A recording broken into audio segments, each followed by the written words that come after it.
1 2 1 2 1 2. Checking stream. Check 1 2 1 2 1 2 1 2 1 2 1 2 1 2 1 2 1 2 1 2 1 2 1 2 1 2 1 2 1 2 1 2 1 2 1 2.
The future isn't slowing down.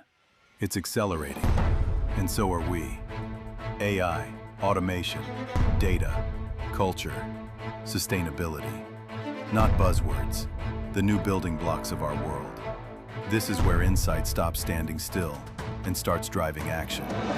Where creativity sparks change. Where diverse voices redefine belonging. Where cultural intelligence fuels growth. From predictive tools that anticipate needs, to emotion AI that reads what we feel, we're living the next chapter of human understanding. At Trends Horizon 2025, we don't just talk about the future, we shape it. Together, we turn insight into impact. Welcome to Esomar Trends Horizon 2025.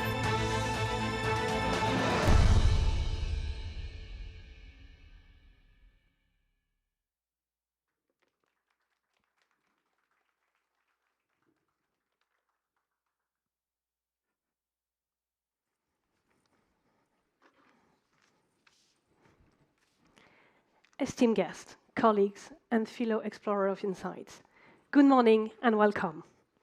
It's a tremendous pleasure to welcome you all to Trends Horizon Esomar flagship conference here in Washington, D.C. This gathering at this pivotal moment in time brings together the very best minds in market research, data, and analytics, innovators, thinkers, doers from across the globe. As I look around this room, I see not just delegates, I see a community defined by curiosity, by rigor, and by a shared belief in the power of understanding people. And that, after all, is that what market research, data, and insight are all about. Making sense of human behavior so that decisions, big and small, can be made with clarity, empathy, and confidence. That human connection is what makes our work meaningful, because behind data sets, behind every algorithm, there are consumers, citizens, passions, voters, whose stories deserve to be heard with empathy and integrity. We meet today in an era of extraordinary transformation. The pace of technological change has never been faster. Artificial intelligence, automation, big data, and predictive analytics are reshaping not only our tools, but also the very question we ask and the ways we find answers. Yet, our mission remains constant, to tell the truth about people and markets, to interpret data not as noise, but as a story of humanity, its choices, aspirations, emotions, and contradictions. So, as we open Trends Horizon, I invite you to take a step back and reflect. What kind of future are we building for our profession and for our industry? How do we ensure that data and technology serve people rather than the other way around? The name of this conference, Trends Horizon, is no coincidence. It reminds us that while our industry is rooted in evidence, it's also guided by vision. Looking to the horizons means embracing change, not only fearing it. It means seeing opportunity in uncertainty and innovation in challenge. It means asking not just what is coming next, but why it matters and who it will serve. Over these 2 days, you will hear from leaders who are pushing the boundaries of insight, redefining what data and research can do in business, government, and society. You will explore topics from AI ethics to human-centric analytics, from data to storytelling, from behavioral science to the art of translating data into strategy. And you will do it here, in the world's policy capital, where data and decisions intersect in ways that shape global futures. As Esomar president, I'm proud of the work Esomar continues to do to uphold that trust, to protect quality, to champion ethical standards, and to ensure that our profession remains open, diverse, and globally connected. Esomar has always stood for quality, integrity, and collaboration. Those values are more important today than ever. In a world where data can be weaponized or misused, our role as ethical actors of insight has never been more vital. We must lead with transparency, uphold the highest standards, and ensure that trust remains a cornerstone of our profession and of our industry. At the same time, we must open our doors wider, welcoming new voices, new methods, and new generation of professionals, academic, users, and buyers who see the world differently. Diversity of thought is a strength. It's how innovation happens. So, as we begin Trends Horizon, I invite you to connect across disciplines, across borders, across perspectives, challenge each other, learn from each other, and most importantly, let's imagine together what the next chapter of our industry will look like. Recently, I was honored to open the Esomar Annual Congress in Prague, claiming that the future of market research, data, and analytics is not something that will happen to us. It's something we shape through our creativity, our integrity, and our shared purpose. As I'm standing here with you, I reiterate, our future is not something that happened to us. This is something we create together. So let's make this conference not only a celebration of what we have achieved, but a launchpad for what is next. Let's look to the horizon with optimism, purpose, faith, and conviction. Thank you for being here. Thank you for bringing your ideas, your energy, your vision, and your passion. Together, let's make the future of insights brighter for our organizations, for our societies, for the people we serve, locally and globally. Thank you.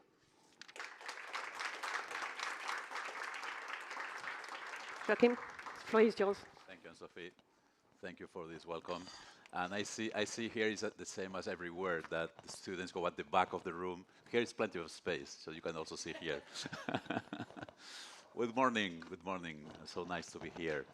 And thank you, Anne-Sophie, for these opening words. And welcome to this sold-out event. I mean, we are really proud about this event. And Anne-Sophie was talking about community and building community and the sense of community.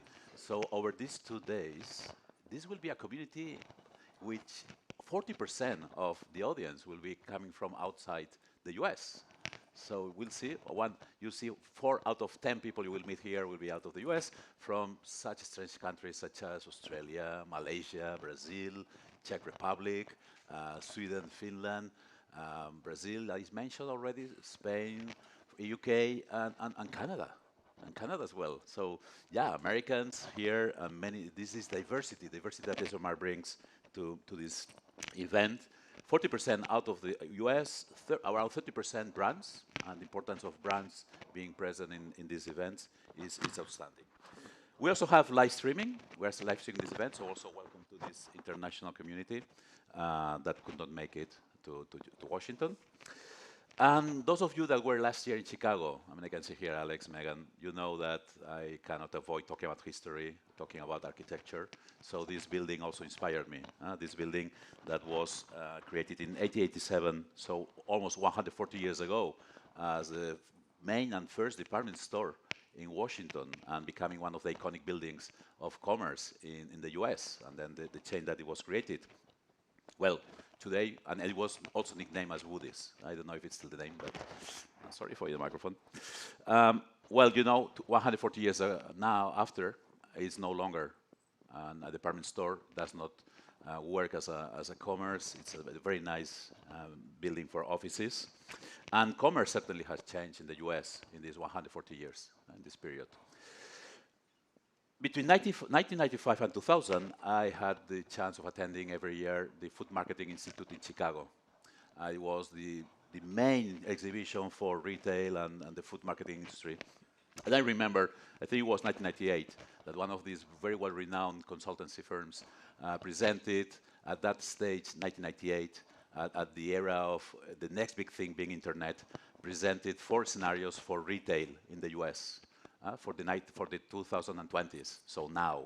And there were 4 scenarios being, I remember they were giving this, almost the same weight to the 4 scenarios, being 2 of them. One was concentration, so the big guys, the Walmarts, Costco's, Kmart's, and all these ones. That was a very, very first scenario, and the second one was online. Online and being starred or being centered or played by true virtual players, online players.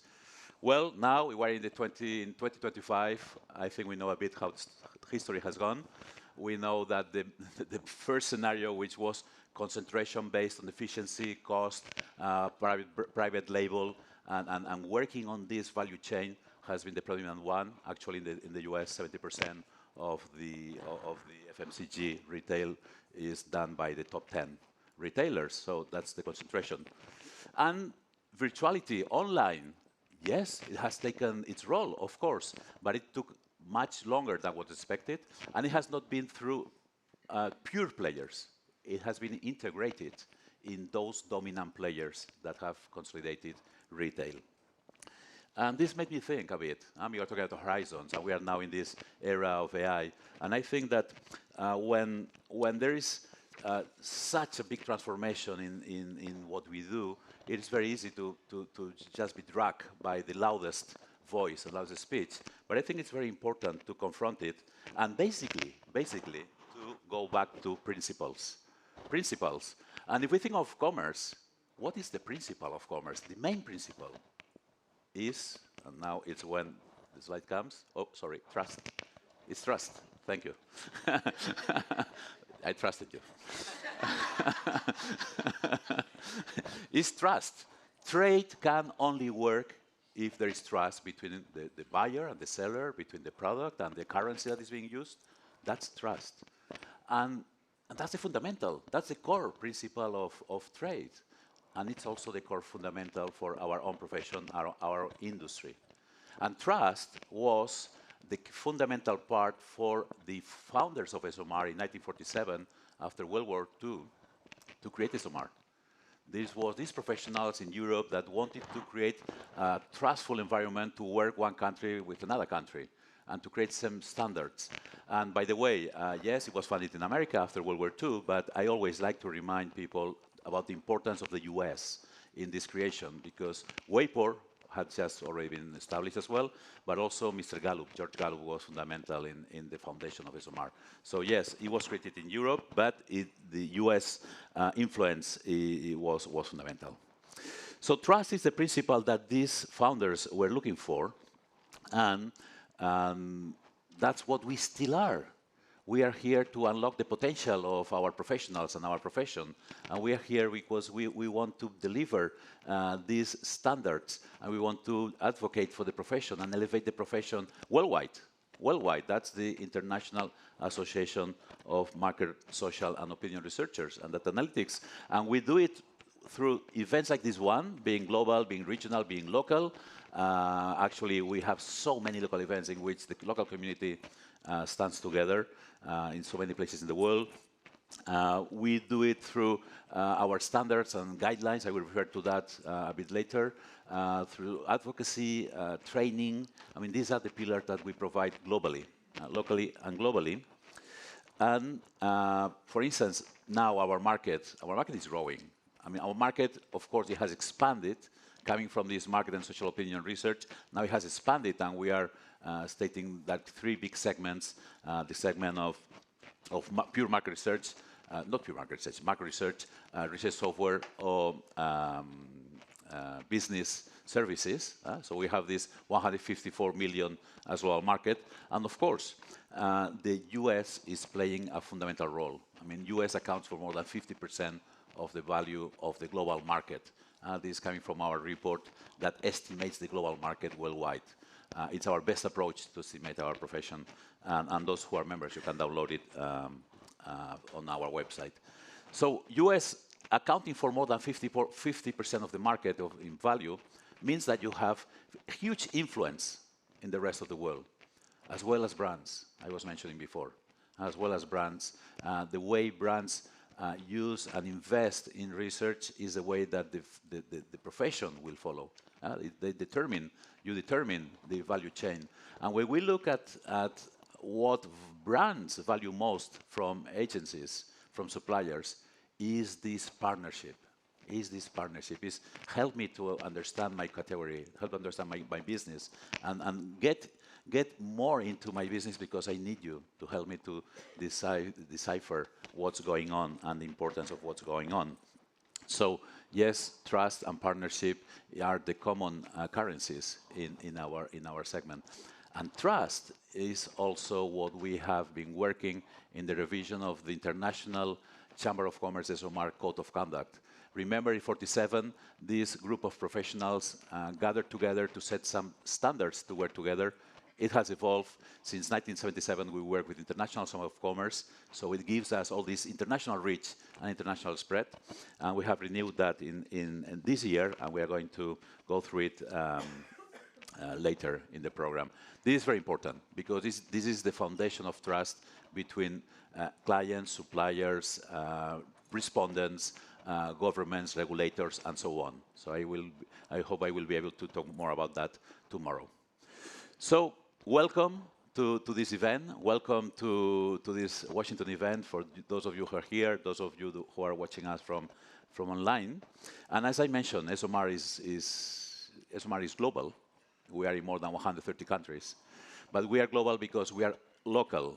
We are very strongly established in the different countries. And in those countries, we have what we call a local representative. In the case of the United States, it's such a big country, so it's a region. We have a team of representatives coordinated by Dan Fleetwood and by Bob Birdsell.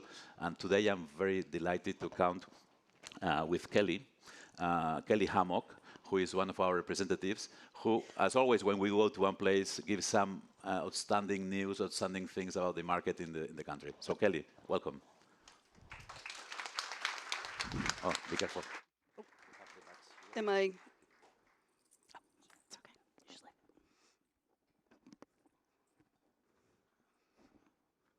Hi, everybody. Okay, so I'm Kelly Hammock. I'm the Director of Marketing at L&E Research. We're a US-based qualitative firm, and like many of you, we spend our days listening, learning, and helping others feel heard. So welcome, everyone, to Washington, D.C., our nation's capital.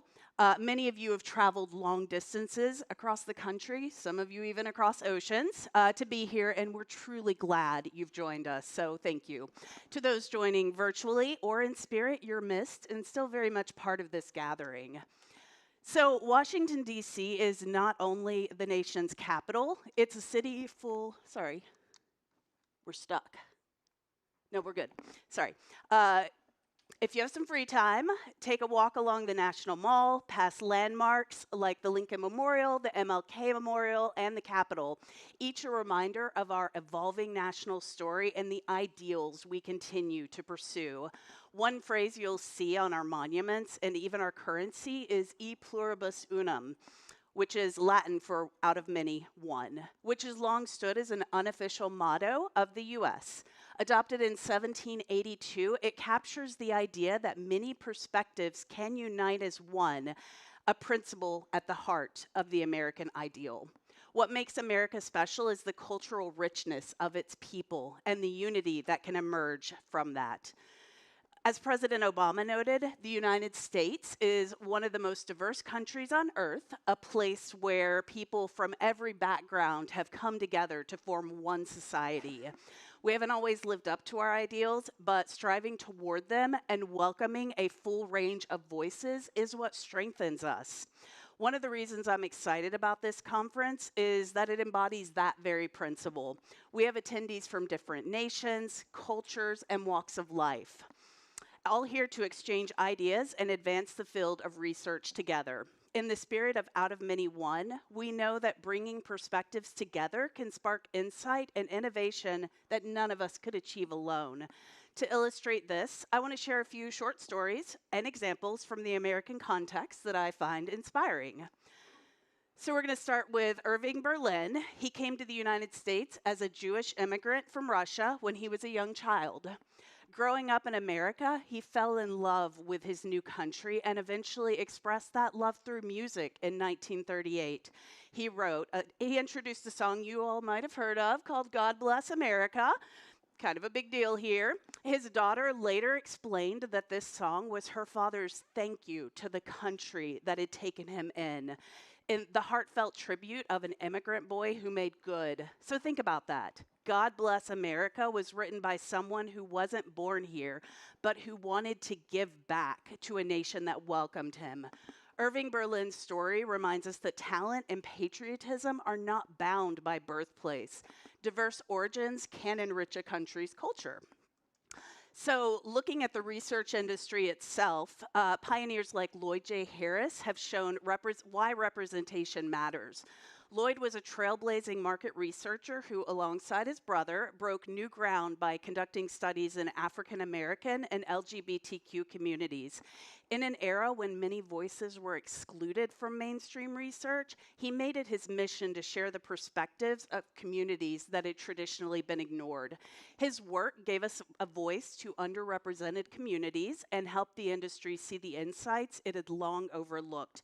Lloyd's legacy lives on in programs that encourage diverse young researchers to lead in our field. And it's a great example of how including new voices leads to better, well-rounded understanding in our work. So moving on, Naomi Henderson helped shape the qualitative research field, entering the field at a time when few women or people of color were represented.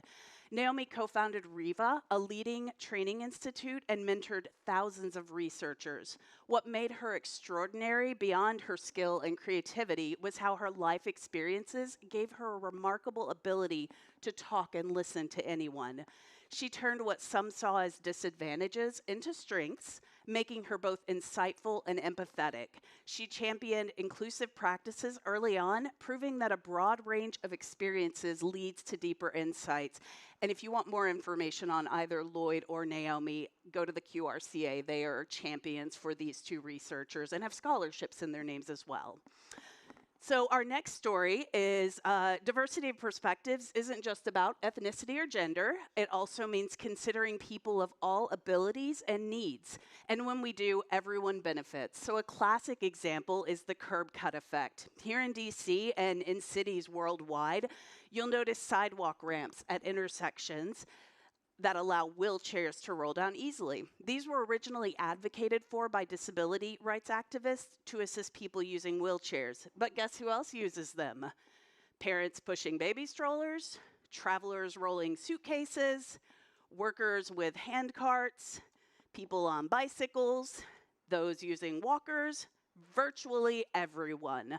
Features created for accessibility often turn out to be conveniences for all of society. And in fact, those little curb ramps prove so useful to so many that they're now standard on every corner. This is called the curb cut effect, a vivid reminder that when we design inclusively, we all win. Even today, we see why having multifaceted teams and data and technology is crucial. For instance, voice recognition AI has at times struggled to understand women's voices as well as men's. Why? Because some of these systems were trained primarily on recordings of male voices. Studies found women's voices were recognized less accurately. When developers realized this, many were surprised. It wasn't intentional, but it was a blind spot. And if only one kind of voice is considered during development, the technology won't serve everyone well. The good news is that industry had learned from the insight and began using more diverse data, so different genders, different accents, different languages, to improve these tools. The lesson from this modern example is the same. Designing with vocal nuance in mind makes our technology more inclusive and effective. It's a reminder that whether we're designing a product, conducting a study, or creating a policy, we get the best results when we consider all the people who will be affected. So together, these stories share a common message. When we embrace a spectrum of experiences, we unlock creativity and solutions that we might otherwise miss. Diversity and inclusion aren't just buzzwords or boxes to check. Representation drives better insights and real progress. The idea is a foundational American ideal, and one we continue to strive toward. And it's also a fitting theme for a conference that brings together researchers from around the world. So as we begin, let's remember the value each of us brings. Different voices, different paths, all contributing to something bigger. Over the next couple days, we're going to explore new ideas and fresh insights, both building knowledge and cross-cultural understanding. I hope you're all as excited as I am. Thank you all for being here and for bringing your energy and ideas. Let's have a fantastic conference. And once again, welcome to Washington, D.C. And we are delighted to have you and look forward to learning from you and with you in the days ahead.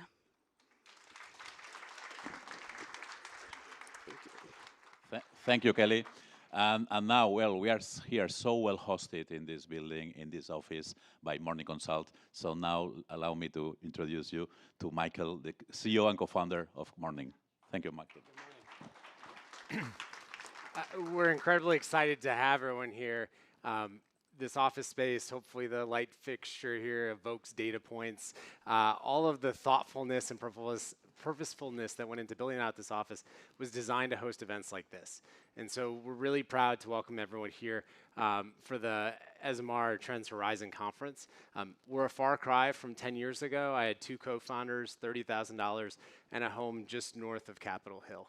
And so when we think about how fast things change, the scale at which you can operate, I thought it would be helpful as sort of a trendsetter to tell you a little bit more about what we do at Morning Consult and give you a sense of the purpose that we have in the space. First and foremost, our goal and our mission is to inform better decisions. And I think what's exciting about this conference is that the types of leaders, whether in government, whether in corporations, whether in financial markets, they will benefit from the work that everyone does here, both as an organization and that all of you do in your organizations. From our perspective, this was a very simple mission that had global reach. On a daily basis, we collect data in 45 countries. To give you a sense, and this maybe sets up the workshop that I'll be leading this afternoon, we really focused on AI native data collection, so the ability to train survey creation on over 100 million interviews. We program through AI, and then we're able to leverage global bidding architecture that allows us to collect interviews around the world. And our whole focus is on how do you find representative samples based on age, income, ethnicity, education, gender, region of the country. And obviously, one of the big challenges is how do you make sure that these are truly the people that they say they are, that they represent the views that you're looking to capture. And so this focus on AI fraud detection has been critical. But the thing that I thought would be helpful in setting up sort of an understanding of Morning Consult is the scale. So the talk or the point before about inclusive voices and different perspectives, it's not just a point in time. The speed of information is moving so much faster. So on a daily basis, we're doing over 30,000 daily surveys. We've done over 100 million surveys. I think at this point, we're the largest buyer of sample in the world. We've answered over 6 billion questions. And what's been particularly exciting is we've had a chance to work with many of you in this room. We track over 5,000 brands, and we track not just what do people think about brands, but about the society where they live. So for instance, we work very closely with the World Bank, the Federal Reserve, the European Central Bank, the Bank of Japan. We track every major economic statistic on a daily basis. So you think about, for us, the last 6 weeks or 36 days has been a particularly dynamic period. There has been no data outside of a slight revision to the September Bureau of Labor Statistics data set. We're the only data set right now that is real-time and daily with the Federal Reserve. And so many of my colleagues that you'll meet throughout your kind of venturing in the office, they spend a lot of of time thinking about how important societally that data can be to decision makers. And so from our perspective at our core, we're really about scale and global reach, and we're excited to work with all of you across those areas. And to close us out, the thing that I'm excited to talk about in the Horizon conference, I think there's hopefully, there we go, one last slide, is the role of agents. And so the thing that I'll be leading this afternoon from a workshop standpoint, excited to get your involvement in the workshop, is what about your day-to-day is going to change? If you think about our perspective as an organization, it was scaling the data collection is one part of the challenge. The second part of that challenge is how do you democratize access and improve the speed to insight to make those decisions? And that's what AI agents represent for us. We're very focused on function-specific and task-specific functions. I'm sure all of you remember everything about Econ 101, and all of you did a PhD in economics, and you're ready to talk about expansionary gaps today. But from our perspective, the ability to leverage artificial intelligence with macroeconomic and geopolitical risk, the ability for us to look at industry analysis and company performance, or the ability to identify audiences where you can grow, that scale of data brings to bear an opportunity to leverage artificial intelligence to not find one needle in a haystack, but to find all the needles in the haystack, and to take the things that maybe are most frustrating about your workflow or your colleagues or your staff's workflow and really automate those functions to expand the human experience in the insights industry. And so we're really excited to welcome you all to Washington, D.C., to welcome you to Morning Consult, and really excited from your perspective to learn more about where the future is going.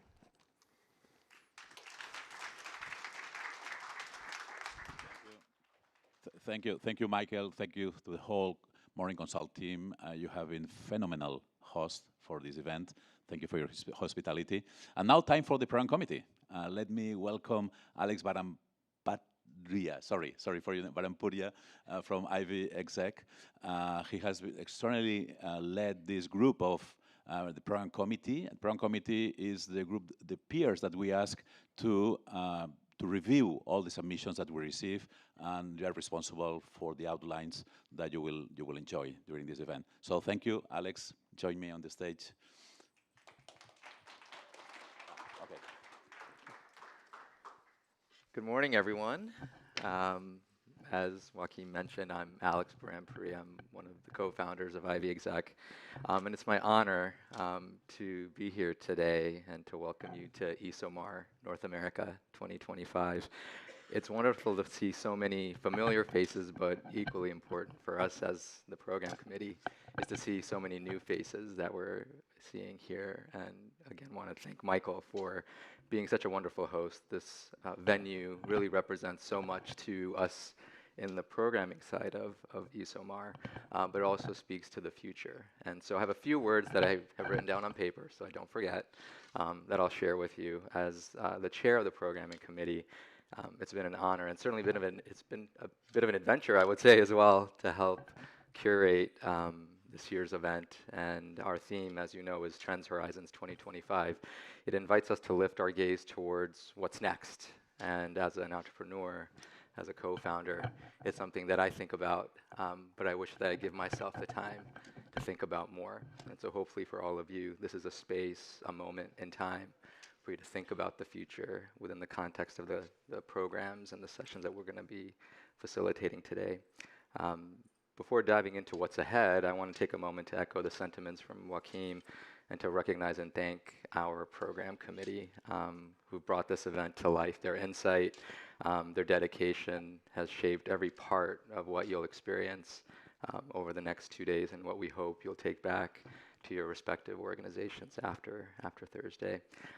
So together we've built a program that stretches our thinking, we hope, in all the right ways and potentially some different directions as well.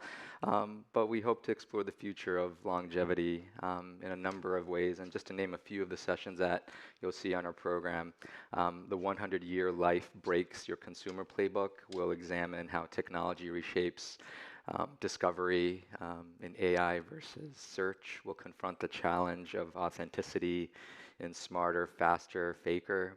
And we'll find inspiration in winning Olympic gold with Corona Cero, a celebration of creativity and cultural resonance. That's just a taste of some of the sessions that you'll see on the agenda for the next 2 days.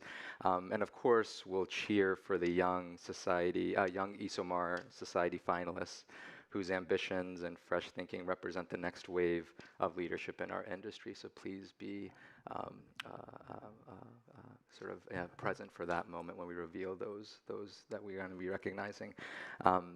And so as I was thinking about, I have a sort of a philosophy as we grew our organization over many years. I always think about the future, and I always think about what are the 3 big things that I hope to achieve as an individual, as a professional, as a leader of an organization. And I thought about that when our team sort of, put together this agenda and the content. And as I look at the sessions that you're going to be experiencing, there were 3 big things that really stood out to me. One, human-centered intelligence. Human-centered intelligence. To me, it represents ensuring technology amplifies, not replaces, the human voice. Number 2, Joaquim coincidentally mentioned it, trust. Trust in a fragmented world. How do you hold transparency and ethics as your North Star, given some of the challenges that we see in our industry? And then number 3, resilience, grit, tenacity, the ability to pivot. These are ways that I imagine we embrace change through experimentation and learning as the engines of progress. So those are just some 3 big things that I was thinking about. I hope that you all think about what your 3 big things are as you make your way through the next 3 days. On a personal note, just a quick personal reflection that I wanted to share with you as I reflect on what it means to me to stand here today. I'm reminded of a quote that my father shared with me. He was also an entrepreneur, and at the time, as a child, didn't really know what my dad did, if I'm being really honest with you. But the one thing that he did say that still sticks with me today, and it's funny, Megan and I were just talking about this, how much we sometimes feel a sense of guilt when we're not necessarily present for the loved ones that make us who we are. And I remember my dad sort of being present, but not necessarily always, but I always saw him. And when he did communicate to me as a child, and I saw the grind and the grit that he was putting forth in helping our family get to the next level of success, he would say this: the greatest mistake, Alex, you can make in life is to be in continuous fear that you'll make one. The greatest mistake you can make in life is to be in continuous fear that you'll make one. That advice has guided me for years, and it feels especially relevant now. In a world filled with disruption, uncertainty, our job as researchers, strategists, storytellers is not to avoid the mistakes, but to lean into them, to approach the unknown with courage, with curiosity, and hopefully the next 2 days will allow us that space to do so. And so with that, I hope provides a good transition for me to introduce our opening keynote. It's my privilege to introduce Dr.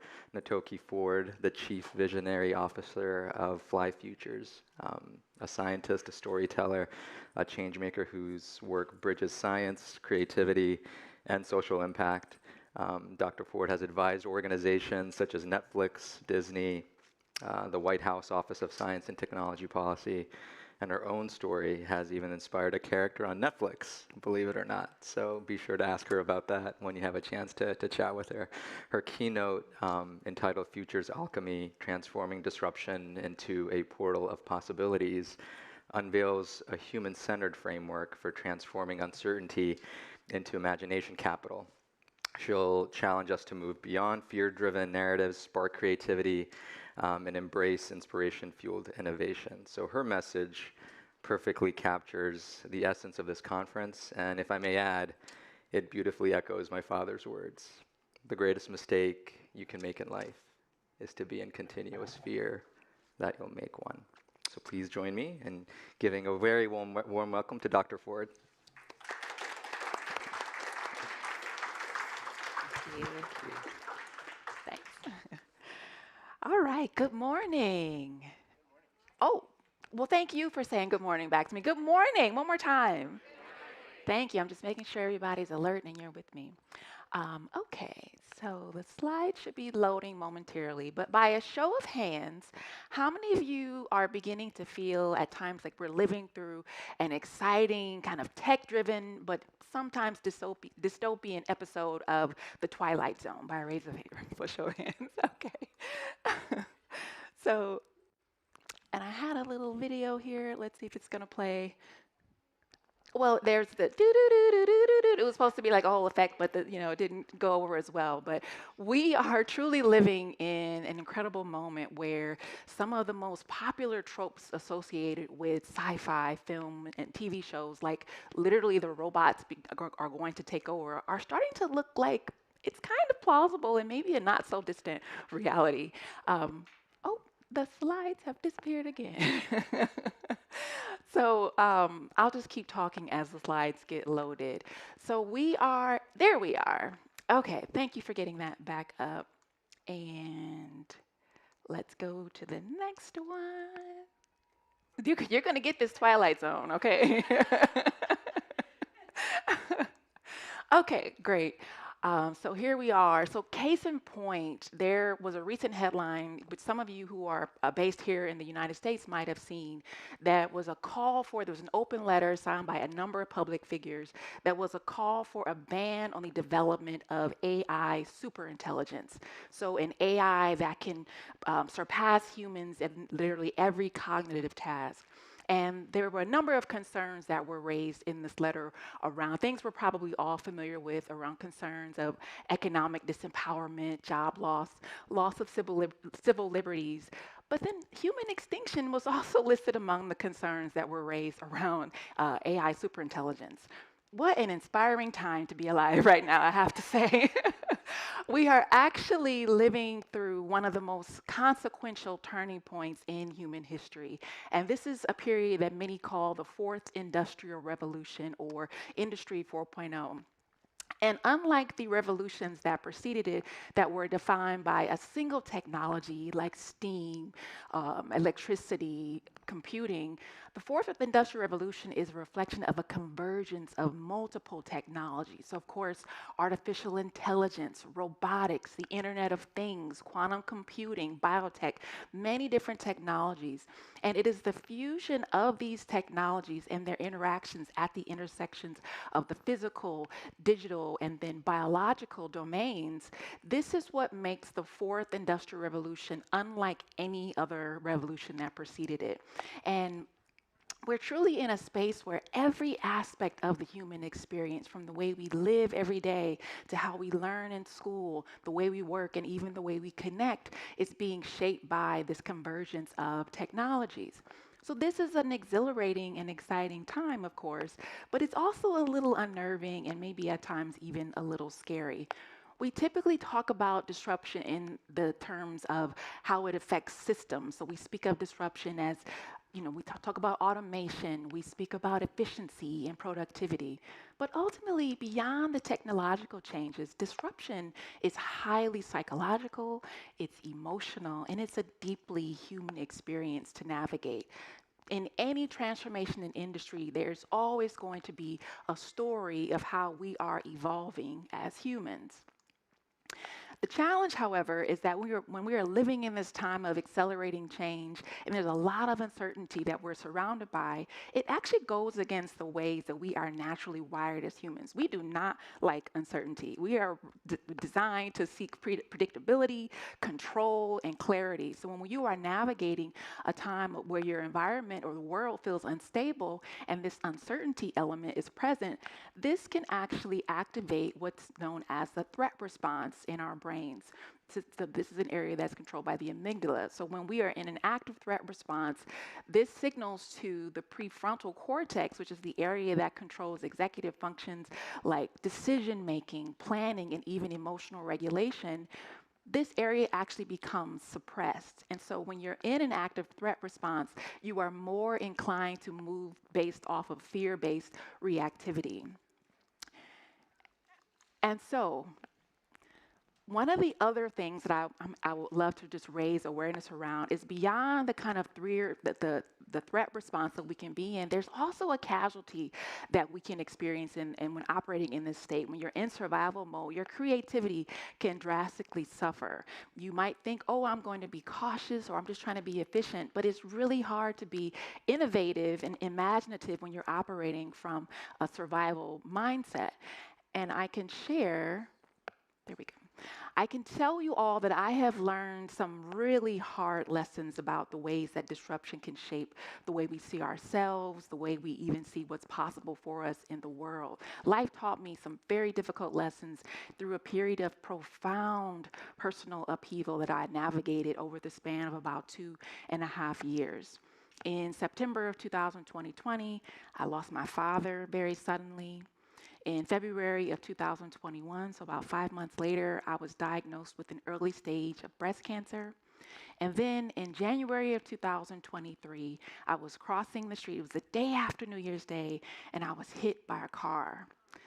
And I sustained multiple injuries, and the most significant injury was my jaw was broken. The only bone that broke in my body was my jaw. So this was a truly challenging time for me to navigate.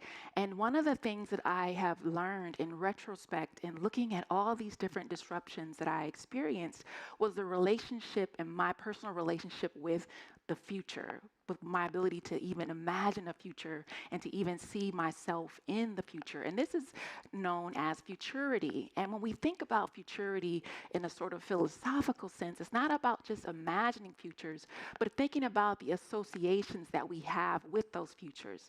Are those futures full of hope? Do we see ourselves having a sense of belonging and agency? Do we feel ambitious in those futures? And so a working theory that I have developed based on my experiences is that when we face disruption, it can jolt our relationship with the future. And I've defined sort of 3 different reactions that we can have. It can collapse it can compress it, or we can experience a combustion. And I'll explain that in detail a little bit later. So let's walk through this first response around experiencing a collapsed futurity when you face a disruption. And so when I lost my father, I am a major daddy's girl. And so this was truly, my world had been completely turned upside down. And in that moment of navigating tremendous grief, the future completely disappeared for me. It became a blank page.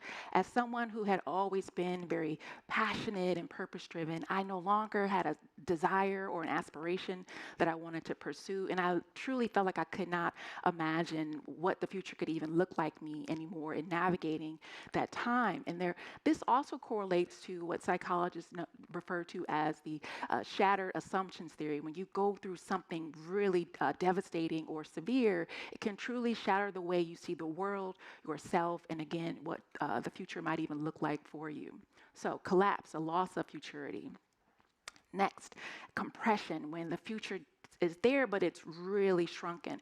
And so when I received this breast cancer diagnosis, the future for me was based on appointments and procedures. I could only focus on what was the next appointment that I had to attend and what was the next procedure. And so I was very focused on things that felt very near term or urgent. And so this is what I'm calling the compression phase of when you experience a disruption, you're very focused on things that are really near term or urgent. And then, of course, again, that means your planning horizons are tremendously compressed. Now, the last description of a response we can have to disruption that might surprise you is when I actually experienced this car accident. It had a different effect on me in my relationship with the future, because I had been, again, navigating this already difficult time. But when I had this effective near-death experience, I could have, people get hit by cars every day and don't get to live to tell about it. It gave me this sense of gratitude for the fact that I was still alive, and it made me think that there must be something on earth that I am meant to do. That's the reason why I'm still here. And admittedly, the fact that my jaw was the only bone that broke, and as a person who was already a speaker, and as you could probably guess, my gift of gab was a part of my life and my identity, it caught my attention in a very unique way, and it made me feel like the words that I would speak going forward would only grow in importance. And so so this type of reaction to a devastating or traumatic event is what I'm calling a combustion response, where in chemistry, combustion is when substances can rapidly combine, usually with oxygen, to create either light or heat. And so for me, this experience gave me a new outlook on my life in a sense that there must be something more for me, that I had to figure out what it was. And this also aligns with what's known by psychologists as the post-traumatic growth experience we can have, where we have a deeper sense of agency, meaning, and creativity following a significant life-altering event. And so with that being said, I invite you all to just take a moment to reflect, not just on any personal disruptions that you may have experienced, but also even in this present moment that we're living in of accelerating and increasing change, how you think you might be responding and what your relationship with the future could be. Has it collapsed? Is it compressed? Or are you in a space of renewal, and you're experiencing this combustion? And I invite you to consider this, because the ways that we respond to disruption, it not only determines the things that we create, or in your cases, the questions that you ask to understand the human condition in our experiences, but it also shapes who we become through the process. And so I think it's important to bring awareness to the ways that we are responding to and navigating disruption. And so with that, I would like to take a moment to invite you all to participate in a live poll. I'm going to get my phone to control it. So you can access it via the QR code. It does not collect any personal information, so I encourage you to be honest in your responses. And this is just for us to all take a moment and, again, bring awareness to the relationship that we might currently have with our futures in terms of how far we can see, and even the associations that we have with those futures. So does everyone have the, did it start? Okay, so let's see. We should be able to go to a web page to pull up the results. So, there we go. Everybody's, okay, here we go. Excellent. Okay, perfect. So the first question, and thanks to everyone who's already voted. If anybody needed more time to get the QR code, we can go back, but I'm assuming we're all there. So for this first question, when facing disruption, which instinct describes you best? And I will admit, this is my first time doing this live poll, so I am really curious to see what the results are. So are you a person that tends to brace and protect? Do you wait and see? Do you experiment and adapt, or do you reimagine and design anew? So this is actually really interesting to see that the experiment and adapt was the most popular, and it's actually not entirely surprising to me given the audience that is before me. So this is great. Let's keep going to the next question. Number 2, so we have just 5 questions. Number 2, how would you describe your sense of the future right now? Does it feel like it's completely collapsed and it's hard to imagine? Or are you in a compressed state? Are you truly only focused on the next quarter or things that feel urgent and near term? Or are you in a space of, again, what I define as combustion, where the future feels open with new possibilities? Now, this is fantastic, because I was sort of expecting kind of compression, combustion. And thank you to the 2 people who are being very honest right now. Thank you for your honesty and your bravery to be honest about that. And so this is a really good sense of, as you can see, this range in terms of how we can associate with our relationship with the future. Okay, let's keep going. Next question, number 3. When you think about the future, what's your default horizon? Are you basically only looking out to the next quarter, 1 to 3 years, 5 years? Are you someone, if you're a person in the foresight space, you probably are naturally more inclined to go 10 years plus? Or once again, you are like, I can't even think about beyond this moment. I have no vision of what the future could be. So we're getting a lot of bravery right now, I'm getting to see. We're number 3, we've got 5 people showing they really can't picture it right now, 2 people in the kind of 10-year plus. And I'll be honest, even as someone who is still building up my future thinking skills, I tend to be in the 1 to 3 year range as well, and I'm starting to get into the 5. But I'll talk a little bit more about some other projects where I'm going much, much further out into the future. Okay, let's keep going. Next question, number 4. When you think about your future work or life, what emotion best describes your feeling? Now, I know it could be a number of emotions, but try to pick the one that best describes it. Do you feel hopeful? Are you curious? Do you feel overwhelmed, anxious, disconnected, or inspired? I think I'm honestly a combination of hopeful and a little inspired in spite of my Twilight Zone um, sentiment that I expressed earlier. Okay, this is great. Oh, this is fantastic to see the range of emotions. So let's keep going. The last question, number 5. How often do you and your teams explore futures that look radically different from the present or from today? So, how often are you engaging in exercises to truly stretch your imaginations about what the future could look like? Oh, this is very fantastic. This is such a nice distribution here. So we have quite a bit of you that do this occasionally, which is probably like a natural default when disruption occurs. Some rarely, if ever, do it. And then it's for some of you, it's built into the culture of your company. Okay, fantastic.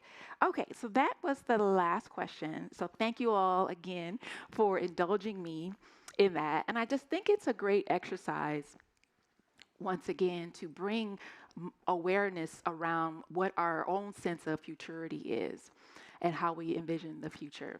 And to bring it back to share kind of my journey and my journey to reclaim my relationship with the future. I will say this. There were a few things that happened during that really difficult time that were kind of opportunities or sort of whispers from my future kind of calling out to me. During that period, I was working as a science consultant on the series Ada Twist Scientists. If any of you have little ones, anybody seen the series Ada Twist Scientists? Okay, a couple people. So I was working as a science consultant on that show.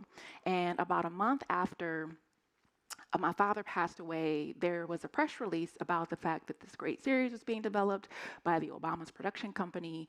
And when my name, I was reading the article about it, and when I read my name, once again, I'm in this kind of deep grief fog. It was almost like an out-of-body experience reading about myself being connected to this show on a global platform that was going to ultimately be designed to inspire kids around the world who also might not always see kids that look like them engaging in science and technology, and that it could give that spark of curiosity and hope for those kids. And so it was that moment where the future started to take shape for me again. When I mentioned it was a blank page, but then it started to take shape again. So this was one example of the future kind of whispering to me. The next example is actually right after I had to have a lumpectomy following my breast cancer diagnosis.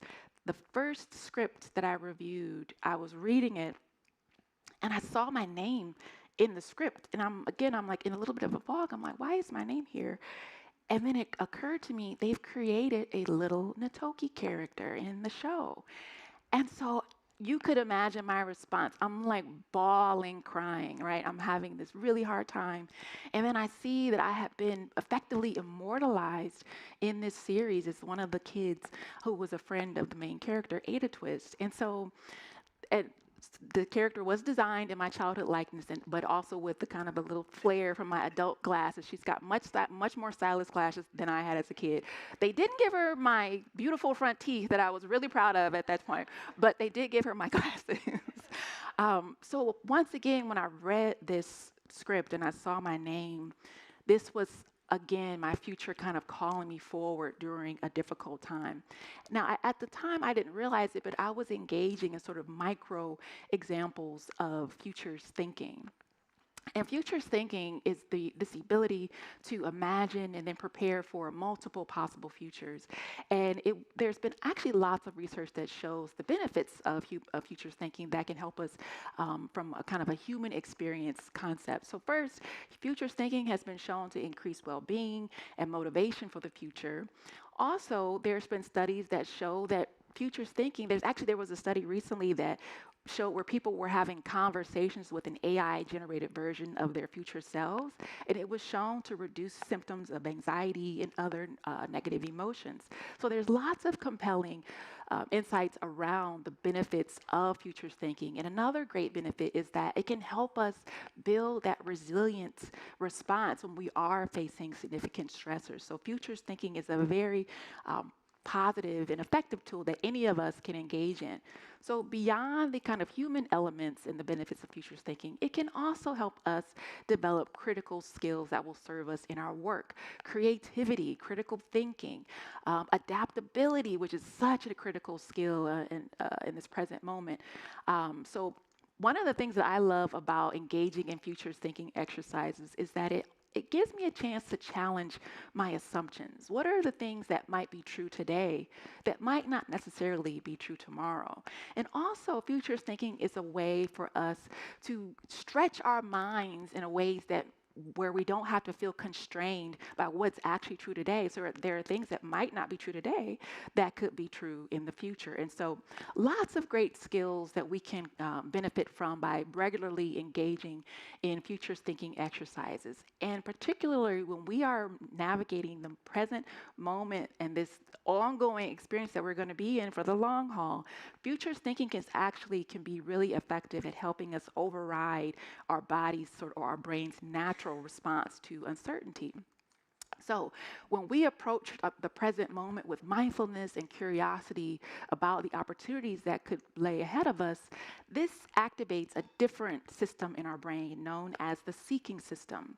So this emotional neural circuitry is responsible for learning, exploration, and even meaning making.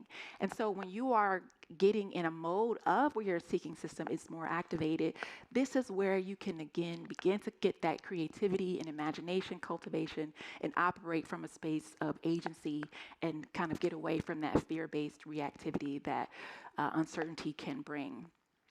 And so one of the biggest lessons I have learned through all of these difficult challenges that I have navigated personally is that when you have a very powerful vision, that is one of the most important things that can serve you when you are navigating a time of uncertainty. Futures thinking is not about predicting the future, it's about creating visions of the future that can inform the steps that we take in the present and that can also shape our experiences in navigating the present time. I'll share kind of one particular vision that I had during the time following my car accident. So even though it was this combustion moment for me of like, there must be purpose in my life, it was still a continuous process I had to engage in to kind of override that fear of like, what's going to be wrong with me going forward. And I remember a moment very distinctly. I had to get my jaw wired shut for several weeks.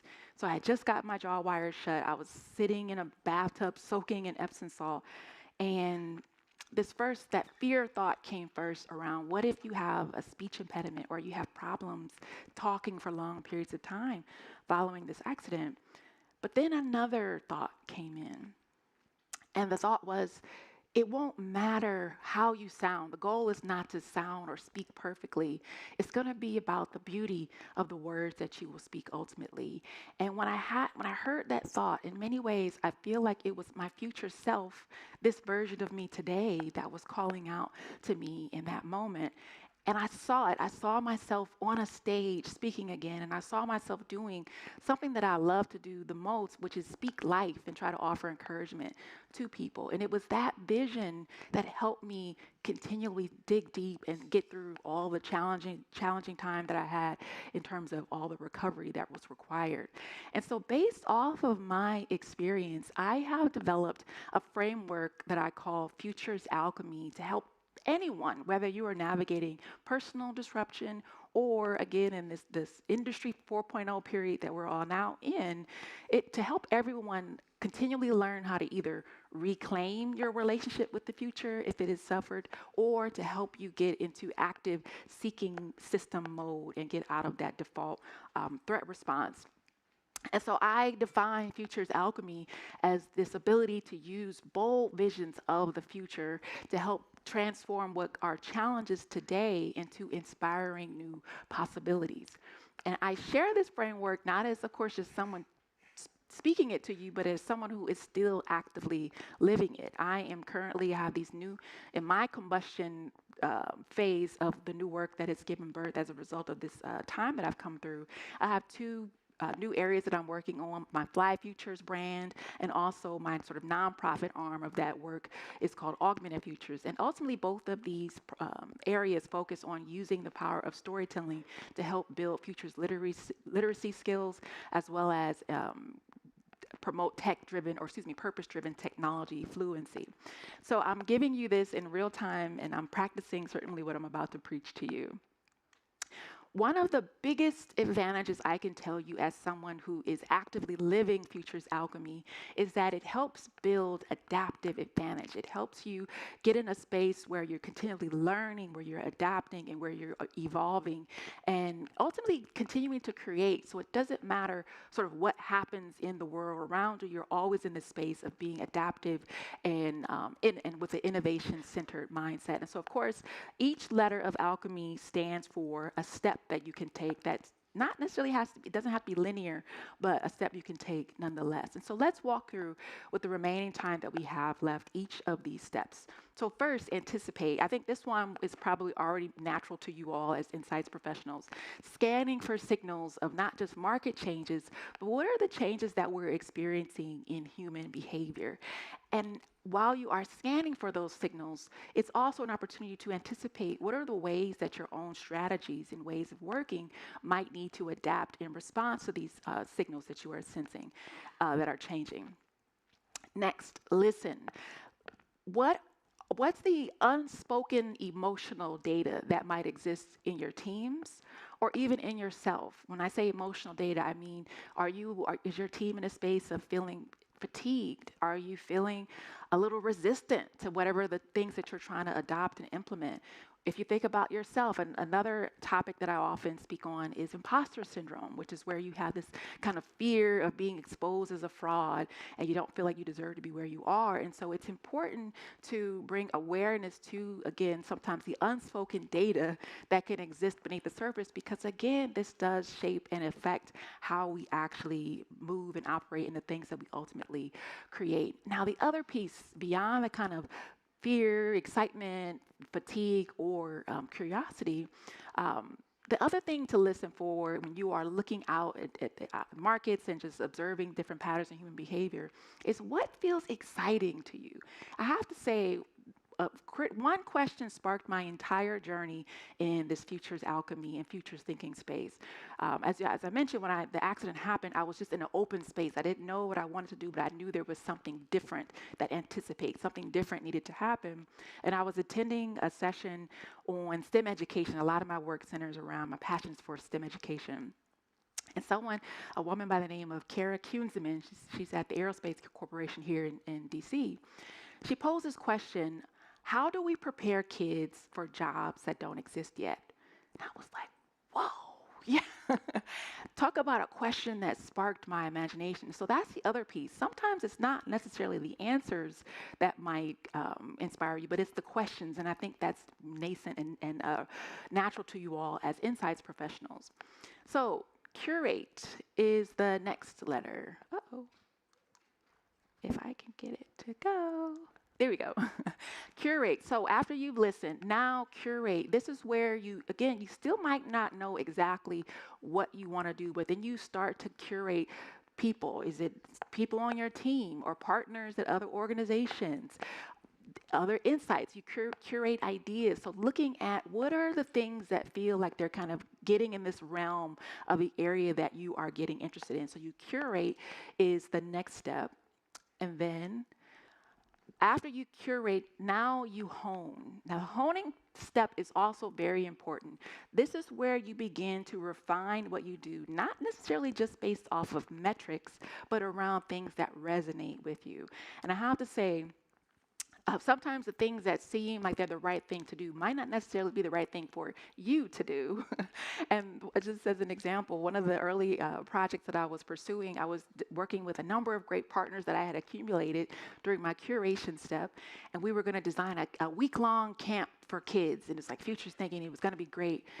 And as I was working on this, and it was actually Thanksgiving last year, working, burning the midnight oil to get this done. But I had this like sense in my body that was like, girl, no. You are not a kids camp person. There are other people who do that. They do it well, but that is not you, honey. So I had this sense of no. And then I ultimately, just the universe, the way it worked out, the funder that I was talking to, it kind of went away. And so I had to reassess. And what ultimately emerged was to focus on what I have been doing for years, over a decade, is my work in storytelling. So now I'm focusing on creating a visionary fiction podcast. And so hone, again, based off of not just what feels right or what can sound like the right thing to do, but that things that feel like they resonate with your mission, your organization's mission, and your values. Now, this is my favorite step in vision. This is where you take this chance to really stretch your imagination around how this idea that you have honed in on can come to pass. And I always encourage people to utilize speculative storytelling tools to really go far and wide in terms of imagining what this different iterations of these ideas could look like. And I encourage you also to imagine, again, radical reconfigurations, ways that you might not even have considered. And it's ultimately to get into this space of, again, stretching your imagination and bolstering your creativity. And then, of course, a vital step is manifest. Now you have to actually take action. Now, I always encourage people that you don't have to do like a massive full-scale rollout to start, right? I encourage small-scale pilot experiment implementation to start with. Small, but intentional. And actually, there's a lot of research. I don't know if any of you saw, there was a report that came out recently from the MIT Technology Review that was around generative AI and company investments. Did anyone see this? Generative AI, it was something around $40 billion has been invested in generative AI by all these different companies, but only around 5% of those companies are seeing a return on their investments. And one of the things that they identified as a key differentiator was the companies that were more kind of startup nimble in terms of how they were experimenting, but also who were actually using AI that was aligned to the way humans actually work and operate. So start small, but be intentional, but take a step. You have to do something. And then lastly, the last step is yield. This is probably one of the most important steps, to be honest, because we have to get to a space where we don't have tunnel vision about what success can look like. You can have an idea for how you want things to come to pass, but don't be so rigid in that it has to come about in one singular way. And I'm originally a chemist by training, so I often speak in these terms. So when you have a reaction, the yield is the product of that reaction. So when you get to this space where you've assessed all of the efforts that you've taken, all the steps that you've taken, you take stock of what the results have been thus far. Here's where you get a chance to evaluate what's working and maybe what's not aligned anymore, and maybe it's time to let go of wasn't aligned. And it's not necessarily that it's failure, but it's feedback. We have to really shift our relationship. I think this is, Alex made that great point earlier about when you get over being afraid of making a mistake, then it opens you up to more opportunities. So be open to, don't be so rigid in what success can look like and the ways that your ideas can come about, and be ready for iteration and adaptation as new information and new things emerge. So with all of this being said, again, Futures Alchemy is something that I believe anyone can apply in your either personal life, in your professional setting. And one thing I encourage people to also recognize is that it's not a linear process. Once again, you don't have to go through each step, straightforward or one at a time, but you can go back and repeat certain steps. And I have to admit, I had to yield in making this schematic with ChatGPT. It would not give me only 7. It kept duplicating 1. And I decided to go with the yield one. I was like, okay, fine, I get it. I need to yield. I'm letting go. So, this is something that I encourage you all as you navigate the rest of Esomar, this fantastic conference. Anticipate as you listen to the talks. What are the signals that these talks are giving you? Listen, what's the unspoken emotional data that you can gather from your colleagues here, or data within yourself about how you're feeling navigating this time? And then curate, who are the people that you might not have known before that you can connect with and maybe collaborate with going forward, and then find other ways to apply this framework. So, with all of this being said, what do I want to leave you with? Once again, the fourth industrial revolution is here, people. It's here. We're going to be in it for the long haul. We are no longer in a space where transformation of industries takes decades or a century. We're in a space where it can happen within a decade. And so we have to get used to this new mode of being where change is going to be happening continuously and quickly. So while you all are navigating this period of disruption, try to always keep in mind that it doesn't have to be something that you're just surviving, but that you can use this as an opportunity to design anew and to reimagine and even reinvent yourself. Next, futures thinking is this powerful tool that you can use to not only build these critical skills that will be important no matter what happens in the job market, critical thinking, adaptability, creativity, but it's also a great tool that you can use to help, again, override your brain's natural response to uncertainty, which is the threat response. And then lastly, your vision, the visions that you create for the future is one of the most powerful assets that will serve you in this time. These visions are important, again, not because it can shape the steps that you can take today, but it also can influence how you experience the present time and the moment. And so I just leave you with this. What future or futures, plural, are calling you forward? Take a moment to think about that. What futures are calling you forward? And what steps can you take today to start to bring them just a little bit closer? Thank you so much, and I hope you have a great conference.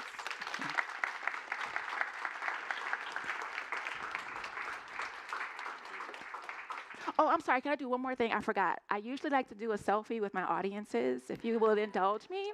A selfie. So should we say, what do you want to say? Trends, Horizon, Esomar? What's the thing you want to say together? Trends, Horizon, Esomar, Trends, Horizon. Okay. We're all in alignment? Okay. On the count of three, I'm just going to swing the camera this way. We're going to say Esomar, Trends, Horizon. All right? On the count of three, and I'm rolling. Here we go. 1, 2, 3. Esomar, Trends, Horizon. Thank you. Thank you. Thank you, Natoki, and thank you for starting bringing the human touch in this session. It's really an achievement to be such an inspiration for kids, boys and girls. So congratulations, and also thank you, Alex, for sharing the wisdom of your father.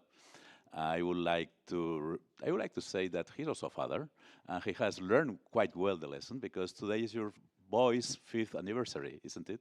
Birthday, sorry. Yeah, that's my translation. So your fifth birthday for your son, and you are going to make it everything possible to stay with him tonight, and then flying back today. Yeah. So he learned the lesson from his father. So congratulations. Okay, so now it's time for me to remind you about the app, the Esomar app. Have you all downloaded the app? Because that's the way you can follow this event, you can connect, you can interact, you can vote, and if you check the app, you can connect with the colleague you have just in front of you. And also, we'd like to acknowledge and express our gratitude to our sponsors and partners, without whom this Congress would not be possible, or this event. So our gold sponsors and silver sponsor, thank you. Gold sponsors, Outset.ai and QuestMindShare. Thank you for your support. A special thank you to Chat AI, our silver sponsor and networking break partner. And of course, our appreciation also goes to Tango, Question Pro, and HumanAid for their valued support as event sponsors. Thank you so much for your support and sponsorship. And thank you to all our supporting partners that you can see here on the screen. And one of the things Esomar prides itself on is recognizing the future of our industry. This is why in all our events, we have space for young talent, for students that help us organizing the event. On this occasion, we have Nur Shamseldin. Where is Nur? She's here, helping us in the organization. Downstairs. Okay, thank you. So thank you, Gabi and Amy. So that's the way we try to attract young talent to our profession. That's essential for the sustainability of our industry. And now it's time for a break. But before you go, don't forget to get your professional headshots photos during the break, sponsored by Tango. You can take your photo, and then enjoy our networking break with coffee and donuts powered by Bolt Chat AI. Refreshments are waiting for you in the exhibition area. And join the conversation online and share your experience using our event hashtag Esomar Trends Horizon 2025. And we'll be back here in 25 minutes. Thank you.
All right. We're going to get started. There's so many seats in the front. If anybody wants a seat, come on forward. The first set of sessions is going to be called Signals and Shifts: What's Changing and Why It Matters. My name is Megan Peitz. I'm the founder and owner of a company called Numerius, which is a mashup of the words numerically curious. So I'm loving all the nods to curiosity that we've already heard to start the day. But as researchers and strategists, we spend our time mapping what's changing. But the bigger question that we're all trying to answer is why. Why are the patterns shifting beneath our feet? And how do we help brands not just react, but lead? This session on Signals and Shifts is going to set out to explore exactly that: how aging, motherhood, and behavior are evolving faster than all of the old frameworks a lot of us grew up on in this industry. And there's going to be some frameworks that I'm going to challenge each of you to unlearn, and the speakers are going to teach us some new ones. And so I really hope that you're going to be engaged, take some photos. If you're on the live stream, please enjoy. The first session, speaking of telling the truth about what matters to people and markets, like our first speakers thought, think about how many of the surveys that you run today still screen out people that are 65 and older. I'm guilty. I try to get my clients to up it, especially as I keep going up in the age brackets. But they're not, right? So now you're going to have some data points to take back to those stakeholders and say, we need to be interviewing people on the upper bounds, because our next speakers are going to talk about how much buying power that audience actually has, and it needs to be respected. Dana Kyleman and Nicole Muncy from Morning Light Strategy are going to share some incredible stats, and they'll also show why age shouldn't be a proxy for understanding consumers. And they're going to introduce what I think is a really smart framework built around life context and transitions. Because life expectancy might be stretching towards 100, but I think some of our segmentation models are still stuck at 65. So let's welcome Dana Kyleman and Nicole Muncy from Morning Light Strategy to give their first talk entitled The 100-Year Life Breaks Your Consumer Playbook.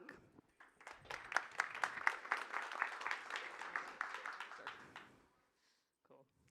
Hello, everyone. Is this working? It is. Okay, yeah, cool. So I went to 2 family birthday parties in my family this year. The first was my grandma's 100th birthday. The second was my little cousin's daughter. I don't know, second cousin twice. I don't know how that works. But my cousin's little daughter turned 1, and she doesn't know it yet, but the odds are pretty good that she's going to have a 100-year life in front of her. And so that's what this session is about today, is how we need to rethink our current consumer playbook based on a 100-year life as marketers, as researchers, as innovators. The old playbook doesn't quite work anymore. It doesn't work for today's older adults, but it also doesn't work for those that are just getting started on their 100-year life journeys, whether it's Gen Alpha or Gen Z or what have you. Cool. And so just as a reality check, so, you know, Grandma's still kind of an exception turning 100. We still look at that and go, whoa, how cool, right? That's not going to be the case for very much longer. That's going to become the norm. And considering the older adult population in our country, I've got a quick little quiz for you guys.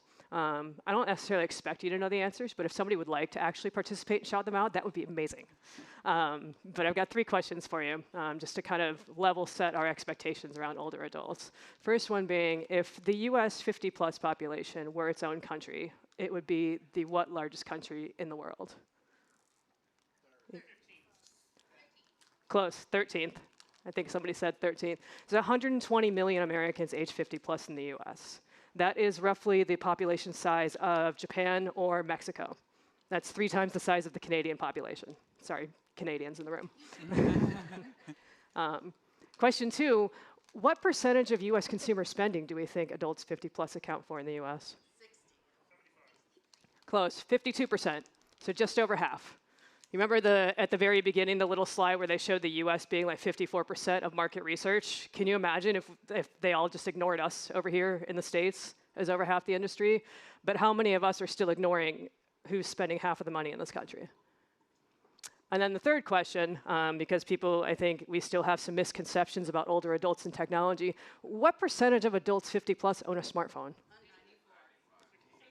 Close, 91%, including grandma, by the way. So what these stats already tell us is that the future is old. It's also already here. But it's not just an older adult story. It is a longevity story about what's coming down the road.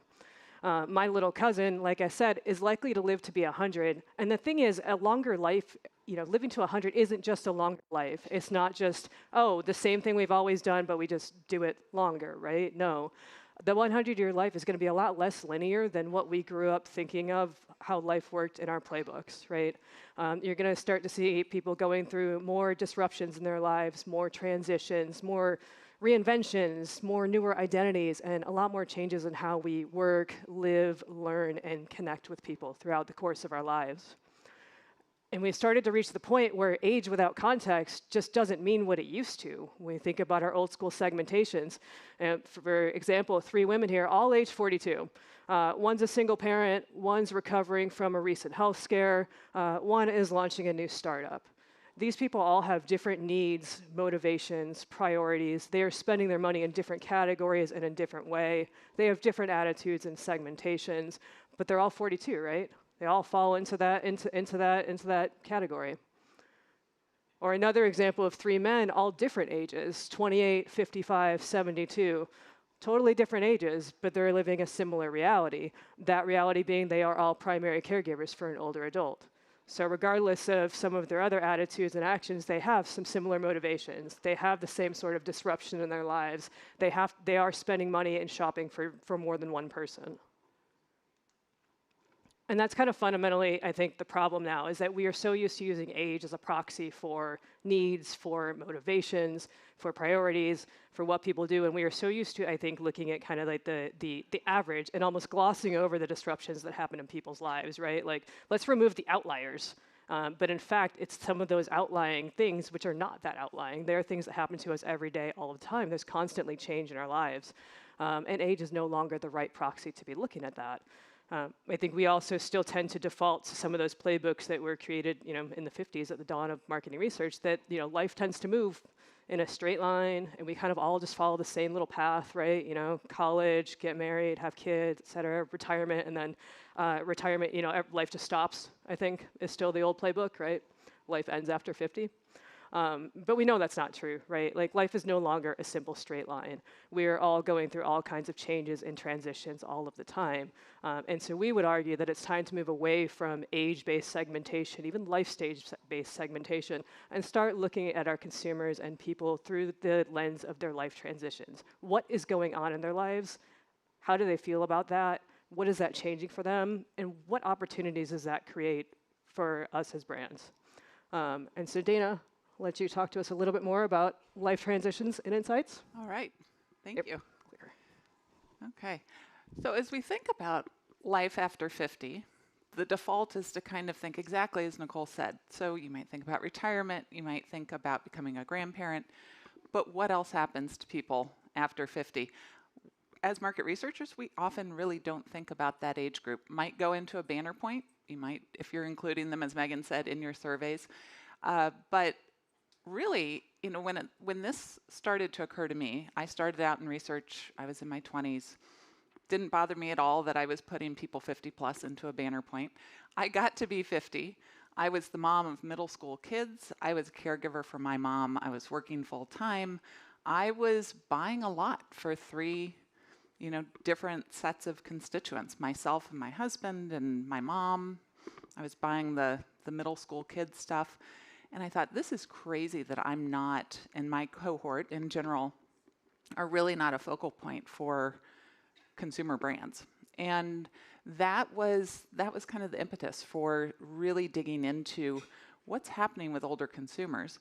But I want to say too, Nicole mentioned we do often default to treating age as that proxy for understanding needs and motivations and identities.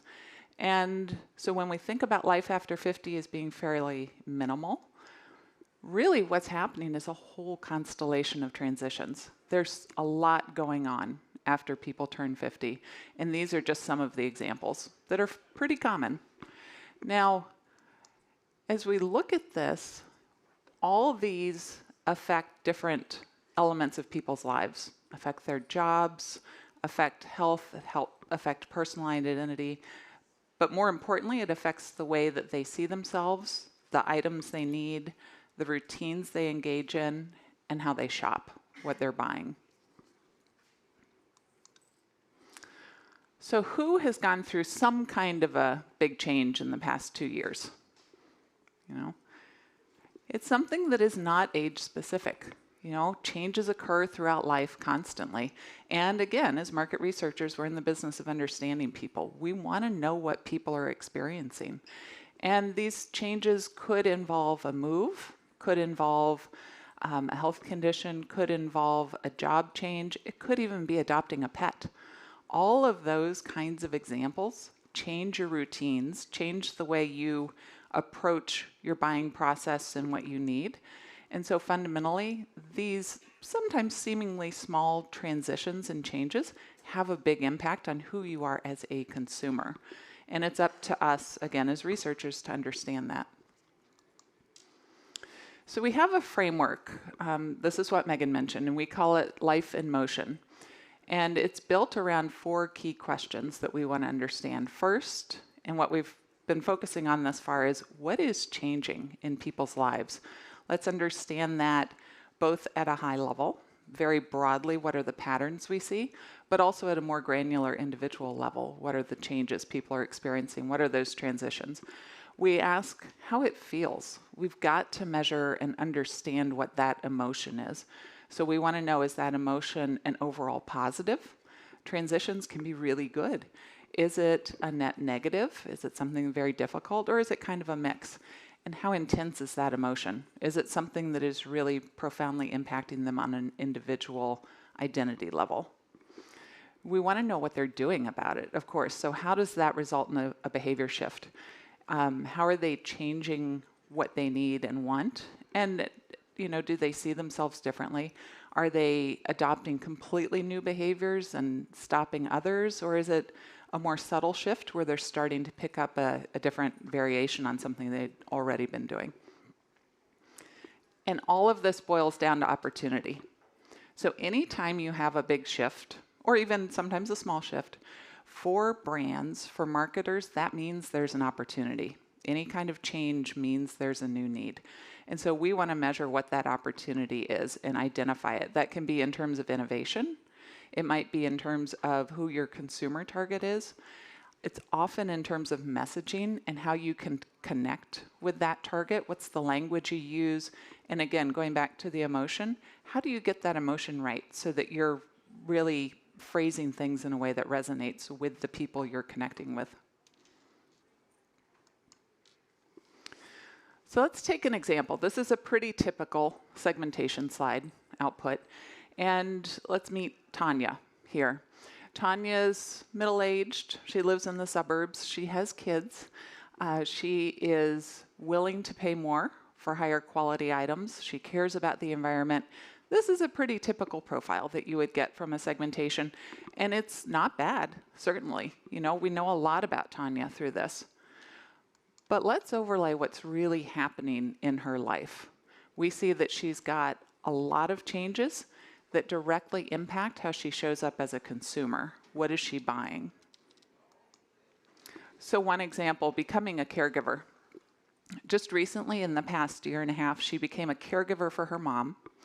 And in that experience, whereas she prides herself on being highly organized, she's a person who plans ahead, and she will tell you that, what in reality it means she started buying a lot of ready-to-eat meals, because there are a lot of unpredictable moments with caregiving, and that's one of the ways that she makes dinner happen.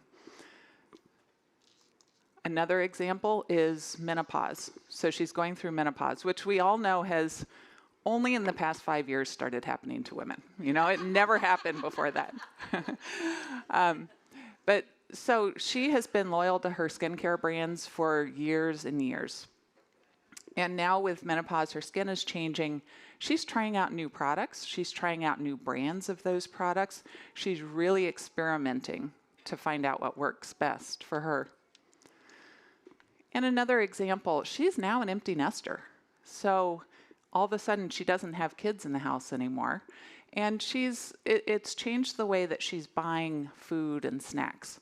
She's actually not spending less. But what she's done is she has shifted her spending from buying in bulk to buying more premium items. So she's buying those premium items for herself, but also you remember she just became a caregiver in the last year and a half. She's buying those premium items because they're kind of a fun love gift that she can take over to her mom. So that was Tanya. Let's give you some other examples of how we have used this. So these are all real examples, and I hope kind of helps you see how this could be put into action. The first one is with a board game client, which is really fun. And they wanted to innovate. They wanted to know, what can we offer next? What's the next thing in our portfolio? And so as we worked with them and really dug into consumers, we identified midlife family managers as a whole group of people where there are just boundless innovation opportunities. Another one is going back to what we talked about with caregiving. It is a forced innovation moment. Definitely. We talked about Tanya and the need for ready-to-eat meals, where she wouldn't have bought those previously. But there are so many things that intersect with caregiving that result in abrupt changes in spending, consumption, general routines, how you make decisions. So caregiving is really a pivotal moment also for targeting and innovation. And the third example on this slide is around messaging. So this was with a food client really looking at the breakfast occasion. And what we were able to do is map how breakfast behaviors changed along with life transitions, and found ways for them to connect with consumers at various parts of that journey. So the 100-year life, we talked about demanding a new playbook. You know, life does not end at 50. We, as Megan said, we often don't interview people who are older. We might stop at 50, we might go up to 65. I would say I've had a long history with working with clients across a variety of industries, and even having 65 in the study is often not a default option. So start thinking about that richness and what you can learn from people across all ages. Don't think of age as a proxy for understanding consumers. Don't start there. Start by understanding those needs, the changes they're going through, and the emotion behind that. It'll help you figure out personas, like thinking about Tanya. It'll help you with messaging as you connect with that emotion. It's going to help you as you figure out innovation ideas and tap different opportunities. And then, of course, in your targeting, you figure out your consumer targeting. And I want to put one example out here.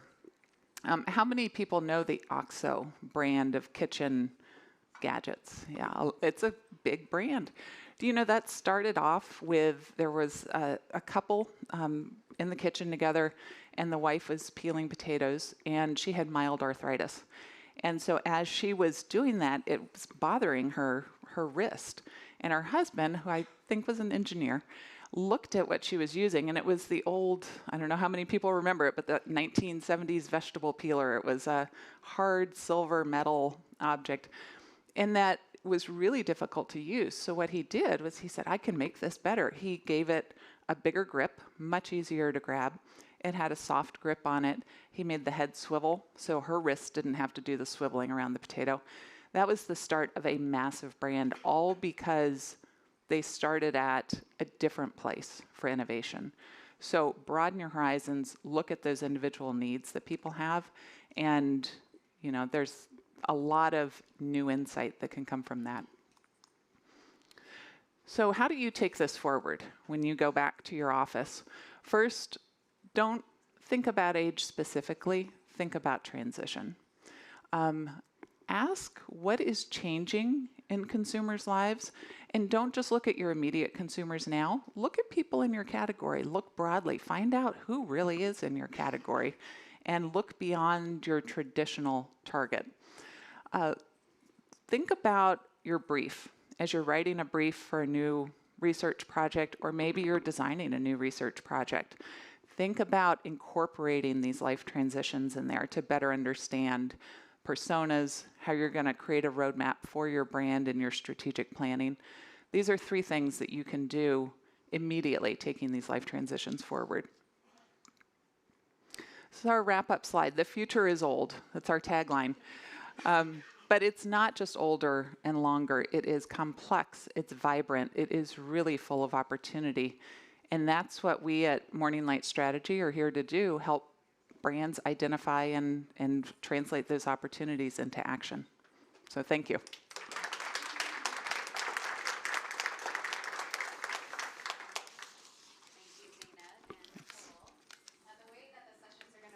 Is we're going to do 3 talks, and then we're going to invite the speakers back to the stage for a Q&A. So if you have a question, write it down, and then we can ask the speakers later. Up next is a very exciting talk, and if you are a man, do not think this doesn't apply to you, even though we're going to be talking about motherhood. Confession, since Alex started it out with, talking about his personal life, I am a 40-year-old mom of a 9-year-old and a 4-year-old and a CEO. So if anybody understands the mother load, I understand it, right? But like I said, even if you're not a parent, I think this talk is going to be for you, because there's going to be some great nuggets hidden throughout Wynn's conversation for brands to take advantage of. So Wynn Tyree, founder of Smarty Pants, awesome name, builds beautifully on Dana and Nicole's idea of decoupling age and life stage. She's going to show how modern motherhood has shifted from a rite of passage in our 20s to a major milestone in midlife, reshaping families, workplaces, and markets. And this evolution, I think, creates huge opportunities for all of the brands in this room, for products, for services that can make managing the mother load easier, smarter, and maybe even make some of us saner. So please join me in welcoming Wynn Tyree from Smarty Pants. I love that. I love that. Well, thank you guys. I'm excited to be here to share with you today to talk about the mother of all demographic shifts. It seems very dramatic, so yes, the mother of all demographic shifts. I'll start by talking a little bit about the demographic shifts that we've heard about over the past year or so in the news. It's mainly been, and the conversation has mainly been about birth rates declining around the globe to as low as 1 child per mother in various countries.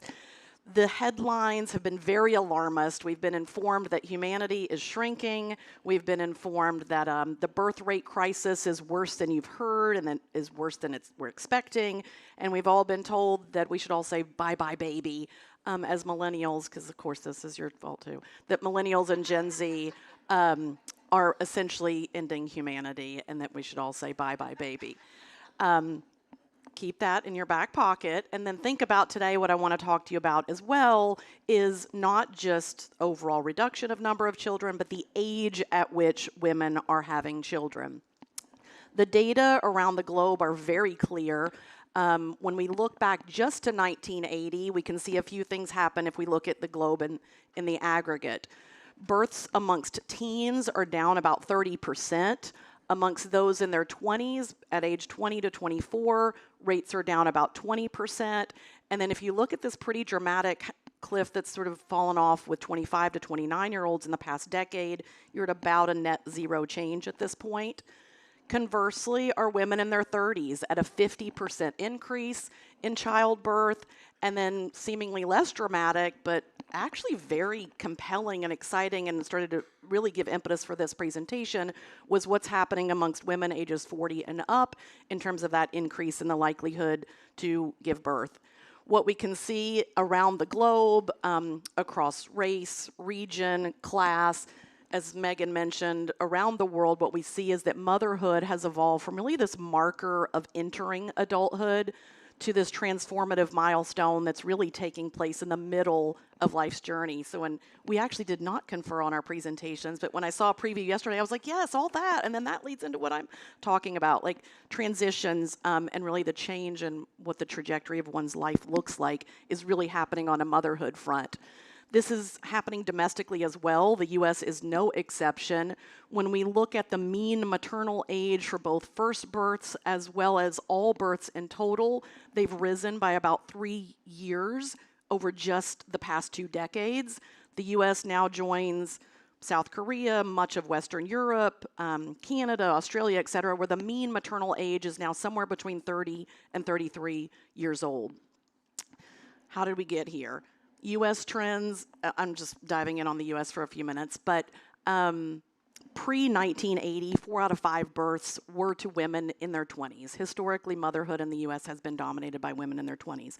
Over the next 30 years, there was this slow addition of like more and more women in their 30s starting to have children. By 2011, we were coming out of the greatest recession since the Great Depression. Millennials were entering adulthood. Facing a lot of financial headwinds as well as some other factors that I'll talk about, and essentially began what now has been dubbed the sort of great delay in parenthood. 40 is the new 30. And it's not something that, people are just saying to make the 40 and 50-year-old women in the room feel a little better about themselves. Statistically and numerically, the data is showing us that 40 is the new 20. This imagines sort of the composition of all U.S. births in 1980.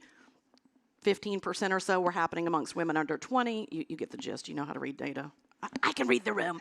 Anyway, juxtapose that to 2023. This is what that landscape and the portrait of 100 sort of births looks like in the U.S.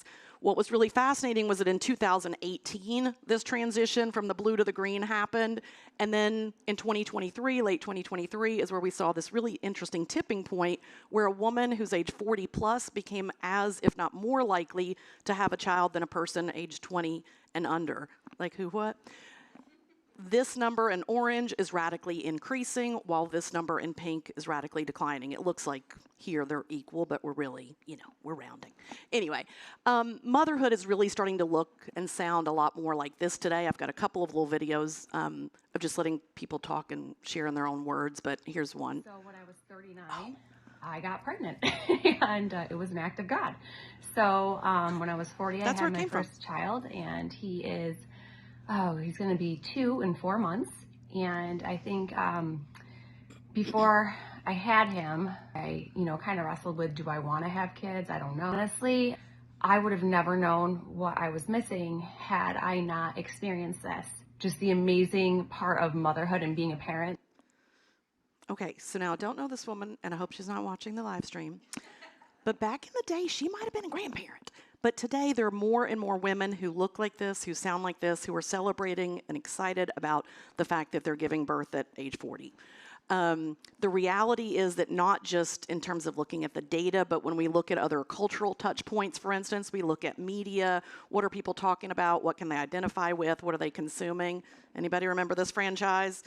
A decade ago, we couldn't get enough of watching this kind of nonsense. Now we've migrated onto a different sort of brain rot on a different channel that's really not about these oopsie tales of teenhood, but is more so about the trials and tribulations of shows like The Valley, which are about motherhood in your late 30s and early 40s. Why is this happening? How did we get to this place where a woman might have a middle schooler who's going through puberty, be herself in the middle of menopause, and then have a parent who might be dealing with Alzheimer's all at the same time? Well, there are 5 major interconnected, very interwoven and ongoing forces at play: education, careers, economics, science and technology, and geopolitics. Let me talk about each of those for just a minute. Women's educational attainment is soaring. In 1980, about 72% of all girls graduated high school. Today, that's 90% of all girls. 85% amongst boys, by the way. Pull it together, gentlemen. What's happening? Women, come on. Help with your sons.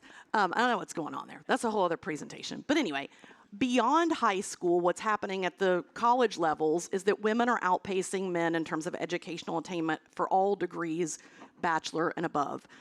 there's no denying that this is pushing sort of the family timeline out later because we're pursuing academia for longer. Very connected to our academic pursuits, our career pursuits. What we see now is that more and more women are in professional careers, higher paying roles. Since 2020, 38% of women were in professional roles. Now that number is 54%. And that changes kind of your timeline. That changes that personal calculus of when and if I will want to have a child, because a lot of these careers really require focus in your 20s and your 30s. The New York Times did this fascinating series around career motherhood and what that looks like in contemporary America. I'm going to play a couple little clips from this that are very raw and honest, the good, bad, and the ugly of being a professional mother. Coming back to work was a train wreck. I was constantly like going back and forth between working and nursing and working and nursing. And I would pump about 3 times a day. So it would be about an hour total that I was away from my desk. Trying to nurse a baby on a meeting, which is just a disaster. I was constantly stressed, like, oh my gosh, is someone going to complain that they can't reach me enough? Oh, this person does not stay late. You are not able to go to a meeting, pick up a special project, stay late, go to happy hours. This is the discourse that flows amongst women giving advice to one another of how do you have it all? How can you be that woman who has a great career, who also has a family? This might be your reality. These are not an anomaly. This discourse sort of feeds additional thoughts around the delay. Third, let's talk about economics. Yes, financially, women are making great headway, but the cost of housing, the cost of childcare, healthcare, transportation, food, all those things are really chipping away at the economic progress that women are making, and they're opting to say, hey, wait, am I financially secure enough to take care of myself? Heaven forbid something happens with my spouse or partner if I have one. Can I take care of me and can I take care of my child? And they're delaying specifically for financial reasons until they feel more secure. 74% of all Americans worry about being able to afford a child, and 59% of those who say they're sort of waiting to see specifically say that they're delaying because of their finances. Here's another little outtake from a woman who also had, not coincidentally, had a child when she was 40, talking about her how economics sort of impacted her maternal decision making. I also thought it was going to be easier due to finances, and that I already had a career and I had savings and I owned my home and all of that kind of stuff, which I wouldn't have necessarily done in my early 20s. So I thought that that would make things easier, and to some extent it has. My financial means are I'm in a different position than I would be if I was, in my early 20s having a baby. And I'm thankful for that because I'm able to provide for her more than I think I could have much earlier in my life. Fourth, let's talk about science and technology. We know this, we understand this. What's really happened is that what was like, oh my gosh, you've got this biological clock that's ticking, has really become more of sort of a flexible timeline. Thanks to egg freezing, which is under consideration by 61% of all millennials and Gen Z women. Like, wait, this might help me think through. I was not thinking of that in my 20s. This is a lot more common, covered by insurance, discussed in workplaces, discussed amongst women, for instance. IVF pregnancies have more than doubled since 2000 thanks to in vitro fertilization. 70% of all Americans think that IVF is a good idea.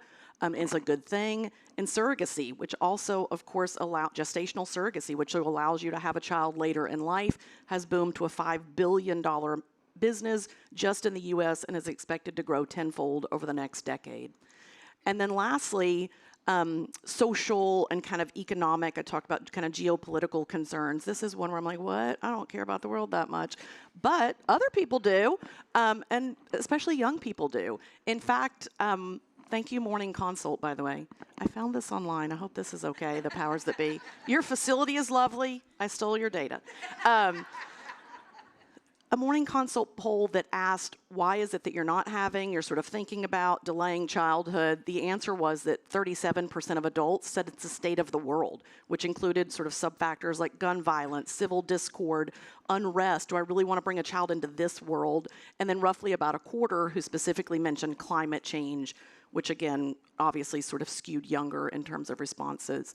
So we have 5 major variables that are sort of driving women's births later in life. At the same time, they're driving teen pregnancies down to historic lows. In the US, we've seen a 75% decline in teen pregnancies. This is a win, yay, like this is good. Thank you, social media. Thank you to a few factors, 3 factors. One, comprehensive sex education that is happening at a more national level, which used to be states were kind of opting in and out of, a lot of abstinence talk, a lot of don't do that, here's what an ovary is. Now that includes a lot of actual contraceptive education as well, not to mention that now teens have access to more contraceptive, more family planning services and tools. In most states, you do not need parental consent to receive family planning care, and there are options. Yes, can I say condoms at a conference?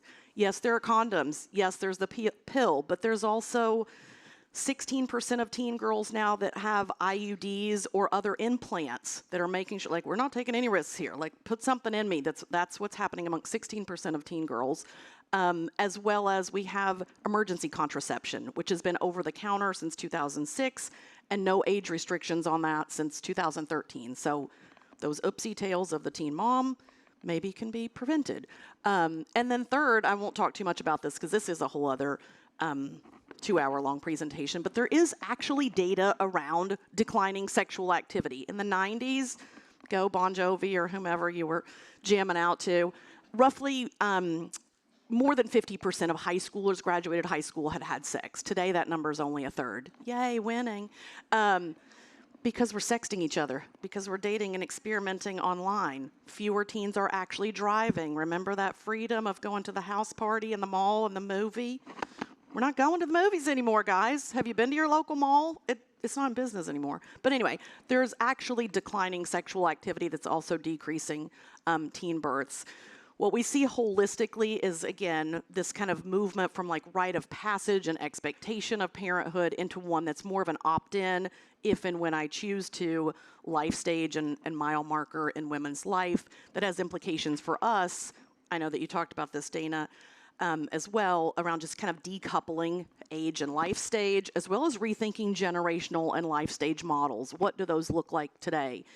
There's also some cascading trends that I just quickly want to hit because they really sort of fall out of this major kind of demographic shift. The first one is like family life realities. When you have fewer children in the home, you've waited a long time to have them, and they're your precious babies. A lot of things happen. One, like just hello, numbers-wise, there's fewer siblings. Smaller families equals fewer siblings. That changes the way households run. That changes the way parents caregive. The person who has one kid caregives for them very differently than someone who has 5 children. That widening and large sort of parent age gap has both positives and negatives. On the plus side, in theory, you're more patient, you're more financially secure, you've kind of got a little bit more wits about yourself, a little less likely to make bad decisions. But then again, on the negative side, like big gaps in communication styles, just overall generations, technology use and adoption, et cetera. And then think about older grandparents and other life systems around children. What does that look like?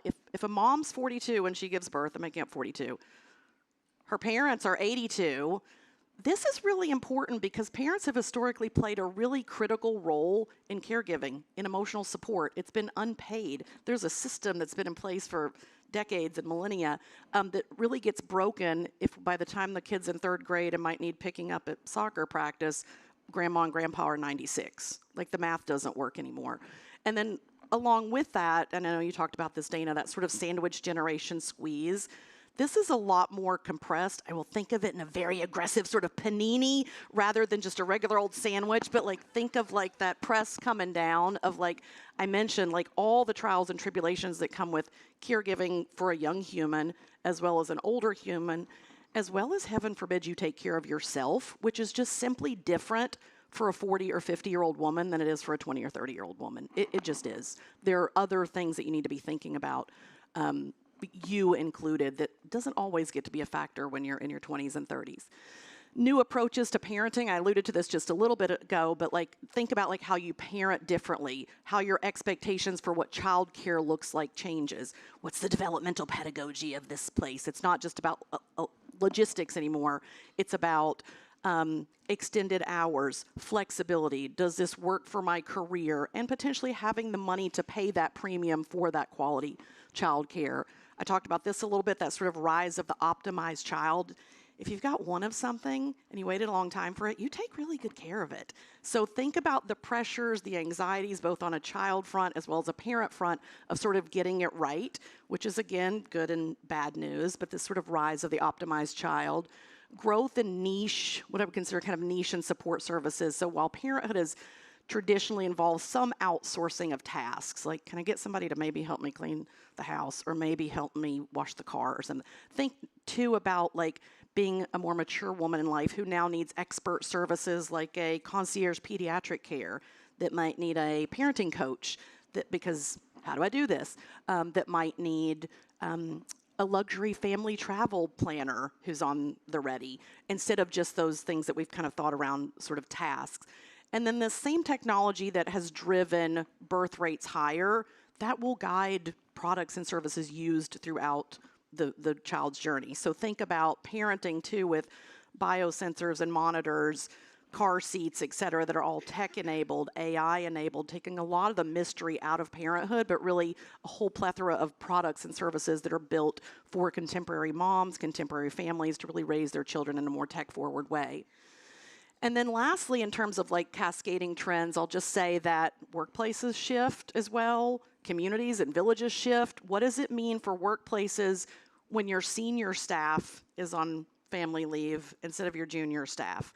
What does that look and feel like? In a positive way, women with more seniority can help kind of chip away at that, I'll call it like a motherhood penalty that can kind of happen in the course of your career, because maybe there's a little bit more bargaining that can happen in terms of like extension of leave, return to work plans and things like that. But again, the counter side of that is like, what does that mean for workplaces? What does that mean for our economy when you have a different set of folks who are missing from the workforce?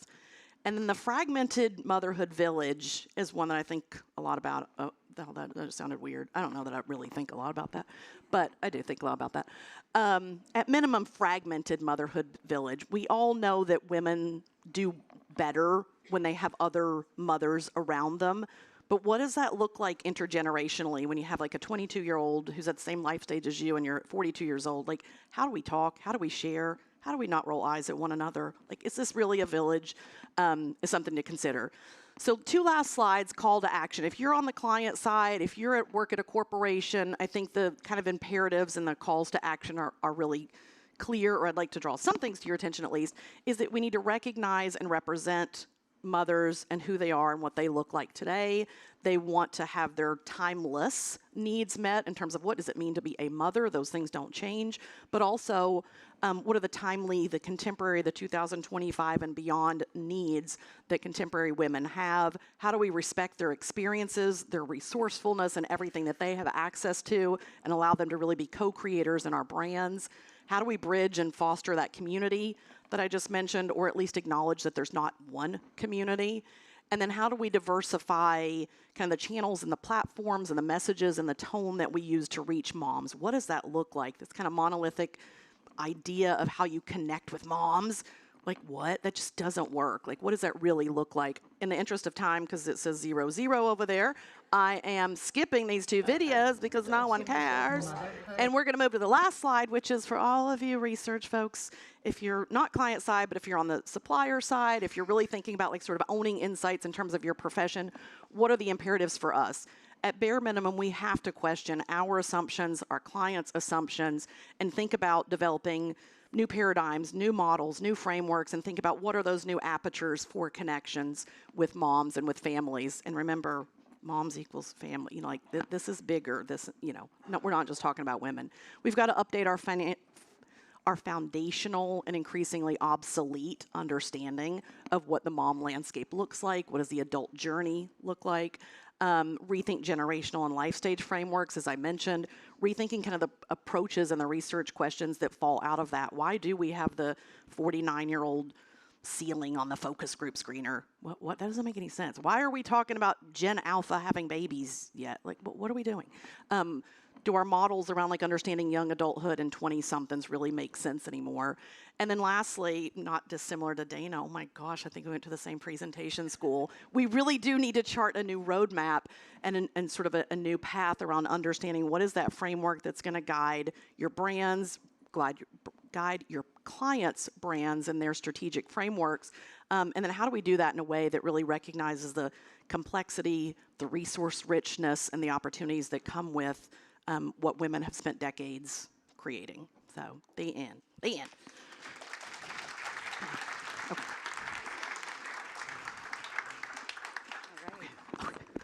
Thank you, Wynn. I love your enthusiasm and your passion. Both presentations were super great to start. This is why I love SMR events, right? People really care about what we're doing here.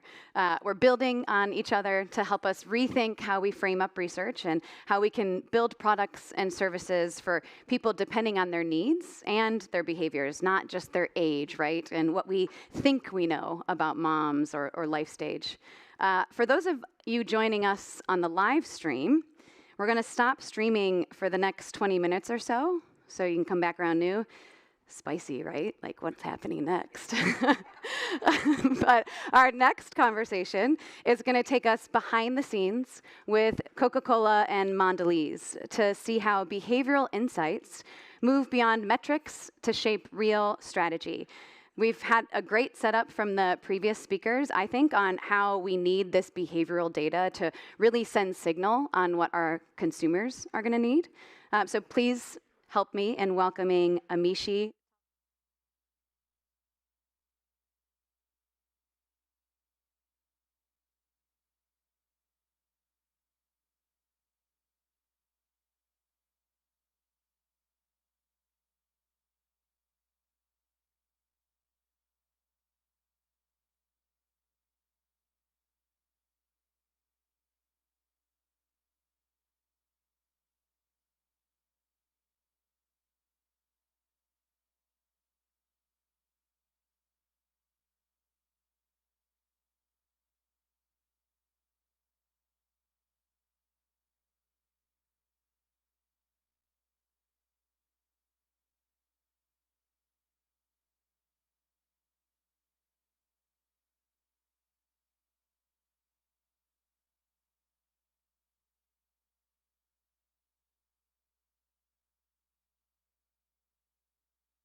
acronym stands for, you're in for a treat.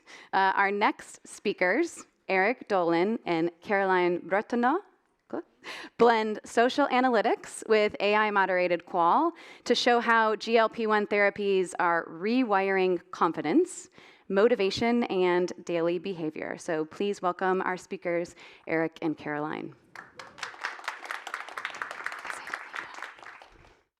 Thank you, everybody. It's great to be here today. Thanks so much.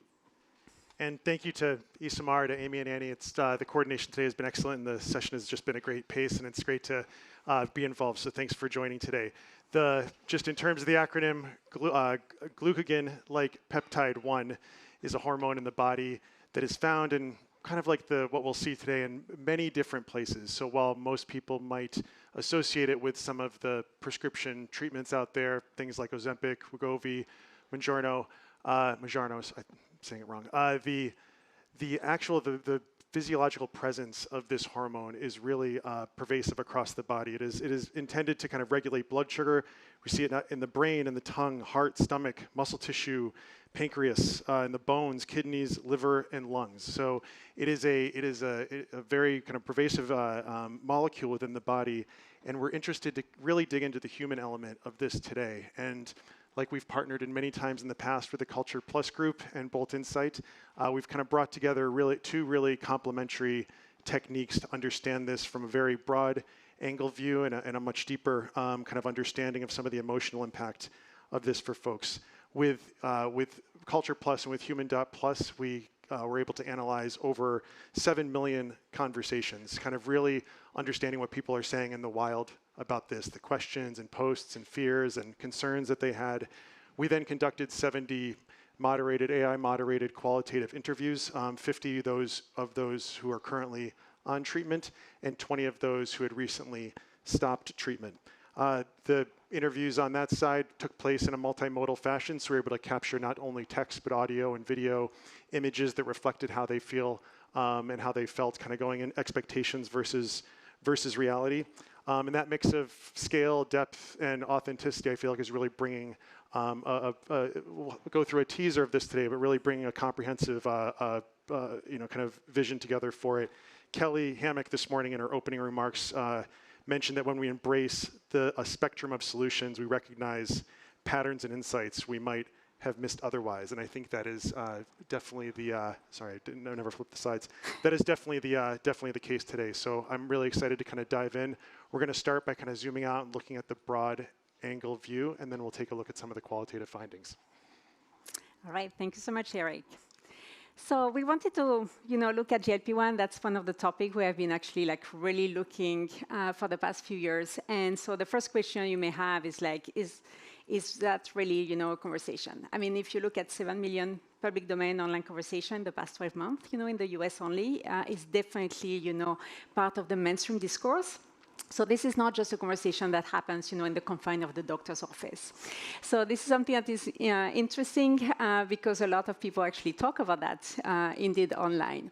So what we are looking into is, our data sets. So at Human.Plus, what we do is we mine any conversation that is public domain that is associated to the topic of interest. So when we look at GLP-1, so that's 6.9 million conversation. And what was very interesting is they don't just happen on social networks. I know we are all about social, but actually, the majority of the conversation happen on topical sites, message boards, and social is only 16%, of all of the conversation that we gather. Now, in those conversations, actually, people self-identify, because they want to actually get in touch with other people in the same situation and learn a little bit more. So what we looked at is a little bit like the gender. We wanted to know who is really involved in this conversation. Is that more of a women topic or a male topic? And so we found out that women, are twice more involved in this conversation about GLP-1. So definitely there is kind of a gender leaning, from women. So they are usually early adopters. They are the community builders, but at the same time, men are not disappearing, from this conversation. So that's very important for us when we start thinking about marketing, who is our target audience, etc. We looked as well at the generations because we wanted to understand, who is involved in this conversation from an age perspective. And actually, the epicenter of this conversation are going to be among the millennials. 1.3 million conversations are coming from them. That's pretty much 43% of our data set. Then followed by Gen X, followed by Gen Z, and only 9% of the data set is from boomers. And GLP-1 was first created, for people that were more on the boomer side. So this is very important for us because it's not just a distribution in terms of age, it's a very fundamental shift. When we have younger generation that actually are rethinking, about a lifestyle intervention and how weight management is going to really mean something different for them as they are going to hit mid-age, not after mid-age. So there is a craze. We love this quote, that we got as well from Bochat AI. Everyone I know is either on Ozempic or talking about it. It's like the new CrossFit. People won't shut up about it.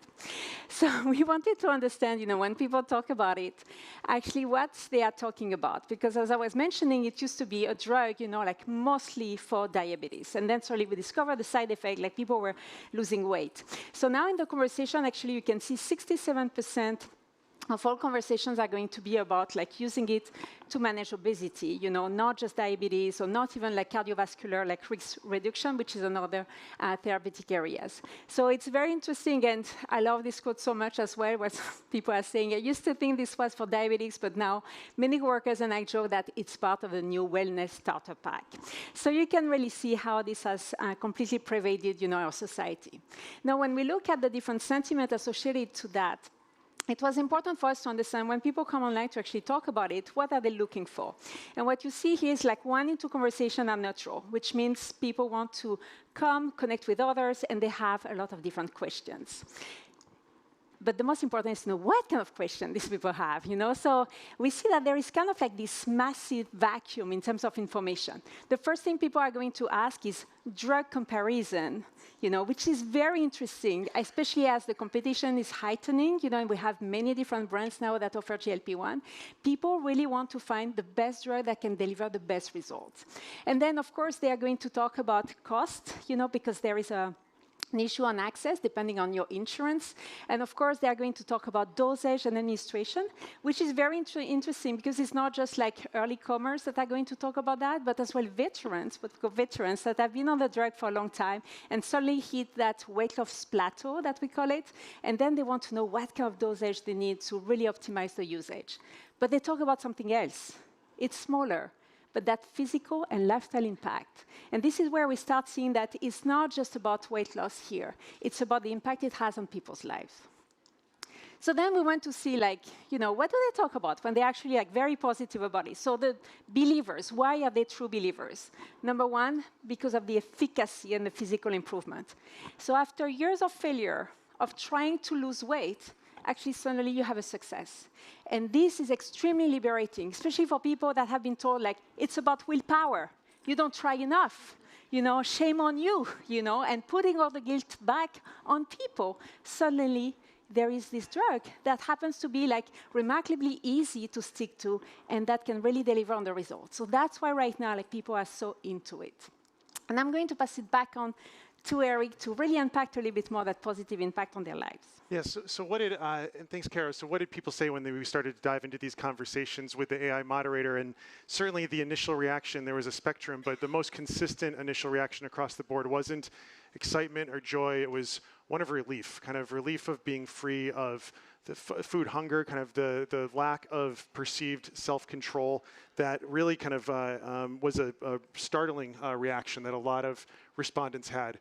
Looks like one of the photos got kind of lopped on its side, but this was a question where we asked them to send us an image that kind of represented how they feel right now. And we kept that intentionally broad because we didn't know if people were going to send selfies or send kind of a metaphorical type of image, but most of the folks did send something that really represented their true and kind of emotions around this.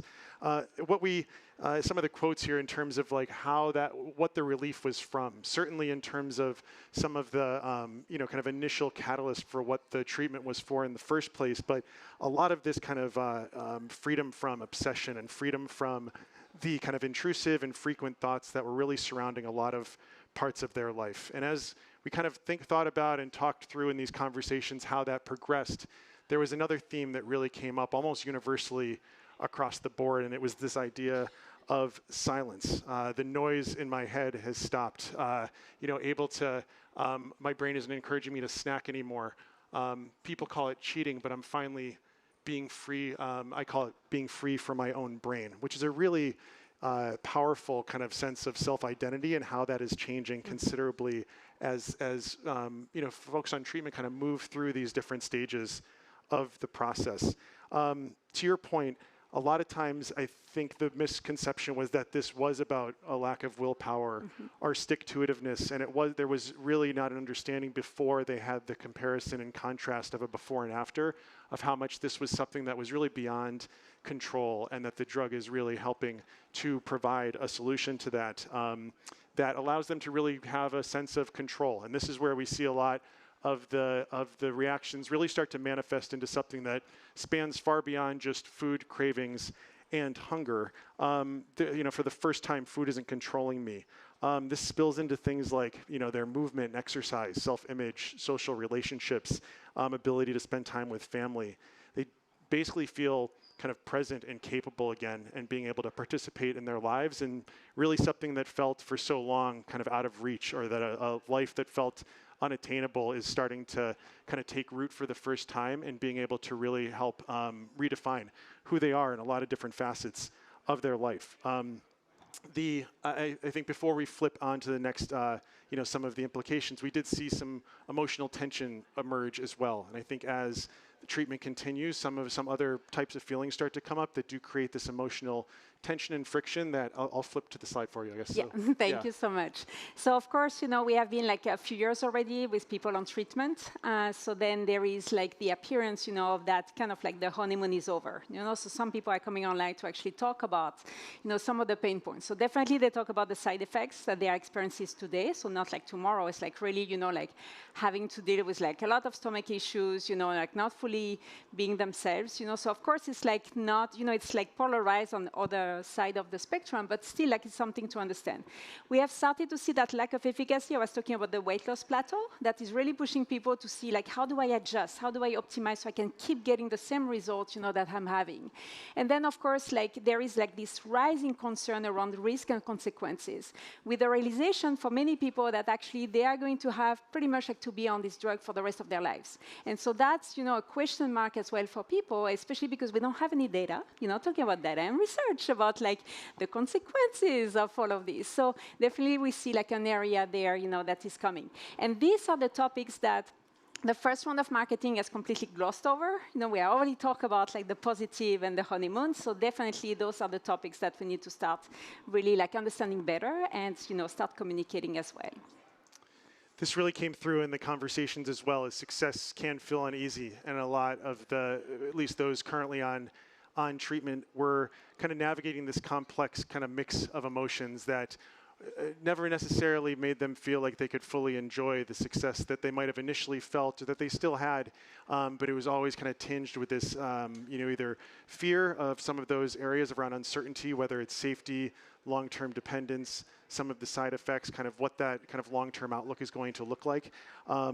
That this was, many feel that they found a solution, but one that they're unsure is going to, how long this will need to be maintained, or is this going to need to be an indefinite type of, type of solution.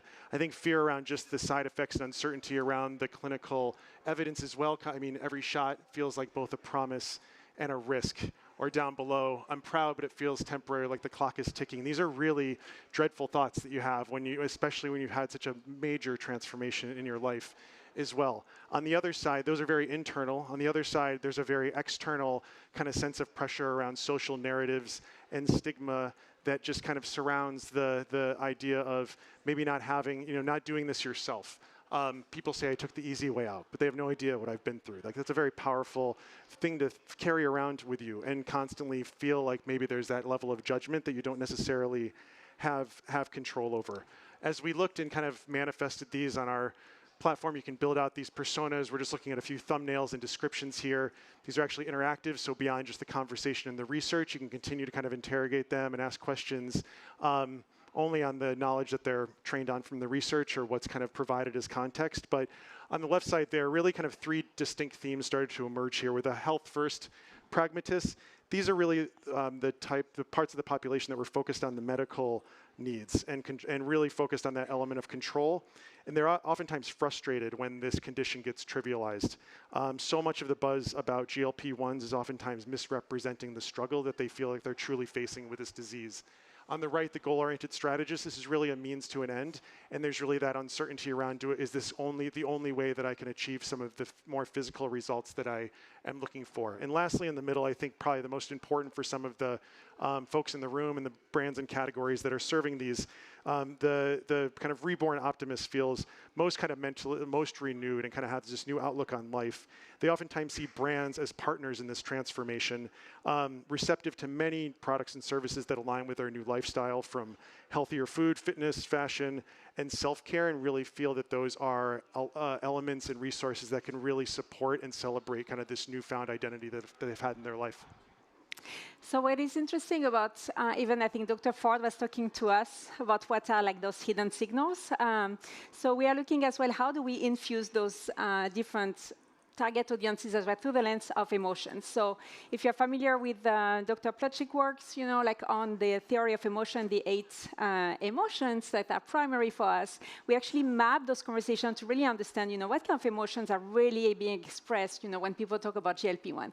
And this is where we see that, we are at a society a little bit like at the crossroads. So there is a lot of anticipation, so there is a lot of hope for true transformation that people are already seeing in their lives. But at the same time, there is tons of fear, tons of sadness as well, because people start feeling like maybe this is not going to last, and maybe, I don't know if this transformation is just like, that one time here. So this is very important for us because at the end of the day, it's not about weight loss. It's really about rewriting your life and really understanding, how you are betting for like a better future. So we did one more thing. I know, like I'm having Megan like getting anxious. So I'm going to go super fast. But looking as well at, the theory of like the 16 basic, desires that pretty much explain anything that we do. So we're looking at when people talk about GLP-1, what kind of like motivations are really underneath that. And so what we saw is like, first of all, this is more of a social revolution. People are doing that so they can show up in the world, not just like look a certain way. So that's why we have social contact that is really like shooting up. And then what we see as well is people are going to look at it through the sense of that self-practicality, which means like they really want results. They're going to be obsessed. So no matter how your brand look like, if it's cool or not, they want you to be able to deliver on that. Otherwise, they will just shop, like somewhere else. And what they really want is like that life rewrite. They want to be able to eat what they want. They want to be able to show up with confidence in the world. They want to be as well to achieve, their aesthetic ideals. They want the full package. And with these drugs, actually, they feel that they can attain that.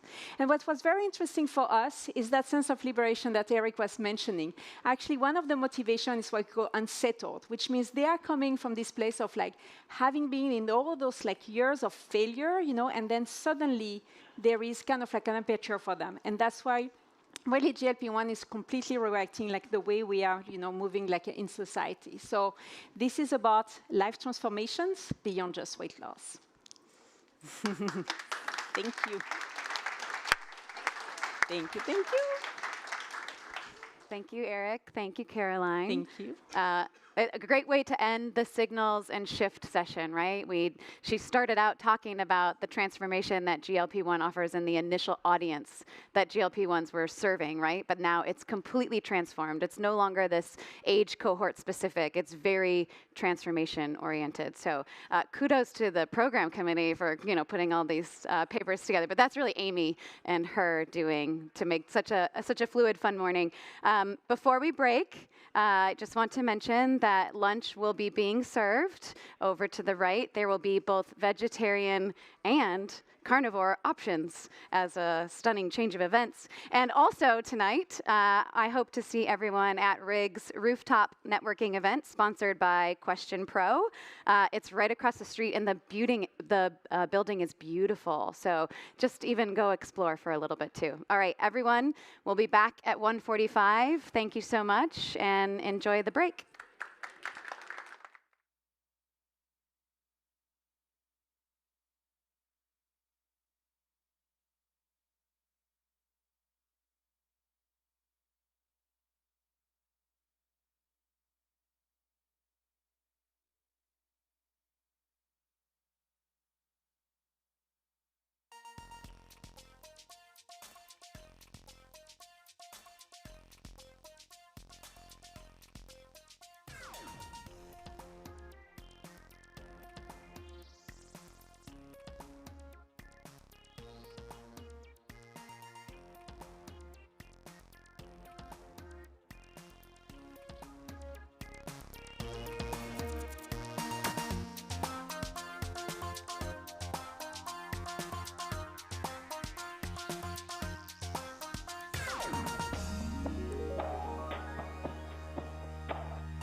Okay, welcome back, everyone.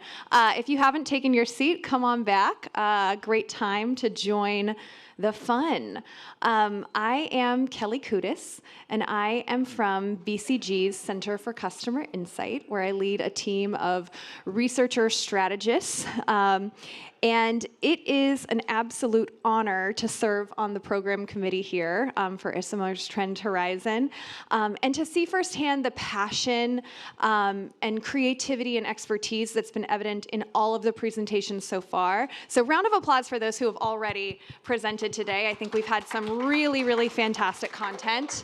And I can say, I personally feel very lucky to be able to introduce our next block of speakers, or facilitators, shall I say, who will be sharing their perspectives in a series of workshops about the hands-on horizon for the research community. Now, I want to start by saying it is not lost on me that in an era when it is easier than ever to collect data and analyze data from customers, it can sometimes feel like we're getting a little farther away from them. Does that resonate with anyone?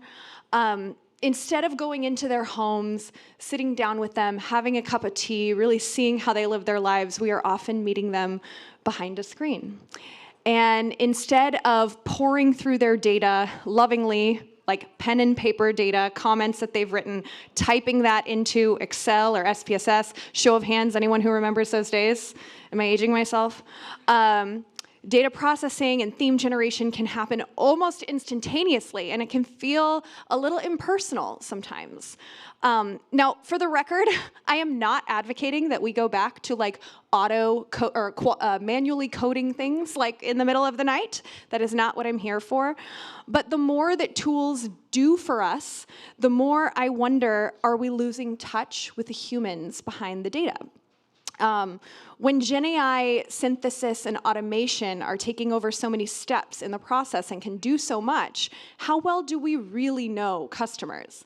And that's what these workshops that you're about to participate in are all about. They're all about showing us that knowing about someone isn't the same as truly understanding them. And they really stress the importance of being a doer, the hands-on imperative of our entire profession. And that actually insight should not be treated as a noun, as a fact, as it often is, but it's actually a verb.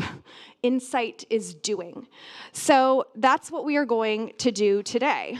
We have 3 really great workshops where you are going to flex 3 of your hands-on muscles. So the first is going to be your own instinct, right? We've all been at this for a while. We know what we're doing. It's the human edge that helps us navigate uncertainty and avoid data mirages, which you're going to hear about later in this conference. The second workshop is going to be all about our collaborative imagination and the power of working together with customers in a hands-on fashion to create new opportunities and impact. And then the third, well, we do have to talk about automation, is about our augmentation inclination, how we make ourselves even more powerful with intelligent systems that are rooted in human understanding and human design. So we're going to dive right in with a set of presenters who is going to talk to us about the intuition advantage. And both of these speakers are from Ipsos. So first we have Richard Bourdonnais, who is part of Ipsos Strategy 3, where he is an innovation practice lead who specializes in breaking bottlenecks by solving complex challenges where human behavior is both part of the problem, but also part of the solution. And then we have Lucie Regeroux from Ipsos BVA, where she is the qualitative practice lead, and she has a passion for driving really spectacular customer experiences through human empathy, behavioral science, and AI activation. So enough from me. Without further ado, let's welcome Richard and Lucie.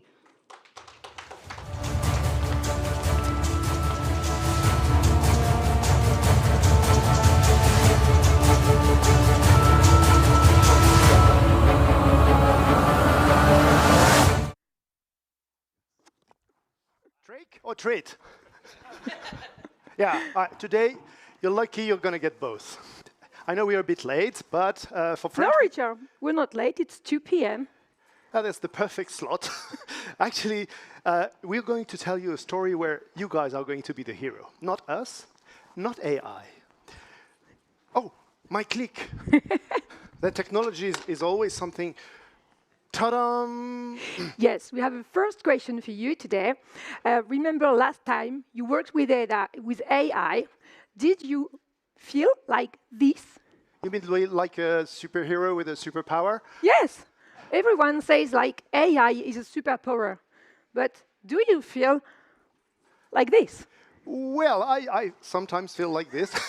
But I must say that it's not just AI doing the heavy lifting. Behind the armor, there's a human. Behind the mask, there is Tony Stark. But I have a question for you guys. As researchers, if we take out the armor, which Tony Stark would you like to be? The one on the right or the one on the left? Richard, I imagine you would like to be this one. How the do you know? strongest one. Well, I guess this is the story of AI. Like, what happens under the armor? Under the armor, the reality is we know that we are not superheroes. Even superheroes go to the gym because Tony Stark goes to the gym. Superhero goes to the gym, and that's why today we are not going to talk about the AI as a superpower. We are going to talk about your superpower, a superpower that we call expert intuition. This is a 100% human super skill, and the good news, it's a skill you can train, just like when you go to the gym. Now, the thing we've prepared for you is actually a workout. Yes. In the next 20 minutes. For the next 20 minutes, we'll take you to the gym.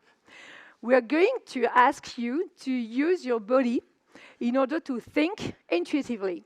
It's something that you know you do in your everyday life. For instance, you ride a bicycle, you dance tango, without thinking about it. So today, it will be the same, but the way around. And because there's no point actually in wearing an exoskeleton if you are not confident in your own strength. So we've prepared for you a workout based on neuroscience. Yes, what you didn't know is that intuition is a train you can skill because it engages your body and your brain. And there are a couple of guys who've written very interesting books. This one from Andy Clark, The Experience Machine, American guy, and Stanislas Dehaene, How We Learn, French guy, working together. This idea behind is that there is some mechanism that you can reactivate in your body just by knowing how your body works. So this afternoon, we are going to go and test your senses, your body, and I hope you feel energized right now because this is going to happen with a very small warm-up. I'm going to show you a sentence on the screen, and what I want you to do is to read out loud this sentence. Okay, it's a bit long, but be very focused. It's going to be now displayed on the screen. Can you read this sentence?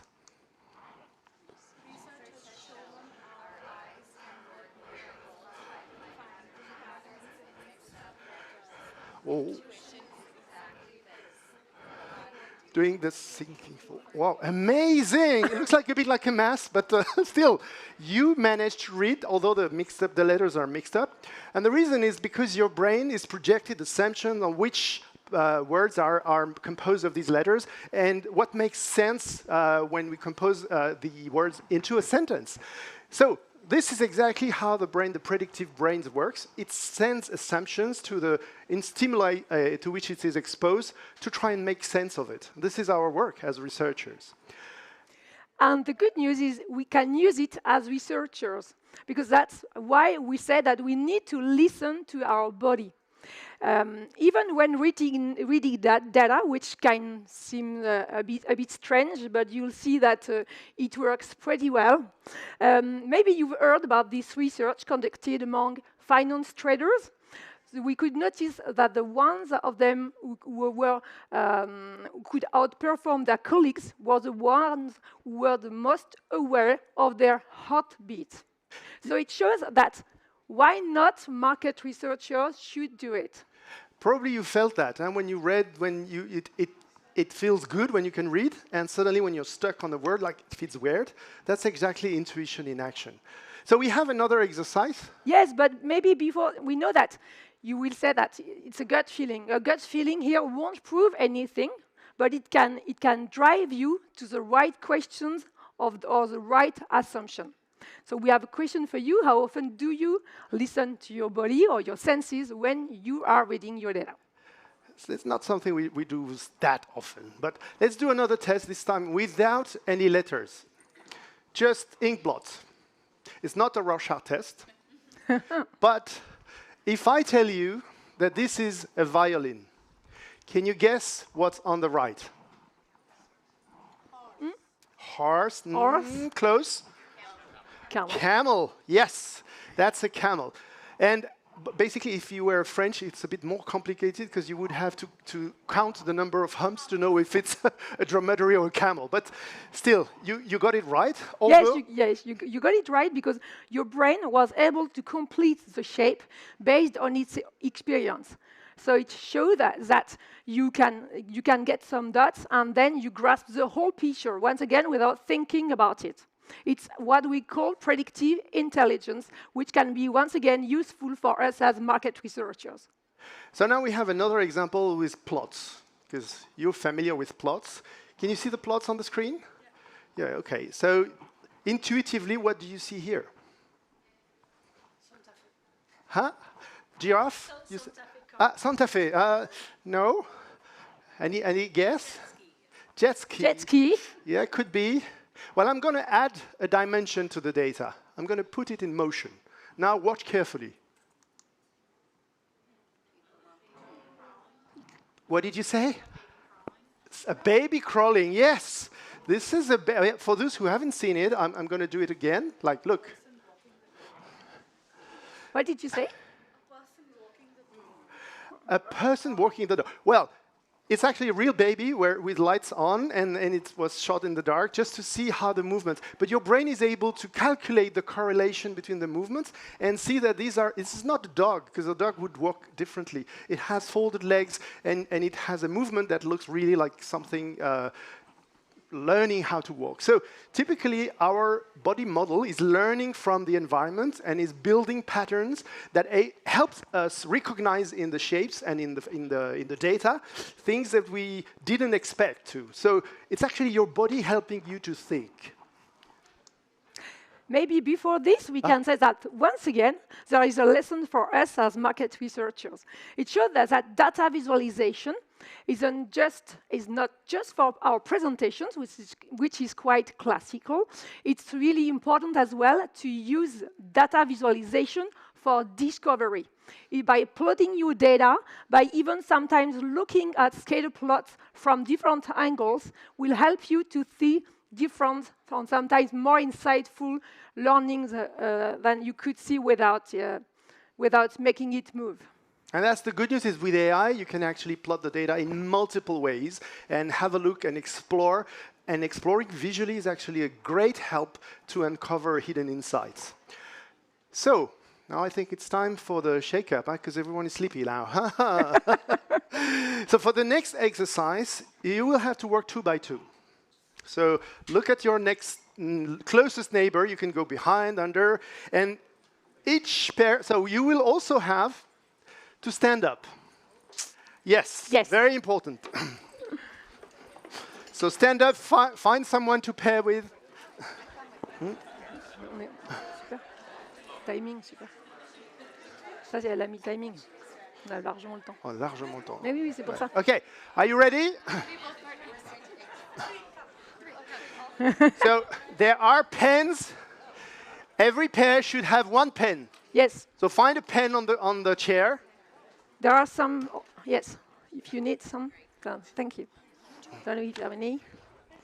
Some. And now we're going to give you the instructions, so pay attention carefully, because this is a test.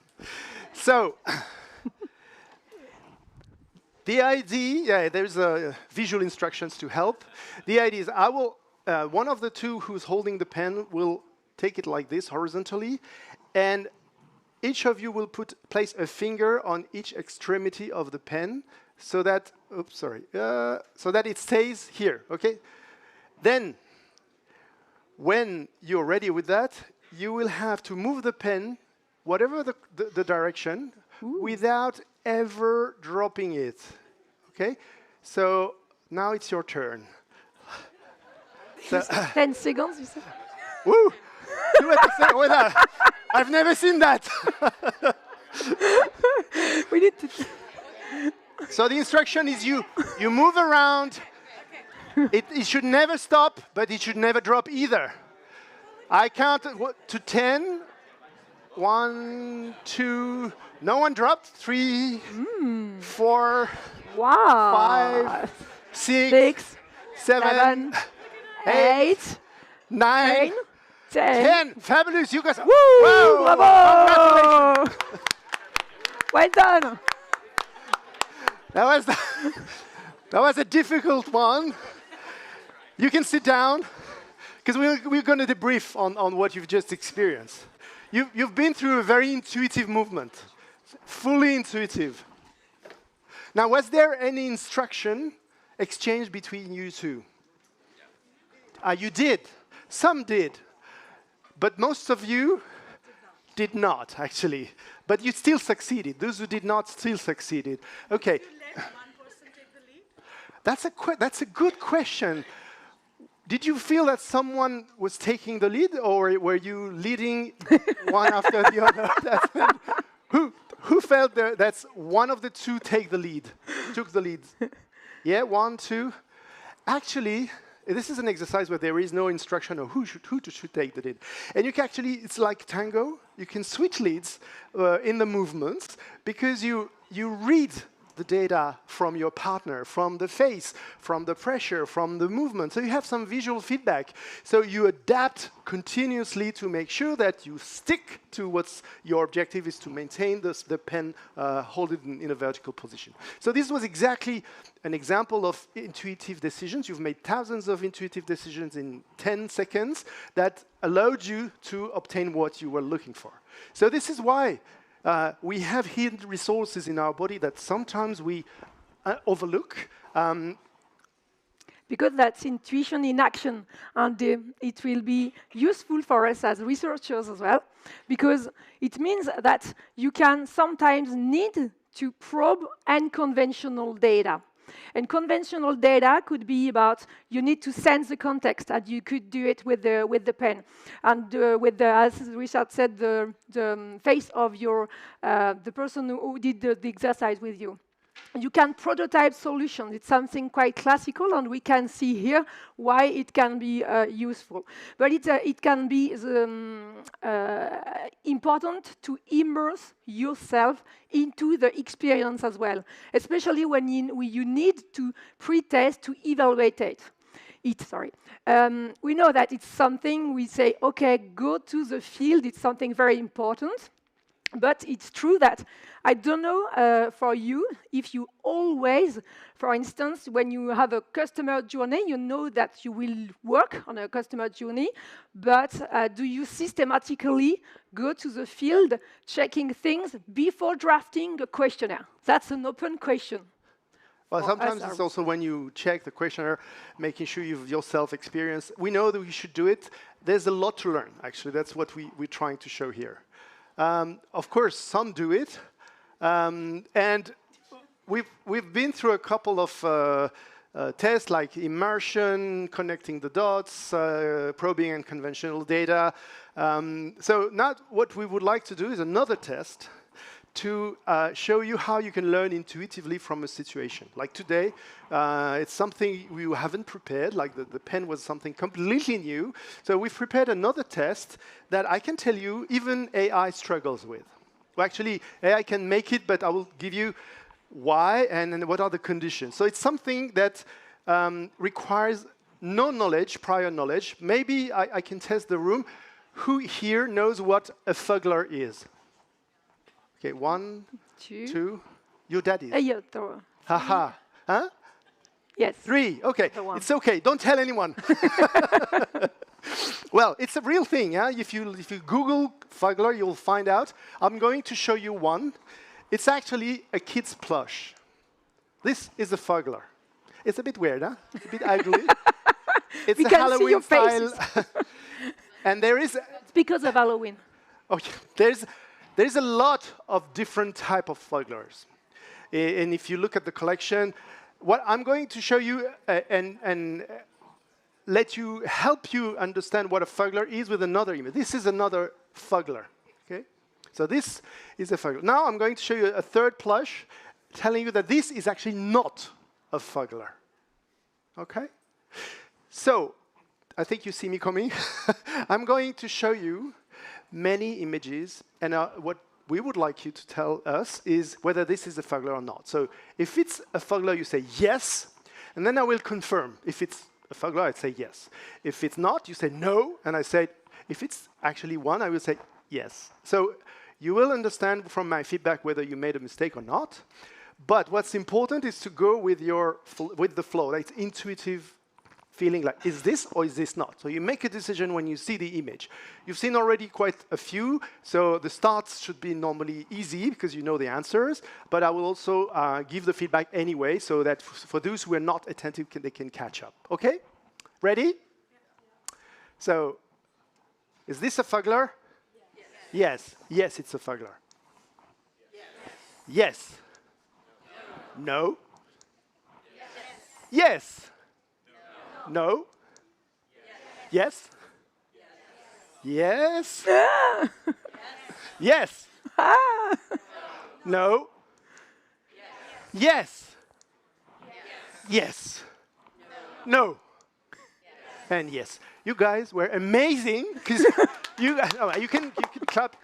You did nearly 100%, like a few hesitations sometime, but most of you didn't know what a fuggler is like only 5 minutes ago. So it's kind of amazing learning system. Our brain is able to actually capture the shape, the color. Now you can rationalize and say, oh, I know, it's because of the eyes. Or maybe it's the teeth. Or maybe it's the color.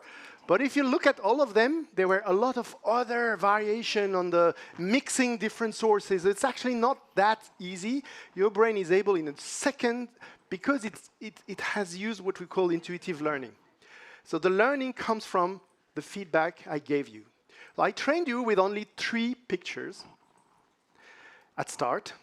This, of course, AI could do, but it would need gazillions of pictures of fugglers or non-fugglers to de-ambiguate what is really a fuggler. They still struggle with some cats and dogs sometimes. So here you've been able to learn that from just being exposed to the picture. And there are 4 ingredients to intuitive learning. The first one is active engagement, attention, sorry. The very first is attention, and you were very attentive, like everyone was like, I don't want to miss that one. So attention is the number 1. Then there is active engagement. That's why we gamified that. So you just voice over, so you engage your body into the decision. Okay. Second. Then there is a third one, which I talked about, which is the error feedback. So it's not just that you made a right decision, it's that you were confirmed in your decision. Or maybe if you hesitated, you corrected your model. So actually, your internal model is learning from the feedback it gets from being exposed to the fugglers. Because, of course, repetition is also a super important factor. The more you see fugglers, the less error you make. Now, there's a 5th element to the learning, which will not happen today. It's usually happening at night. It's when actually your brain processes what is learned in the day and consolidates and makes the model of a fuggler something that you can actually relate to on the day after. So maybe tomorrow I will ask some of you, can you draw me a fuggler? And we'll see whether it sticks. Okay? So here again, there is a lesson for us as market researchers. It shows that the 2 most important things that are the ingredients, the secret ingredients to boosting your intuition is first, be exposed as more use cases as possible, and secondly, get feedback, ask for feedback. You can use AI to role play. You can, for instance, use a chatbot in order for you to train safely, or even a chat boss, if it's a bit tricky. And then you can, based on these 2 principles, you can build and develop your own pattern library. It's actually a very safe. AI is great to learn from in a safe environment because you play with something that's actually not alive. But instead of just like developing persona bots for consumers, you can do with, with people like clients. I have my most terrible client. I created a persona bot, so I challenged myself with the presentation, and it's actually very helpful because by training, we did this today. For today, we used some of the chatbots to train ourselves. So this is a very good way to build patterns, learn, and accelerate your intuition as well. Last exercise. Oh yeah, last. Well, not the end totally of the presentation. We still have time. But one last exercise. We are going to ask your brain to work a little bit more now. It's a bit more tricky. It's a problem-solving exercise. So we have here 3 knots. Some of the knots, if you pull the 2 strings, will actually create a real knot. Some will actually untie and just be a string. Okay? So you know the exercise we're going to try and solve is one by one. What I will ask you is whether one knot is going to make a knot or not. Clear? So the first one, letter A, who thinks that this knot is going to make a knot? 1, 2, 3. Oh. Okay, the vast majority thinks it's not going to make a knot. It's actually not going to make a knot. You have to trust me, because I don't have the real thread. But you know what I did? I've actually used 3 LLMs and uploaded the pictures, and actually they gave 3 different answers. So that's very interesting. And we will come back to that, to the why after that. So, A. B. Would B make an... Yes. Now the vast majority is saying yes, and you're right. B is actually going to form a knot. And now, how about C? Yes, as well. Yeah, very good. Yes. So, what's interesting here is that you've solved a complex problem. Cognitively, it requires a lot of effort. But did you use any kind of reasoning or math, or is there any way you could tell your neighbor, like how you came up to that conclusion? Yeah? So how did you do? So basically, it's one loop behind the other or in the same direction. Not direction, but are they overlapping each or not overlapping? So this one, both are under, whereas all of those, one is above and one is under. That's the perfect rational answer. Now, for others, and it's good, it's a real one. Like, but have others used other tactics to decide? You take the 2 parts and you stretch it and you imagine in your head how it's going, what is going to happen. Exactly. That's a way to solve the problem, is actually to simulate the movement of what is going to happen if I pull in my head. So this is exactly how we solve problems in real life, is we create simulation of reality to see whether the outcome aligns with our objectives. And we have different possible outcomes, and by creating a physical model of the world in our head, we don't need to use words.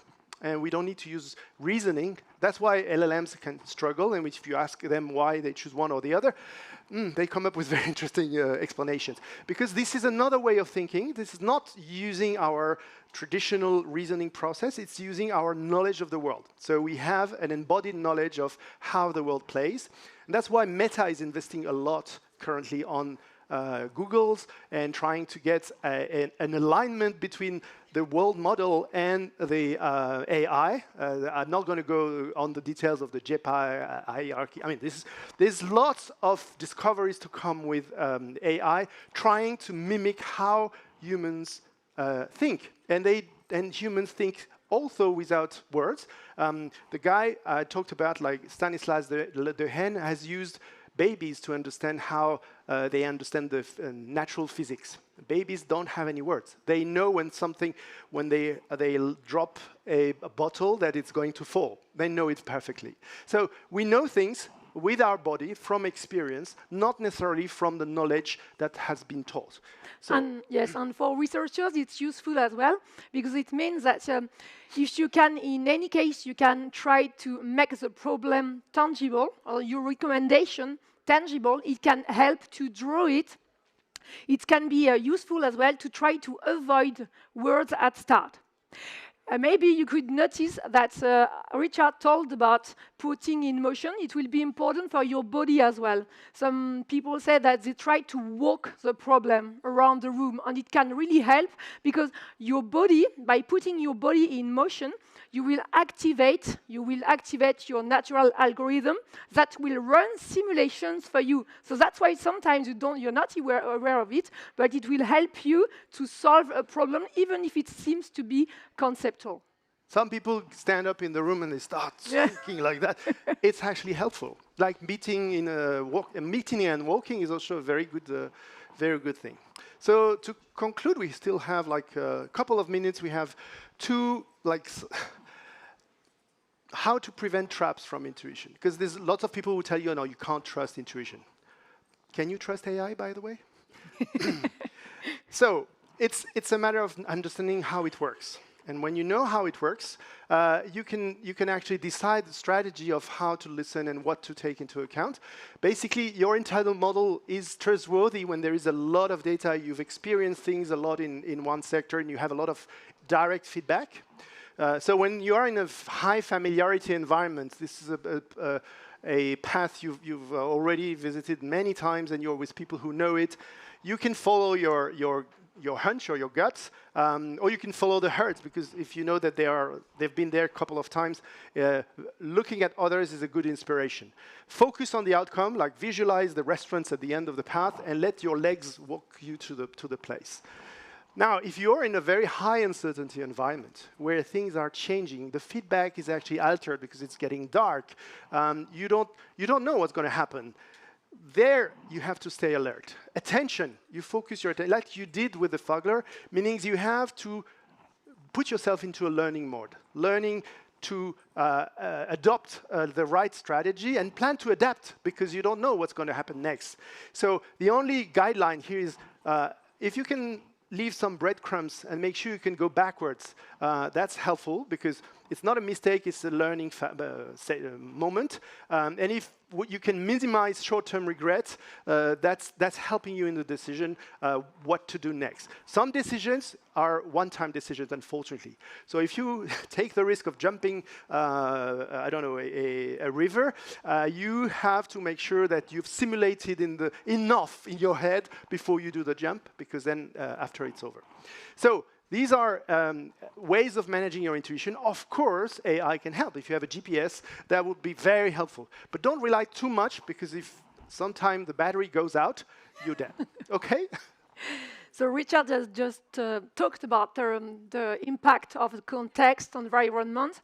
Then let's focus on other pitfalls that are due to our bias. First one is inattention. Inattention is basically, you're in a forest, you're walking, and you step on a snake. It's just because you are not paying attention. So that's the first pitfall. Then you have the float. You'll get much more information in the paper. But here, just to give you an overview of the most important ones, the second one is float associations. This one is a bit tricky. It's mostly due to misguided training. For instance, you are with a kid, and you can see birds that are nice in the book, and then you go to the mountain, and there is a bear, and you think that's a nice animal because in the book it was a nice animal. It will be this type of thing. And you'll see that you will get examples when you're a researcher. Sometimes you're like, okay, I'm to be careful because maybe I am in this situation. Two other ones that are due to your bodily signals. You may confuse your own intuition with other signals. In some cases, for instance, strong emotion, even more when it comes to fear or desire, which are strong emotions. You can lose and think you're based on your intuition, but it's not intuition. It's just desire. It's just fear. Or wishful thinking that we can imagine you should be aware of as well.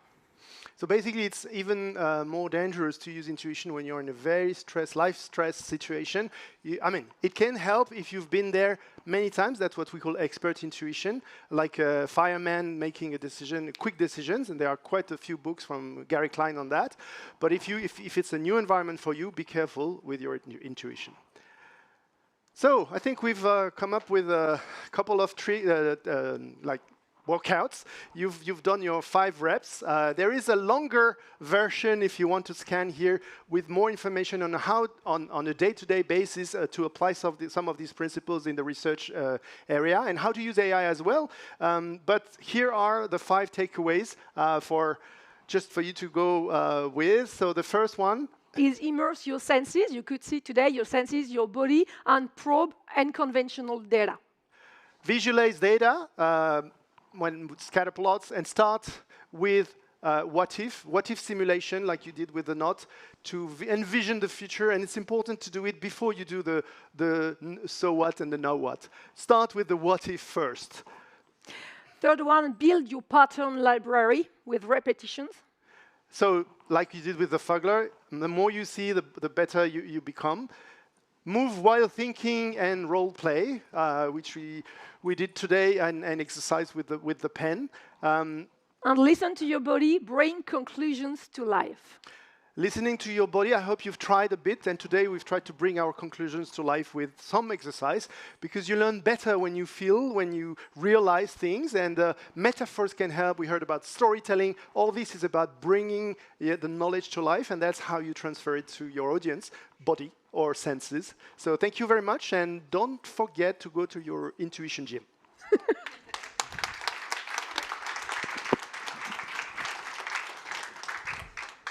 Wonderful.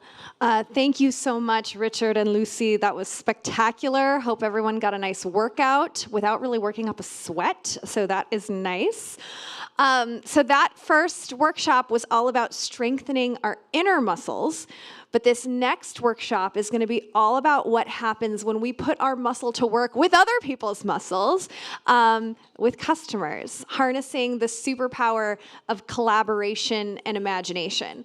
And so this next presenter is going to take us inside of her process of co-creation, a process that's really centered on listening, testing, doing, tinkering, changing, maybe failing, and then maybe trying again over and over and over again and with other people.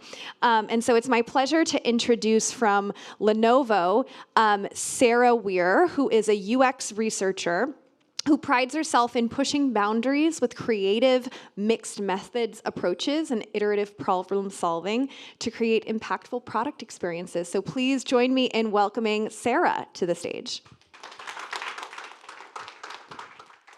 Thank you. Thank you.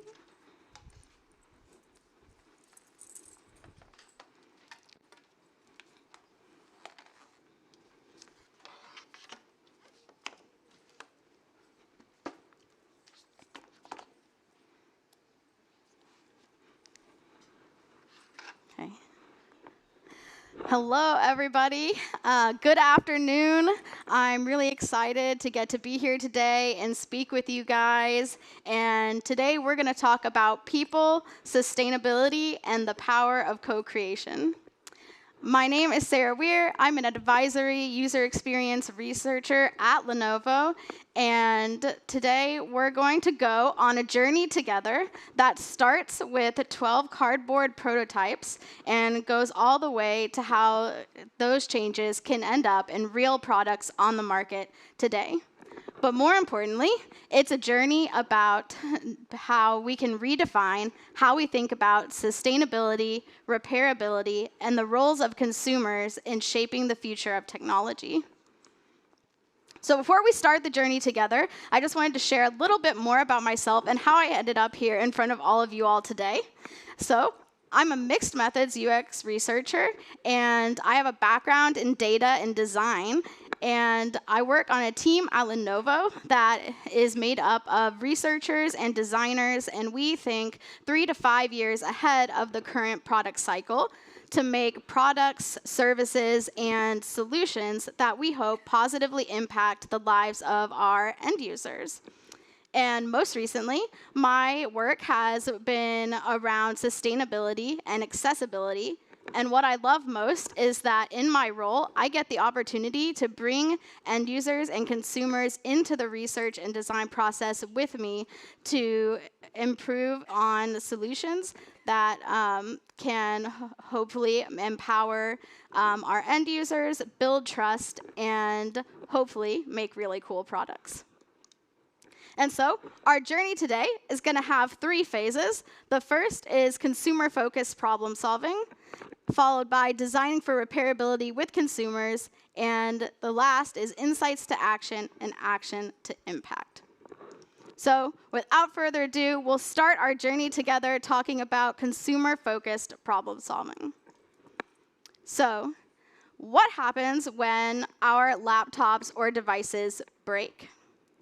For most people, we have found that when our devices break, we just replace them. And you can see the consequences of that in the video playing here in some of the devices, including laptops, tablets, and monitors that our participants showed us that they have at their homes that they no longer use and are eventually going to discard and become electronic waste. And I know I myself also have 3 laptops, 2 monitors, and another tablet at home that I don't use and also is eventually going to be discarded.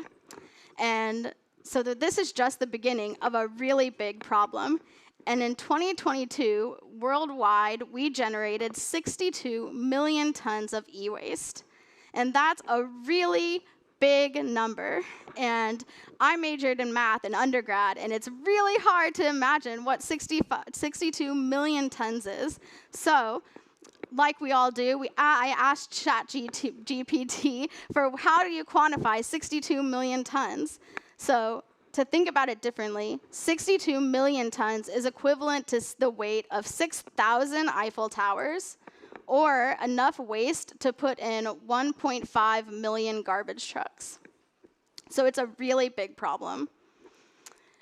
So to combat this, companies today are starting to look at how they can close the product lifecycle loop and transform their businesses by focusing on innovations in supply chain, manufacturing, and product design to hopefully improve sustainability. So at Lenovo, we asked ourselves, how can we be a part of the solution?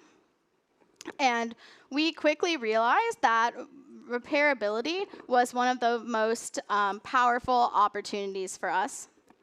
But repairability, making products repairable, is not just the only solution. We have to think about how to make repairability approachable.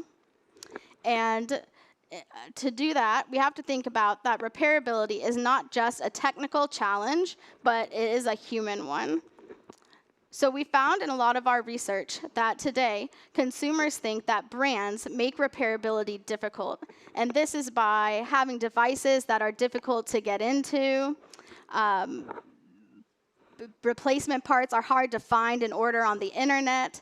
And oftentimes, there's even direct messaging and labels on products discouraging self-repair by consumers. So consumers can't do what's best for sustainability if they don't have the support of the brand. So in order to solve this, we need to think about repairability and sustainability from the consumer perspective. And we need to break down barriers to repairability and make repairs easier, which can hopefully build trust with our consumers and have positive environmental impacts. And so I want to start with a question to the audience of what does a sustainable laptop mean to you? And it can be any gut instinct responses. When I first started this, mine immediately just went to materials.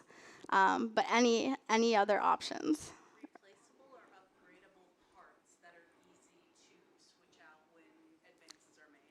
Yep, that's a great one. Thank you. Any others that want to share? Renewable energy, yes, that's another great one. Yes, I love that. Batteries, that's great too. Okay, so when we first started our project, we really wanted to understand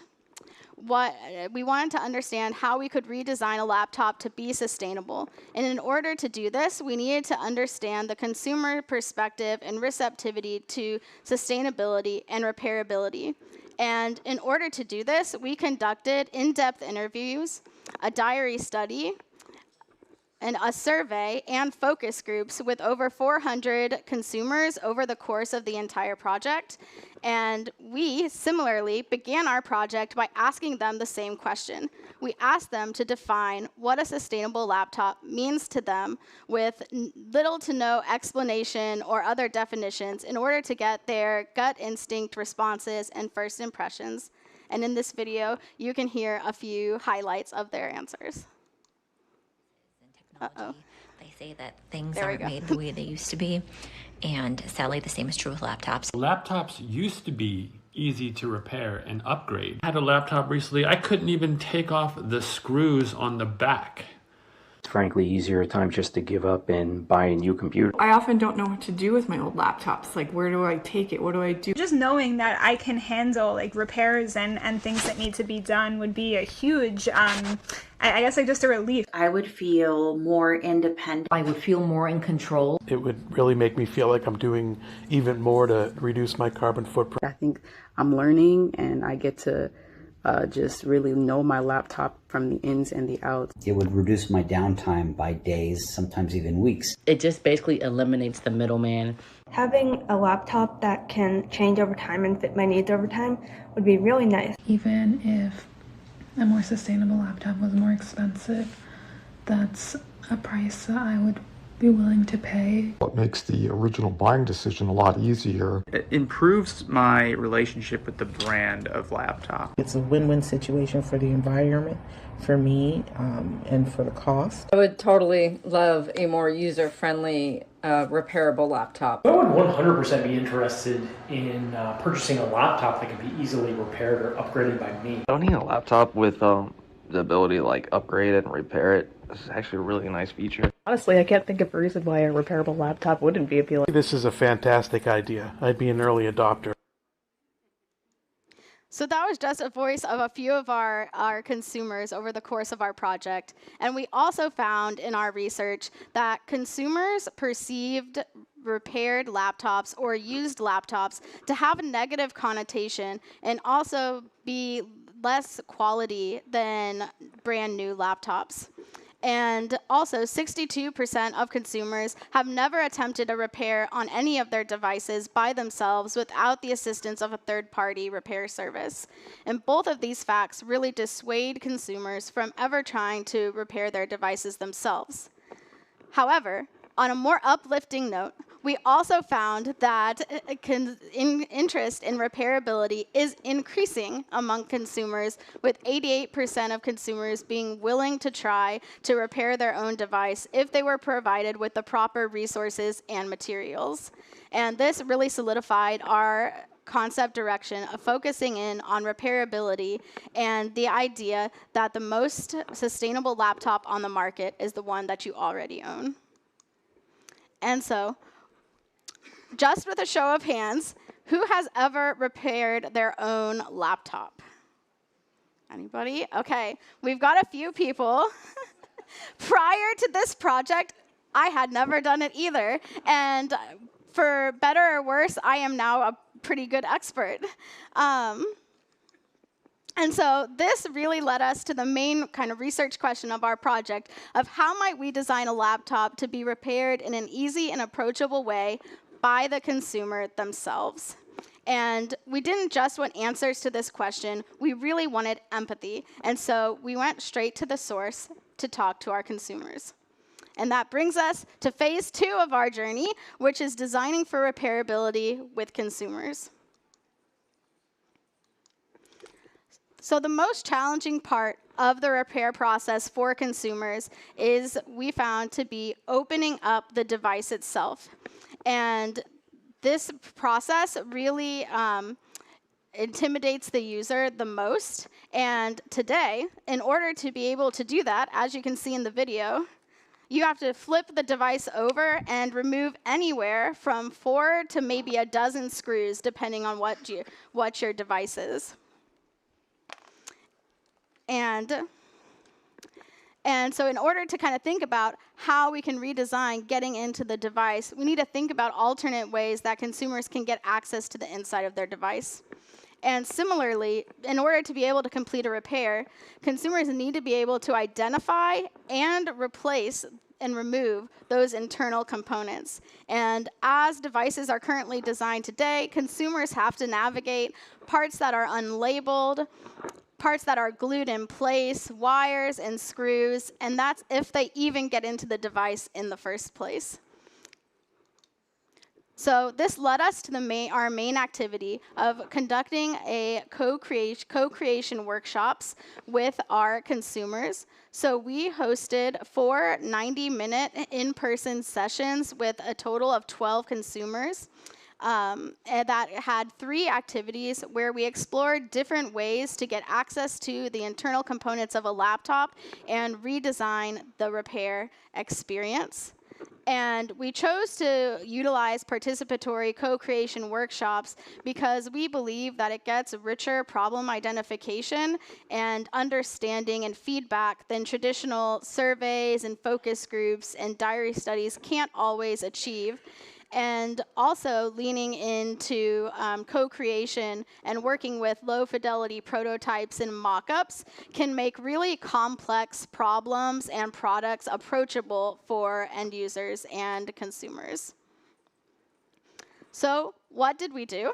Our co-creation workshop had 3 main activities, and we started by giving non-functional laptops to each participant, and they were also given a set of necessary tools and instructions in order to be able to remove the back cover of their laptop.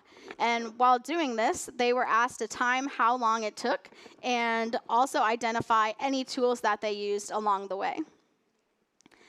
After they had removed the back cover of the laptop, which in some instances took up to 30 minutes, they were then given a list of 5 internal components within the device and asked to identify and remove those from the laptop. And after each one of these activities, the participants and I discussed what could have gone better, what did they like, what was challenging about this experience. And overall, these first 2 activities really set us up for the 3rd activity by identifying pain points and hands-on challenges in the repair process. So for our 3rd activity, we asked participants to redesign a repairable laptop based on their experiences and pain points they just witnessed in removing the back cover and removing internal components. And we gave participants cardboard prototypes consisting of 1/2 of the screen of the laptop. 1/2 was the base that had kind of a carved out section that they could put internal components in. They also had cardboard representation of all the different components, as well as different kind of designs and layers for the seat cover or the keyboard layer of their laptop that they could use. We also gave them a variety of art supplies, and so this consisted of strings, stickers, markers, paint, paper, anything they could use to be able to customize their devices. And most of the time, this worked really well in our sessions, and our participants were really interactive and engaged in the activity. But if people needed some encouragement along the way, I pulled from their answers to the previous activities and asked some guiding questions along to kind of help them along the process of how would you imagine getting into the device, how would you imagine things working together, and things like that.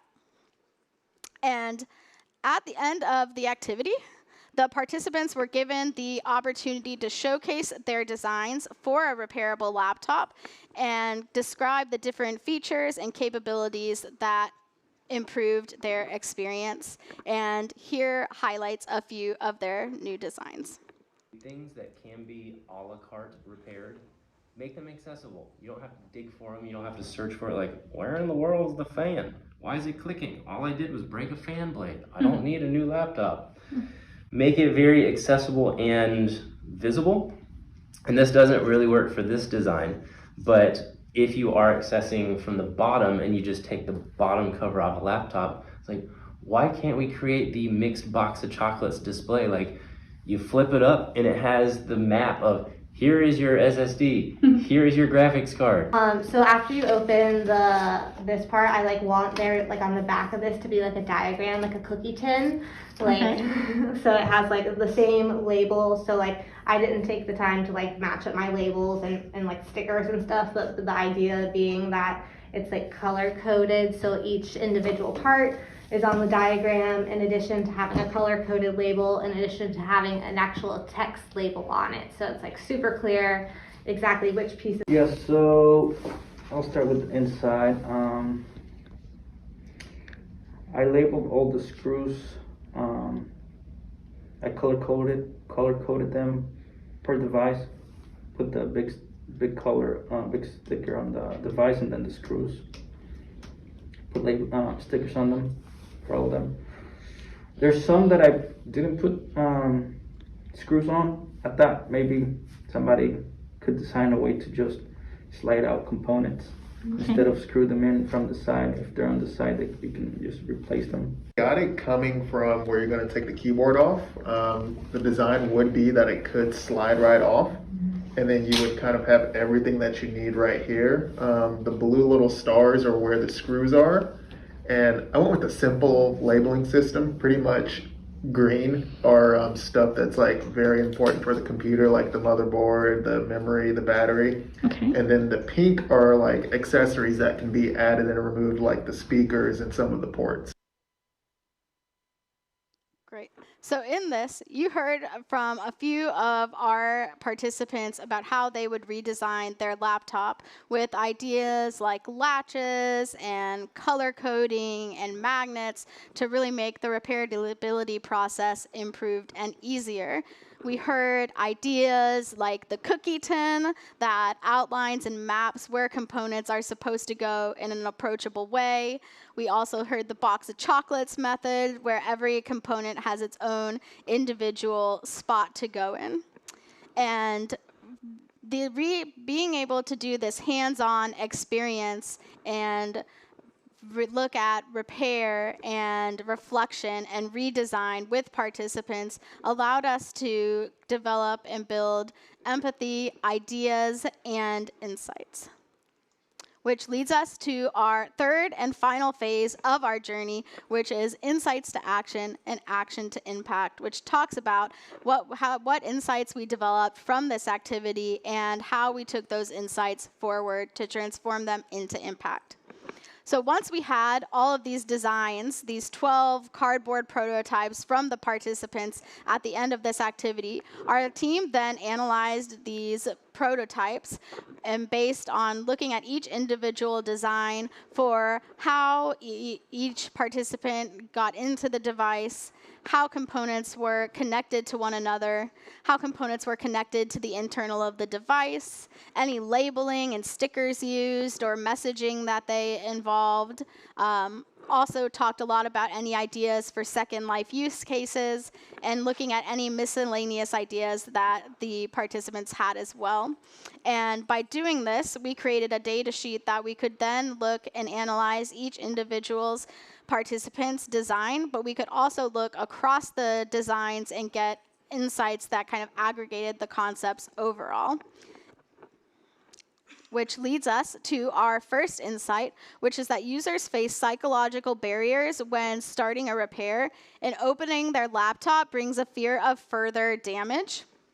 And the way it is right now, participants, if they have to replace a key on their keyboard or maybe one of the rubber feet underneath that's external, they can do that. But as soon as they have to remove that back cover, their confidence and comfort drops. And they're afraid of making the problem worse or damaging the device and having to pay more money for someone else to just come fix it in the end.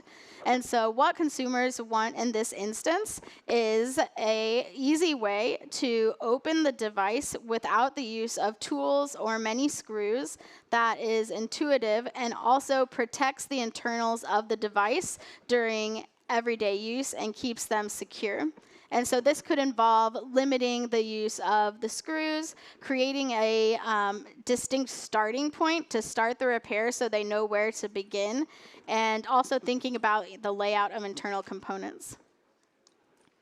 And our second insight is that repairs are overwhelming due to the number of parts and how difficult it is to distinguish components, overloading the users with information. Users want to know exactly within their laptop what components they can and cannot repair themselves using color coding and labeling. And for the components that they can't repair themselves, they do not want to interact with them and they want as minimal interaction as possible.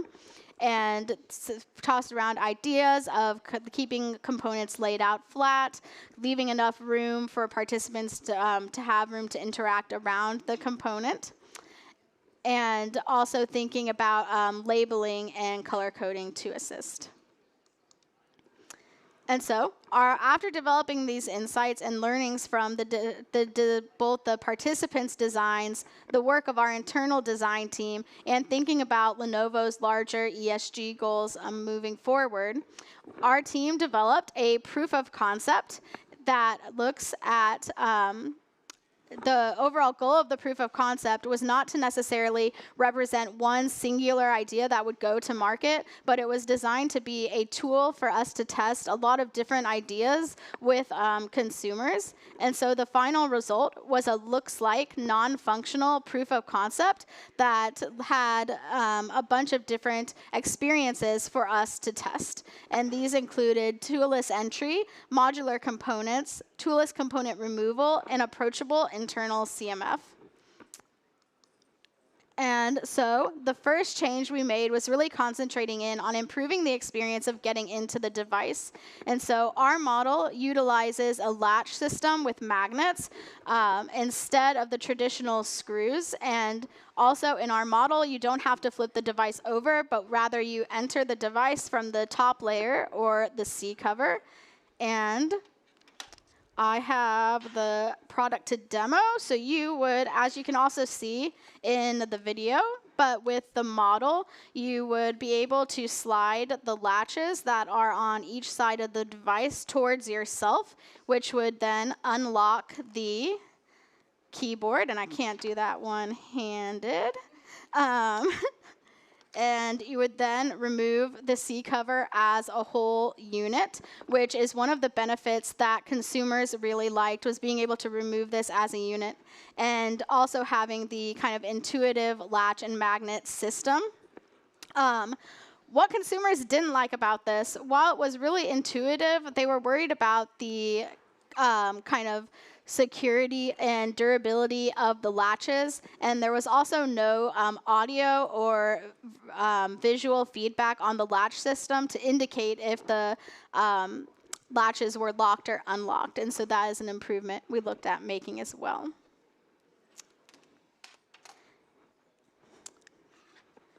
And then secondly, our improvement is that we wanted to look at how the participants could identify and remove internal components. And so for this, we created what we called tiles, which house the internal components of the laptop and any necessary connectors and things within the individual tile system, which you can see here, which allows for a toolless removal. So you have the different components and you can just would in theory be able to snap them out, and all necessary parts and connectors are stored within there.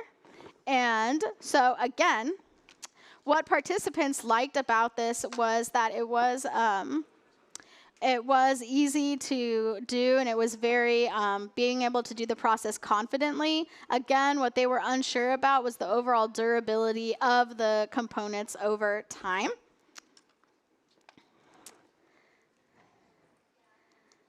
And so after we developed the proof of concept, our team then ultimately, we took the lessons we learned from the proof of concept and the co-creation activity, and we used them to come up with a modular approach for repairability and ultimately kind of improve sustainability of laptops and improve trust with our users. And the insights from this work ultimately led to product changes that can be seen in some of our select T-Series laptops that are out on the market today. But that process did not happen overnight. It took 3 subsequent projects for our team and 3 years of development at Lenovo for those insights to make it from the cardboard prototypes to being on the market.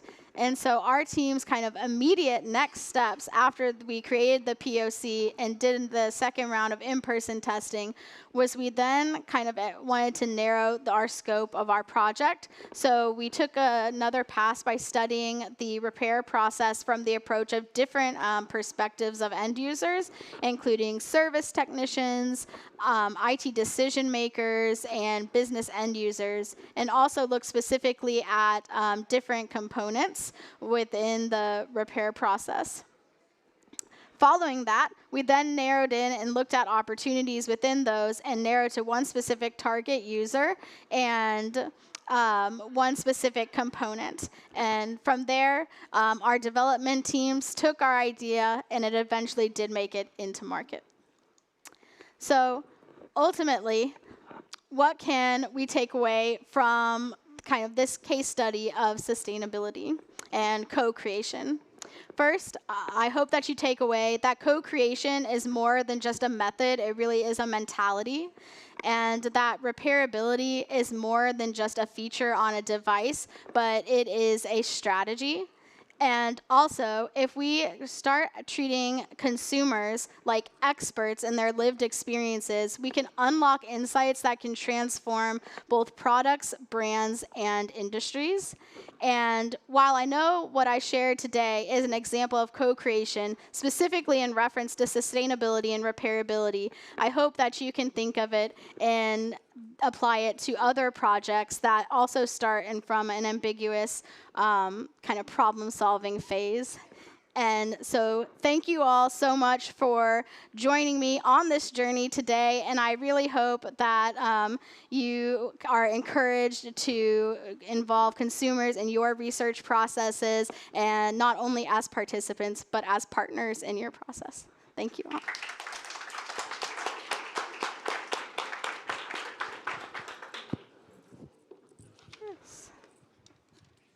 Okay, thank you. We have a technical switcheroo. We're all good? Okay. While we get the tech situated, that brings us to our third and final workshop in this Hands-on Horizon series, where we're going to shift from talking about collaborating with people to here we are collaborating with machines. Okay, you knew it was coming. You knew we were going to talk about AI.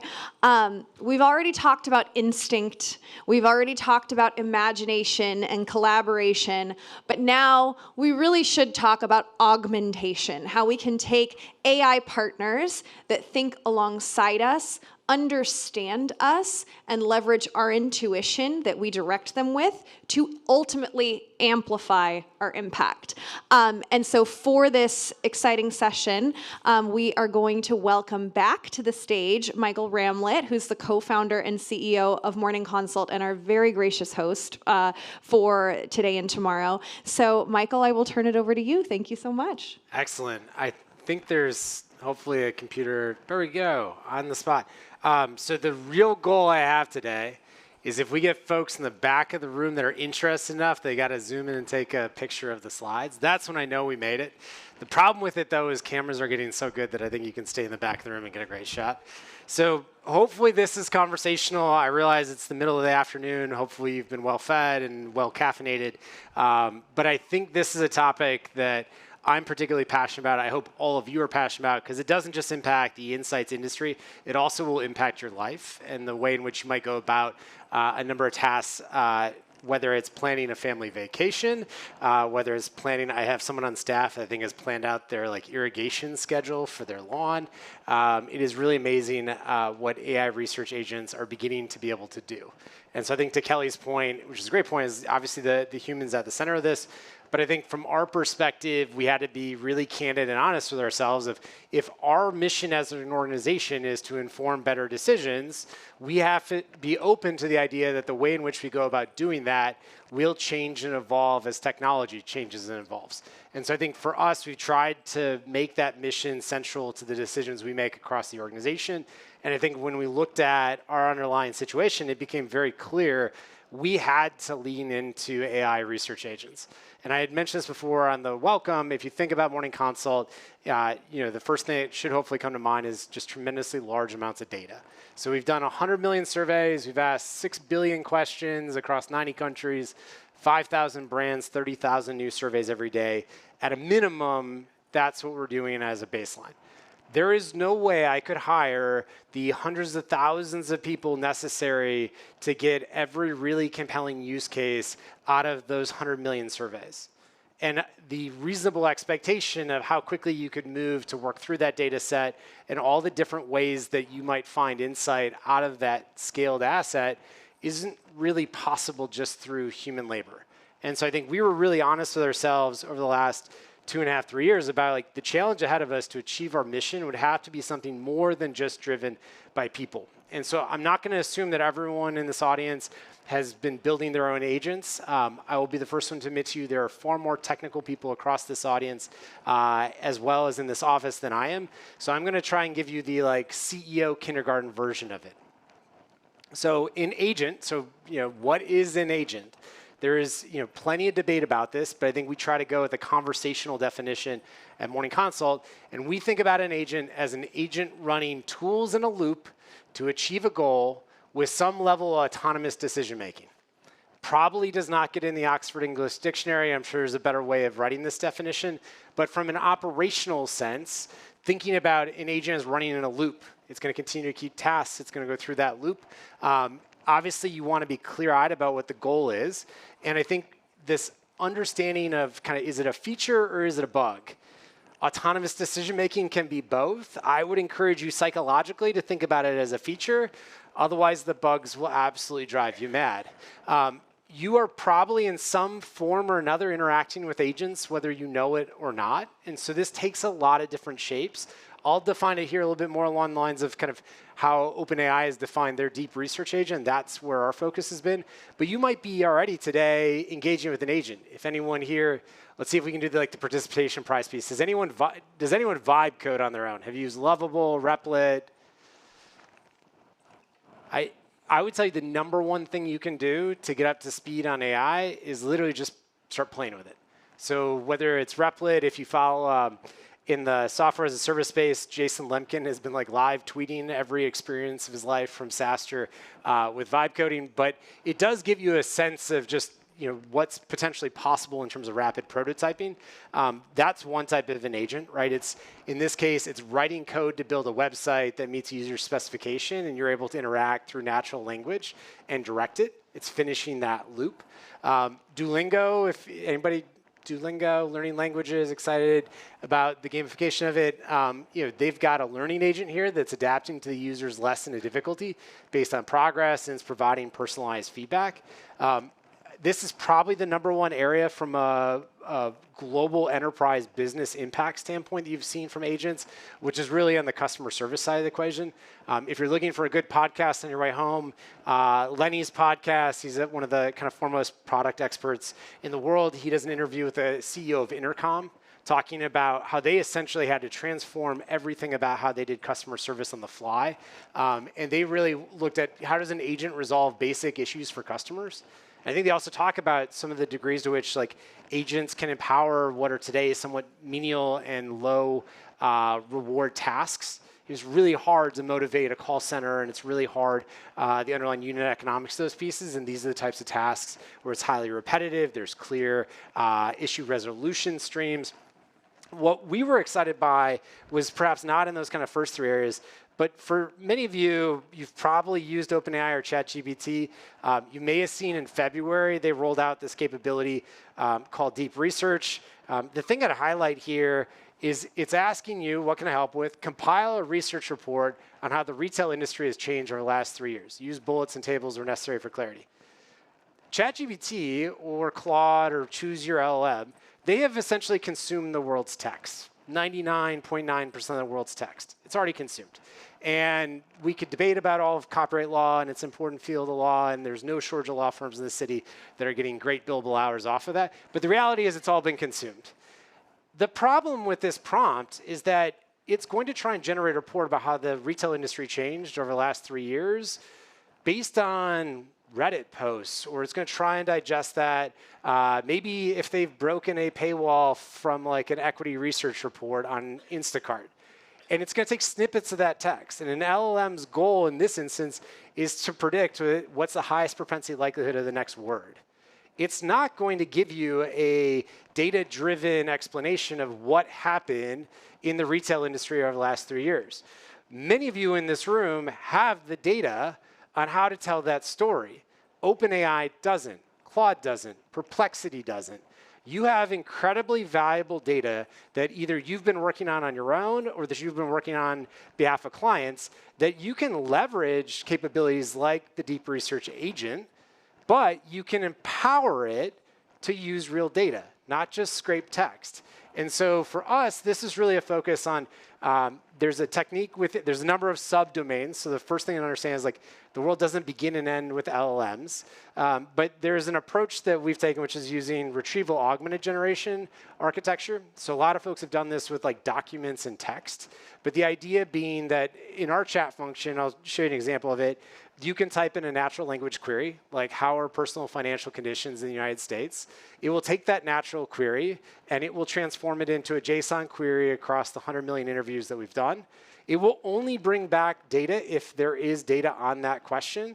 It will not hallucinate. It will not try to guess what you're looking for. It has really clear guardrails. And I think from our perspective, especially given the number of enterprises that all of us work with, like there's a very real opportunity cost, whether it's credibility or the downside risk of a decision made with bad data. And so for us, we kind of started to think about like, well, what's the difference between chat versus a research agent? And so I just think it might be helpful to kind of think about this. Like with chat, it's much more about that continuous exchange.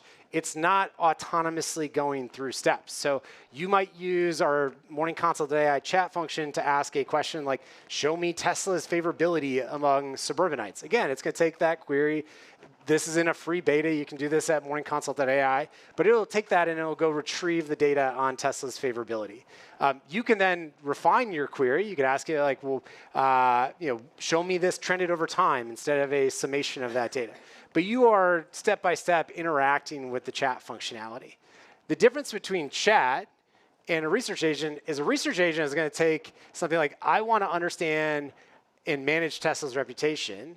And it's going to prompt you to, for us, we're using it as a prompt of like, well, do you want to do the whole thing? Like, not like step-by-step or interacting with it, but like you asked what we see as sort of a clear use case, which is reputation management or reputation analysis. And so it's asking like, this sounds like a good job for a research agent. Like what a like can-do attitude here from the chat functionality.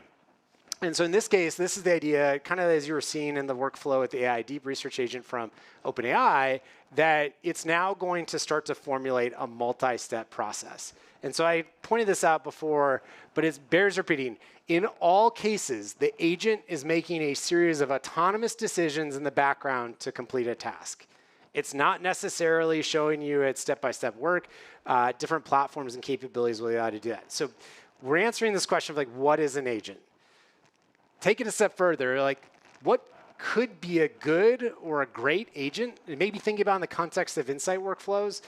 This is where I get to borrow from our brilliant chief product officer. And she really kind of pushed the organization to think about this at every job level. Because it's not just like, here's what would be beneficial to an executive or to a first-year associate. And those ideas that are going to come through are going to be compelling and powerful because not everyone in this room knows what every other colleague's jobs and tasks are. There's that, kind of the point before, the empathy and understanding different expertise, and it doesn't always have to be technical expertise. What we found for us, this could be different for you all, but we sort of saw these falling into 3 buckets. So the first is that research that's tied to a reoccurring need, right? Like AI is really good at repetitive tasks. Or if you're kind of thinking about it from like the cost benefit analysis of like, is it worth spending the time to build an agent? One of the ways to answer that question, yes, is like, well, if I'm going to continue to do this, I will get the benefits of the efficiency gains over time. And so think about how many of you are working on tracking studies or how often you're producing a monthly or a weekly report. It is a bigger upfront lift to build that agent, but then every time thereafter, it is a fraction of the time to do that. And in some cases, and I'll talk about this in kind of the last part, it gets better over time because you're going to be able to refine and go deeper within the task. So bucket 1 was like, this is a reoccurring need. We thought a lot about this with tracking capabilities and programs. The second, and this is going to be a couple of the highlights for us in terms of agents that we've built so far, is the idea of a multi-step research process. So one of the key insights that we have found this year is given the challenging dynamics with tariffs, financial markets, geopolitical risk, and decoupling of the US-China relations, is that it has become more difficult for the office of the CFO or investor relations when interacting with Wall Street and earnings calls to be able to give guidance to the street. And guidance to the street is important because if you miss guidance, the street will punish you. Go see the Fiserv experience from 2 weeks ago. What's compelling about this is that, well, how you think through something like earnings preparation is a multi-step process. And what we found from a number of our insights partners, and in many cases directly out of the office of the CFO, is they're going through a multi-step process in their head. It's just like, okay, is it the macro environment? Like, how is the US economy doing? How is the Australian economy doing? Like, is it just everyone is either doing really well or everyone's doing really poorly? Like, how much of this is macro risk? Then the second level of thinking that we saw was, okay, given that, how is my industry doing? So for instance, with the expiration of SNAP benefits in the United States here during the shutdown or the partial expiration of it, what you're seeing is an immediate impact right now on essential purchases. So things like groceries and areas in which SNAP benefits are used directly. Okay, that might be uniquely and acutely felt in food delivery apps. That might be uniquely and acutely felt in delivery or in grocery categories. So how is my industry compared to the performance of other industries across an economy? And then furthermore, and this is always sometimes the difficult message, okay, so it's not the economy, like comparatively it's net. It's not my industry. Is it me?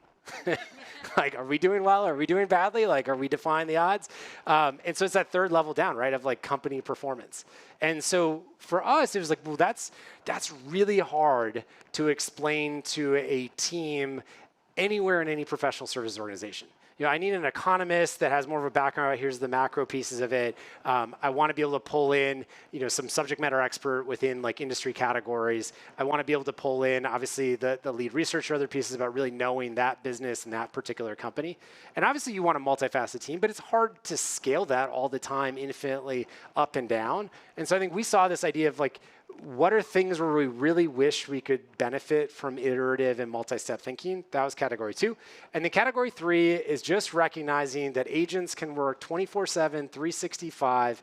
The cost of compute is essentially going to zero. So what are the tasks that in many cases are either extremely repetitive or require so many hours it's not even feasible to think that a team or an individual human could do it? And so this idea of like, what would benefit from agentic agentic decision making.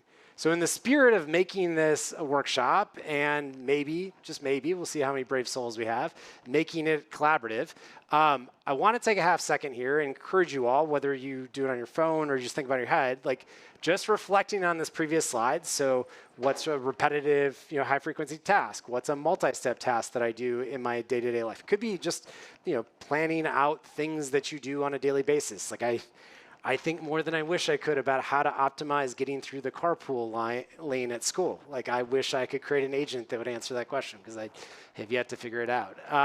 Or what is it like something you just like, if I could throw an unlimited amount of resources at? So think about this for a half second. I don't do well with silence according to my co-founder, so I'm gonna try here and pause.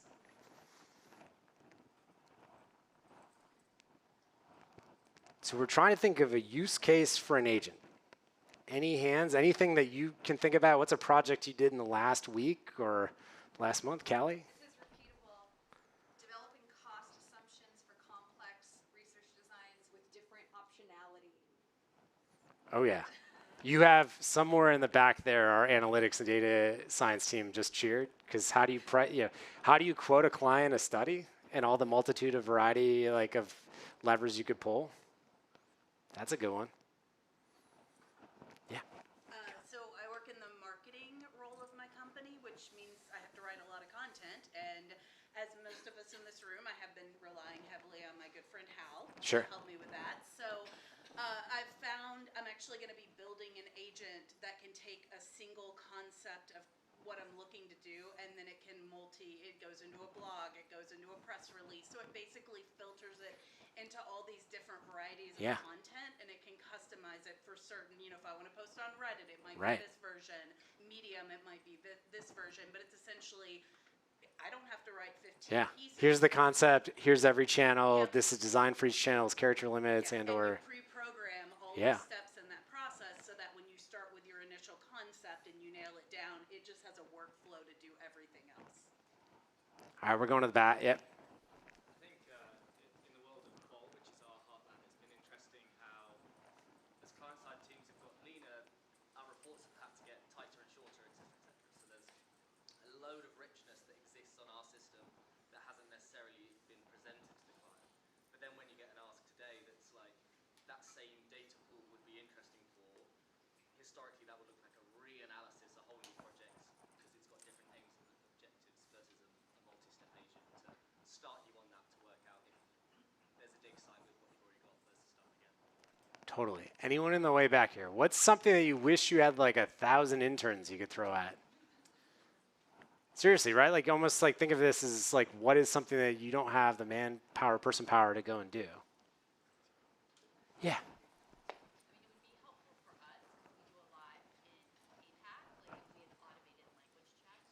Yeah. Yeah, think about how many hours are spent doing open-end analysis, right? So hang on to your idea and your thought because we're going to have a second exercise in here. But let's start with the idea.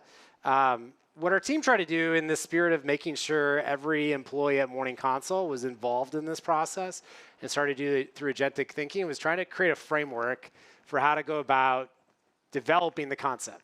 Now, obviously, there's some engineering resources that allow this to go a long way, but certainly the first 3 steps don't require that. The first here is what we were just trying to do, right? Identify a use case. Like, what about your day? Honestly, this is the area where I've tried to challenge myself the most is like, rather than just starting a task, is this something that I should rethink whether or not that's the right task?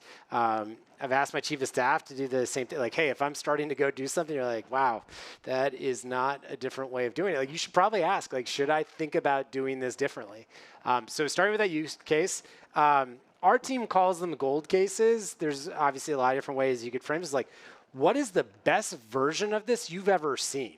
Like, and it maybe isn't even out of your own organization. Maybe you've seen somebody else do this like multi-step analysis. You're like, ooh, that was good. I'm not going to admit it publicly at Esomar, but that was really good. And so where do you, either out of your own work or out of the world of other great perspectives, do you find these cases where like that's what good looks like? Because again, like the ability through reinforcement learning to be able to train a number of these underlying agentic piece, it's helpful to be able to say, like, this is what good looks like. I think the thing you sometimes have to be careful is that it can understand that that can evolve and look differently in that. But having those gold cases we found is super important. The third part, and this is going to be the lead-in foreshadowing kind of the second exercise, which is like, okay, take a step back and think about it as if you're writing an instruction manual. Like, what is the decision tree? Like, what are all the decisions that go into that A+ report? That's why kind of having the gold case is helpful, because you have that example to work through and deconstruct. I think from our perspective, what we found is that including notes on where judgment might apply, like there's this entire debate, right, of like how much autonomy versus the guardrails. And the important thing to understand is like all of these things are predicated on the slowest point of development and acceleration of the capabilities of the models. It will be faster tomorrow than it was today. So it almost requires you, again, to kind of start with like the best and start and begin on the like perfect state and work backwards. And so I think from our standpoint, sort of noting where we think there are going to be junctures in that multi-step process that require human judgment, those are really important.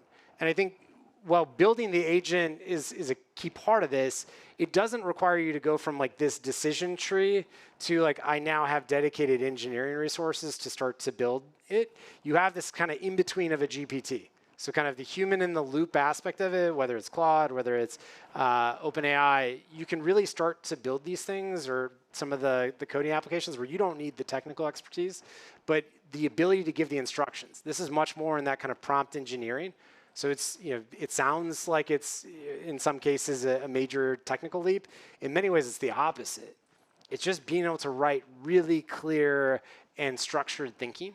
And so from our standpoint, the decision tree is very much like the core crux of it. I'm incredibly lucky to have two incredible technical co-founders. And so the engineering resources we had have been a phenomenal piece to be able to say, okay, we've really tested the GPT that's built off of that decision tree. Now we're ready to actually devote the engineering resources to go and do that. And so in our case, AI engineers will convert that decision tree into prompts. They'll test outputs, they'll refine prompts as needed. This is best done with some degree of kind of forward deployed engineers. So all the examples I'm going to show you, they are actually forward deployed with client organizations and getting feedback and like, okay, we have what we think is a really good sense of the problem, but you know, kind of that old Mike Tyson quote of like, everybody's got a plan until they get punched in the face. Like, yeah, hearing client feedback and finding out like, oh, we thought that was like the right, it's not. And so I think this iterative part is key. And then thinking about it, not just like, okay, great, I got the agent and it solves my problem, but certainly within any of your organizations, it's not trying to solve one person's problem. It's the democratization and the dissemination of that knowledge and that capability. So for us, across the third quarter, and now on a monthly basis, we have essentially a decision tree AI award. So we're looking to, it could be somebody who just joined the team in the last 3 months. They could be out of the HR function. They could be out of the research science function. They could be out of the engineering function. But trying to encourage people, and all of these agents will transform every function. So like think about like resume review. And obviously we want to be thoughtful about the biases and underlying components there, but just think about the sheer volume of information that some of these internal facing roles deal with. And so I think from our standpoint, scale and operationalize the capability. So this is a snapshot. This is where I'm going to challenge the cameras in the back here a little bit. But we started to essentially create templates. So you're trying to guide people to think about a decision tree. Some of the key, and every template can be different for every function, but it really in many cases starts with identifying like what are the types of data sources that I would need to be able to start to work on this problem. What are the analysis questions or tactics? And we oftentimes think about it kind of like the old school, like Bain McKinsey BCG interview of like issue trees, like what's one branch, what's second branch, third branch, what are the subcomponents of each branch? But trying to do this in a way that organizationally we could all sort of organize around a template. The third is, the ability to kind of teach this agent how to interpret and analyze, including those kind of gold case compelling insights examples, and then instructing the agent to create the narrative around the core use case. And it's not a like one shot and you're done. I think what oftentimes is sort of, we call it, well, in technology development, right, you get the trough of sorrow. You get that really high, and you're like, this is awesome. Like, we're going to do it, and we're going to do it in like 4 hours. And then it turns out that like you're 85% of the way, and the last 15% is just, it's challenging. And so, kind of challenging ourselves to sort of articulate what's the bare minimum that like needs to be like client viable or internal viable. What do we think could be like the next level, up level steps and capabilities? And so obviously like we don't have an infinite amount of time, but maybe just take a half second here and think about like, what are some of the steps or pieces that like, okay, we were talking before about like open ends and like how you might go through that, or we're talking about all right, we're going to go step by step through the collateral. Like you're already doing it when you were talking about it. It's like, okay, like what are the platforms that I need to go into? What are the rules for each platform? Or what are the like, these are the best examples of our highest performing content on Medium and how that is similar than different than our best performing examples on Reddit. And these things, like it's like the classic, like great ideas in the shower, or like you wake up the next morning, you were thinking about it before, but like it's not a like immediate thing. It's this refinement and this willingness to recurse over it. But anyone that offered an example before, sorry, I feel like I was using yours as the key on it. Any decision trees? You're dealing with something right now and you've already started framing it out?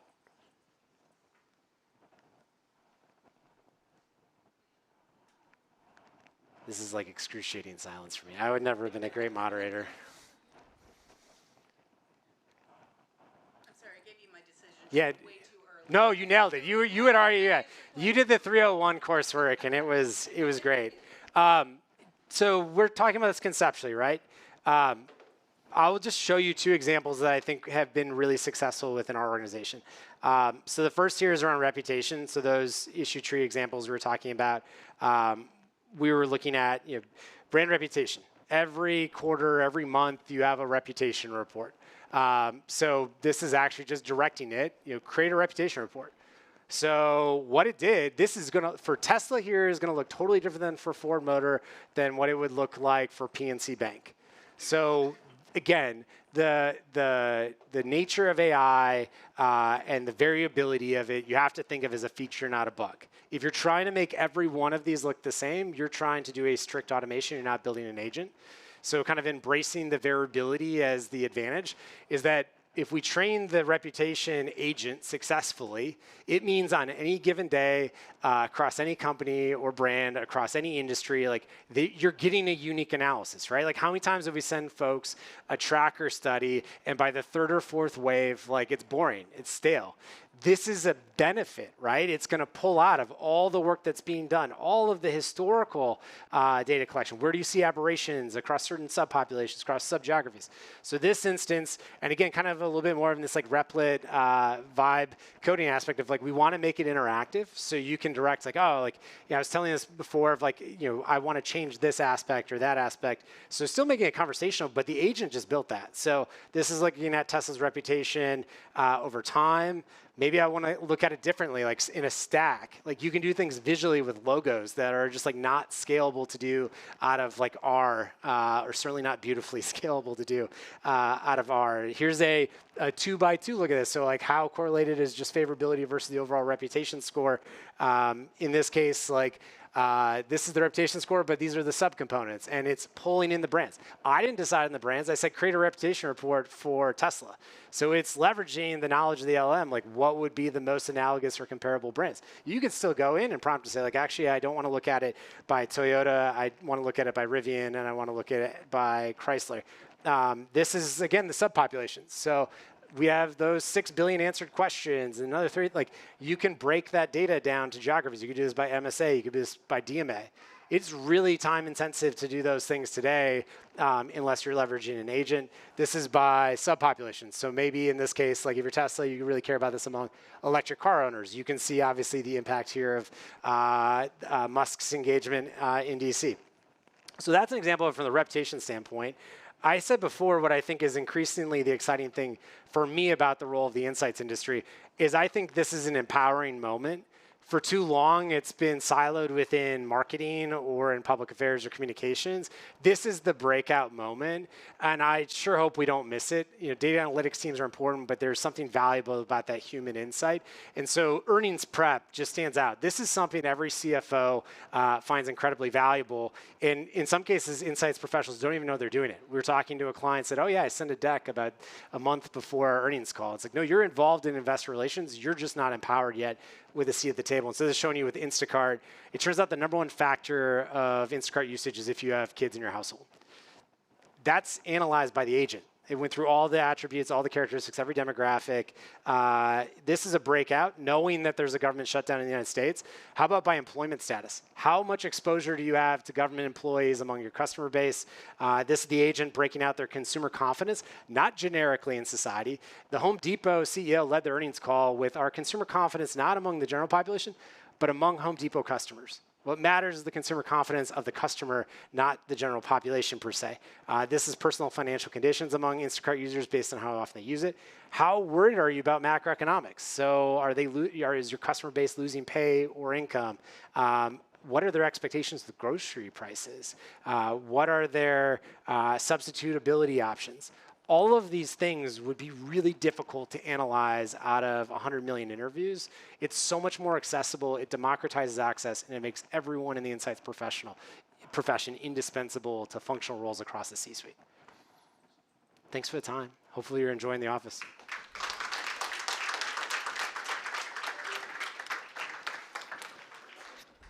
Incredible. Thank you so much, Michael, for the incredible examples and practical framework and tips for thinking about how we can build this augmentation muscle. Thank you to all of our presenters in the hands-on Horizon workshops. Please don't hesitate to come see Sarah Weir and the actual Lenovo prototype that she shared. She can show and tell that with you. And also make sure that you get your headshots. If you haven't already, there is a headshot station over this direction if you'd like a new professional headshot. Now go enjoy the exhibition, and then we'll resume in a bit with some more fabulous presentations. Thank you very much.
We ready? All right, are we ready out in the crowd? Folks out there, if you want to move in, as we've been saying, there's plenty of seats up front, and we've just lost some cookies, unfortunately. Just before we get started, I wanted to just, if we could, one more round of applause to all of the speakers that we've had so far. We have had an amazing session so far this morning. I don't know if anyone else has called their mother to say thank you, who may also be a consumer in her 70s as well. So I've learned so much from my sessions today. If anyone else is using ChatGPT to help tutor their children in chemistry, right? Like I'm doing that with the agents I've used as well and built.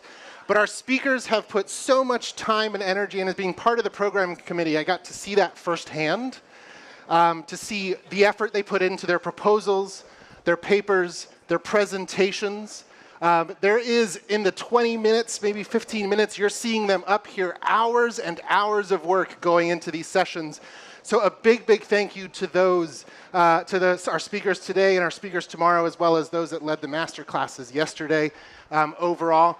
For those that are kind of gathered around the couches and the sofas in the back, I understand it's getting a little bit noisy out there sometimes, so you're welcome to move forward. I encourage you to move forward. We've got some great topics today.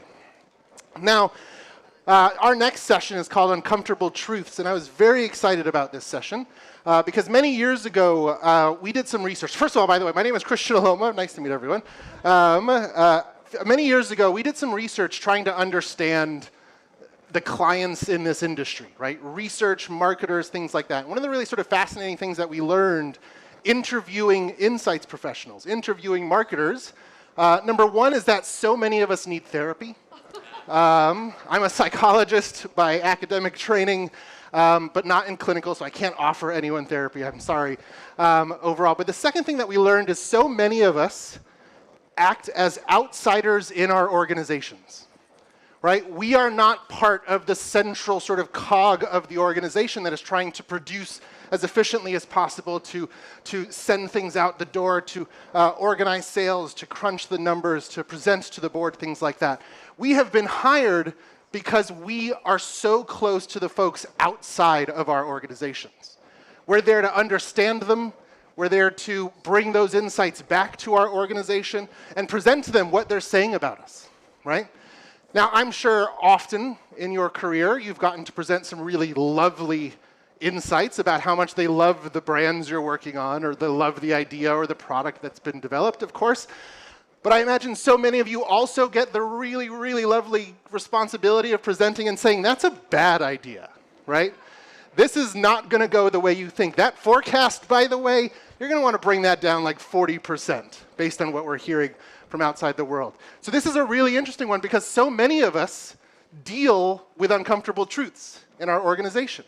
And it's a really sort of challenging thing to do. It's emotionally a challenging thing to do for us to be the ones that have to keep telling folks, don't do that, the customers hate it, right?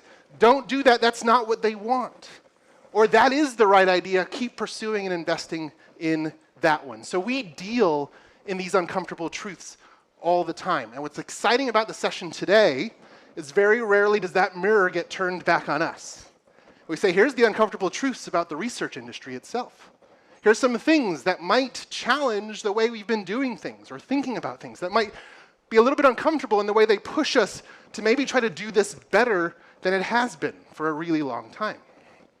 So that's what we get to do.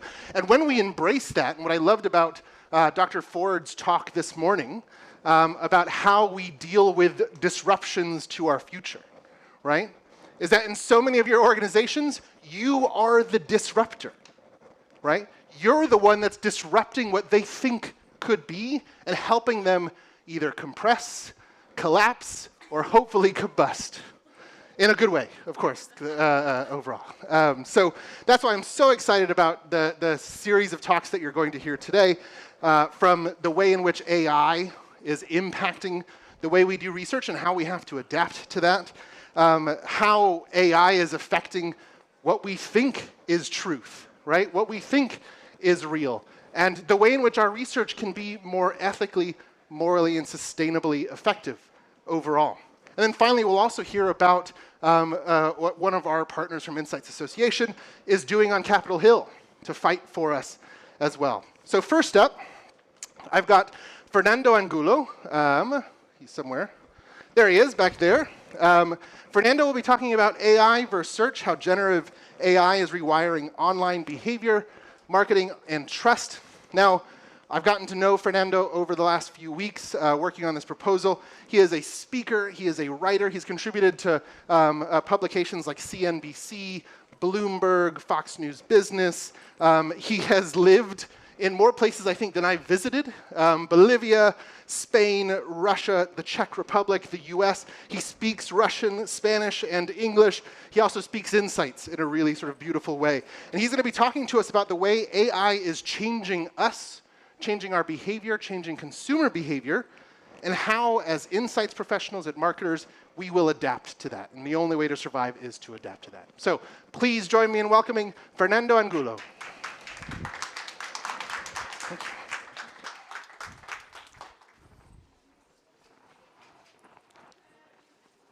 Picture this. A teenager isn't Googling how to fix a leaky faucet. Instead, is writing on ChatGPT how to do it. So the response is a guide, step by step, how to do it. That means she's never gonna be interacting with 10 positionings on the SERP. She's never gonna be analyzing the results, and we as marketers are losing the whole buyer's journey. We are not having any more clicks. We are not having any necessity of visiting website. So that's not the picture of the future. That's happening today in a massive way all over the world. I'm Fernando Angulo, and I'm going to be talking today about how ChatGPT, Gen AI is changing the way we are searching, but not only that. I'm going to be showing you how ChatGPT is changing the human cognitive as an instance. Let me tell you a little bit about me, which is pretty much redundant. I'll be showing you how companies like, for example, SEMrush, that I'm part of the last 14 years, are trying to create the tools to analyze how all these changes are affecting brands all over the world. And today, I will be guiding you through 4 essential points. First one, the cognitive shift from search to conversation, analyzing what is happening today, what is the necessity of analyzing this situation that is really, really complex for all of us as researchers. Then I'm going to be telling you what this means for us, what is the big questions, how we can fix this, how we can evolve, how we can survive in this situation. Then we're going to be talking about implications for research methodology, the huge question, why do I need this and how I can solve it. And last, I'm going to be making call to actions for the Esomar community on trying to give us the tools or the standards on how we can guide this situation. Are you ready? Yes. Fantastic. First, let's talk about the shift. This is going to be the most important slide of my whole presentation. This is the essence. First, we have the left side, we have the traditional search, which is the one that we have for the last 25 years. We grow on this, we evolve on this. What it means, so we have a need, right? We have the cognitive barrier of keyword translation. We have the need, we need to apply it into a keyword, so I need to buy something, running shoes, whatever. We have the keyword. We translate that into the search. We have the information needs that we are expressing. We are activating our cognitive sense, and we are analyzing multiple sources, right? We have different websites, we have different topics, so we are, in essence, thinking, right? Basically, we have the critical analysis there to process.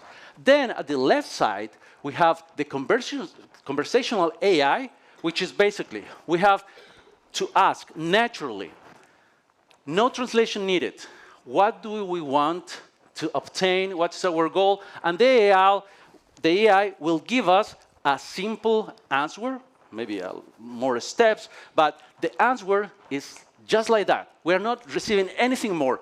We have non-cognitive work here. So we are not thinking, we are not analyzing, we are not comparing, we're just passively receiving the answer.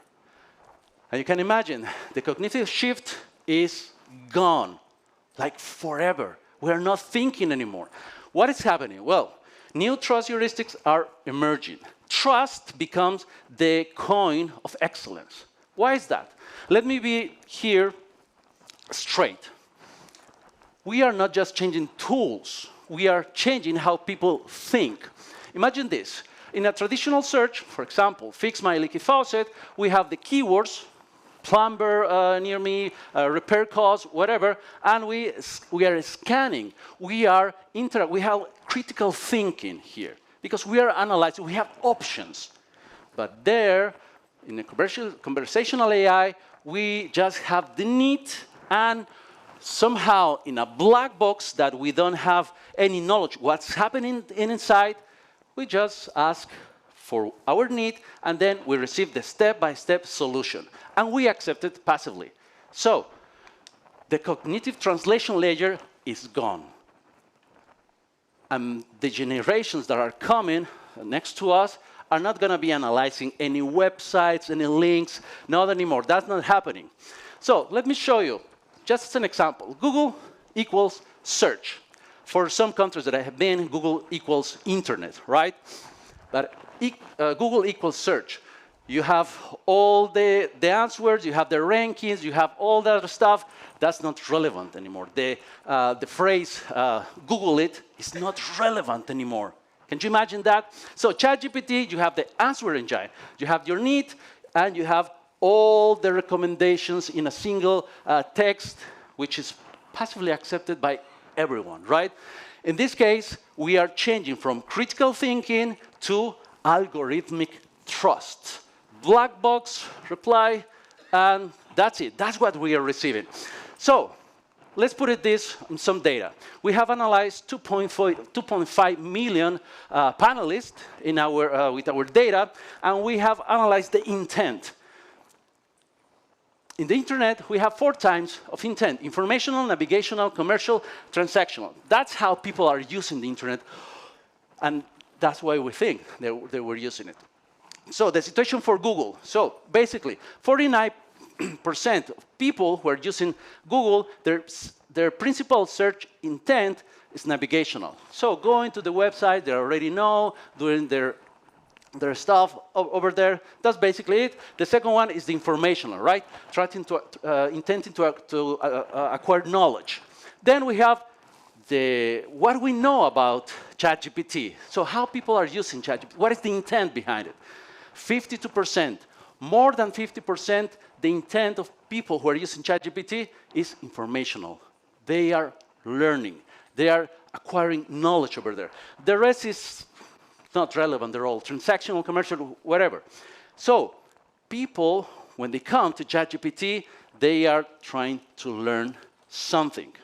Let me give you the big picture here. So these are the industries that are they're receiving more traffic. So you are in ChatGPT. ChatGPT is sending traffic, or sending users to this type of industries. You can see here, in the first 3 positions, you can see the pattern, right? Online services, education, mass media, even information technologies over there. So huge industry for knowledge acquisition, all are over there.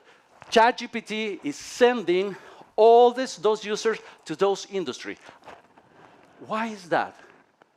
Because basically, we have already noted that the first channel, the first intent of users that are in ChatGPT is informational. What this means for marketing and trust? Basically, we are trying to make this shift a little bit more strategic. We need the plan, we need the tactics, but this is the strategy.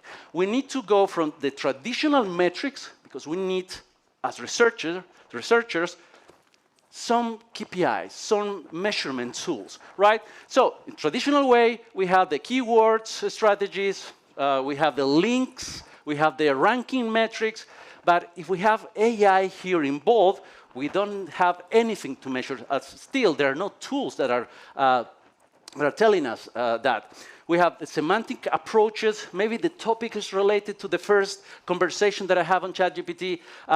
Maybe the second topic is engaging more the users. So we don't have still the tools, but we have the semantic. We have the cluster of topics. We have the APIs and MCP servers as well. So we have the tools to connect, for example, with Google Maps to say at what time a restaurant is going to be open, live. We have the citations and mentions. So how often your brand is mentioned on any AI platform, that's going to be relevant.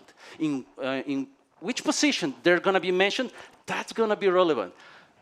If they are mentioned in a positive way or in a bad way, that's also going to be relevant. So your visibility strategy must be in both segments. The traditional are in the AI mediated. And this is when it comes interesting. So we have the trust paradox. We have been asking, okay, if you ask a marketer, oh, we have a bunch of marketers also here. Let me ask you, are you using AI? 100%, right? If you are not, you are outdated, right? Do you trust in AI? No. That's it. That's the paradox. Everybody's using it because it's useful, it speeds the processes, but people, they don't have the trust. Marketers, we as marketers, and that's where the opportunity gap is. We have 68% that people are using it, and 90% that they say, okay, we don't trust in such result. What that means? Let me give you the full spectrum of knowledge about this. What was happening? So when ChatGPT was launched in 2023, immediately, about 68% of adults in US were using it. That was really fast. That was surprisingly fast, even faster than mobile, faster than social media, even faster than search. Then we can see here the numbers that are growing exponentially. The number of users of AI is going to be just up every single year. It's up every single day. And why is that? Well, that's a problem. That's a huge problem for us, but that's an opportunity. Here we have the equation. If any company can resolve this equation that we have here, so we have the operational trust, right? Everybody's using it. They found it very productive. We can increase our productivity, but we have the strategic trust. Okay, I doubt the results. I need something in the middle that will tell me that I can trust it. So this distinction reveals the need to measure operational confidence for those types of results. That's the strategic trust that we need to take somehow. How we can do that? Let me give you a last hint of data here. So the industries that are appearing in the search with AI, so as you can see here, are basically that are disrupted with AI, right? Science, health, people, society, everything that is massively related to knowledge. I mentioned before, knowledge acquisition, AI is translated all that into the search results, and is disrupting also our industry. You can see here that we have also marketing, we have also finance, online communities, and this is happening everywhere. So we are all involved in this. We are all part of it. What we can do? Well, this is something that can keep all of us up at night, because this is a huge problem. We have all the people knowledge, and we have the black box, which is we don't know what is inside of the AI. We don't know what algorithm, what limitations, what is over there. And well, we are just accepting the results. We say, okay, we are not going to be thinking, the AI is going to be thinking. And that's the problem. We have no visibility into recommendation logic, the sources that are over here, the bias introduction that is in every single platform. In this case, we need new metrics. That's the key. We need to use new metrics. We have search volume for traditional metrics, click-through rate, conversation rate, bounce rate, and so on. And the AI era metrics can be AI citation frequency, 0 click satisfaction. Imagine that. If a company is telling you, if a marketer in digital analytics is telling you, how many clicks you have? 0. That's a shame. That's such a loser, but that's a success now. That is changing. Why is that? Conversational depth, source attribution patterns. These metrics doesn't exist yet, but this is something that we are going to be entering. So what is the researcher's dilemma? How this is affecting you? Well, this is an opportunity because now, when we are doing our questionnaires, when we're working with panelists, we can have the natural language queries that they have with the prompts, the prompt engineering, the deep of the conversation that they have. That's a metric that we can use. We can elaborate on that. The semantic richness, how deep a person wants to know about something, that's something that we couldn't have on Google. Right now, we can have that on the conversations that people are having on ChatGPT. For example, the reduced keyword bias. Now we are not thinking about our high-end keyword. We are thinking about our problem. What is the challenge here? Well, basically, the systems are closed. Companies are not going to be revealing their algorithms. The black box algorithms, that's the problem. The quantification, that's the huge problem. And here, we're going to be needing a new framework. So this is the plan. This is the plan for action. We need to change all those search metrics, classic metrics, to new era metrics. For example, like this. Citations, content fingerprints, session analytics, and all of that. And Esomar, for example, with his reputation, they need to lead this type of changes because companies, they will be doing that. But we need some standard. We don't have that standard yet. Can you feel the importance of this? There are no standards for that. We cannot say, oh, that's the standard for AI citations, 0 click satisfactions. They're not yet there. And the last part, how we can navigate through this, how we can face all of this. Basically, this is the ethical framework that I encourage researchers from Esomar and from other communities to build. Data privacy, why is that? Because something that is really important is trust, right? We need to build a transparent methodology to build our data frameworks and introduce that to our users. Then we need to go to the algorithm bias. We need to say, okay, this is the way that my algorithm as an AI company is working. We need to be transparent with that. And the transparency needs to be on each layer. And Esomar, this is my last call to action, needs to lead this type of changes. Overall, how we can navigate all these transformations. So let's go to the tactics. Build. First, we need to build the foundation. We need to train teams, AI literacy. What is that? It's not only prompt engineering. It's how to interact with different AIs in different situations. For example, like today. Integrate AI tools into SEO or content workflows, define governance and brain safeguards, optimize for AI, redefine success metrics. So everything is related to how we're going to be measuring the results of our interactions and how we're going to be measuring the success of our projects. In such case, we have to learn this truth. So this is very important over here. We have the traditional search that is not going anywhere. I'm not talking about Google disappearing, right? Because right now we have around 81% of people who are still using search engines. That's not disappearing. And here the line is, of course, not straight because that's the heavy truth. Search is not disappearing.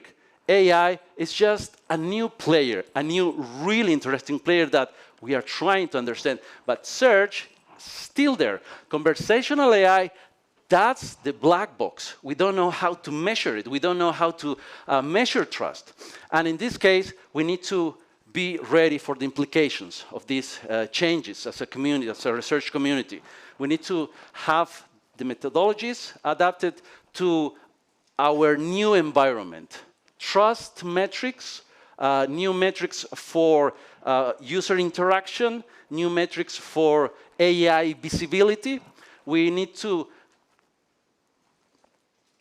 work on the trust paradox, because we need to investigate more about, okay, how we can open this black box, having all these companies giving us a little bit of understanding on how they build their results. We know Reddit has been like 50% of all the results, but that's not it. They have more layers. And the ethical leadership opportunity. Here is the huge opportunity. Who's going to be leading the next iteration of this new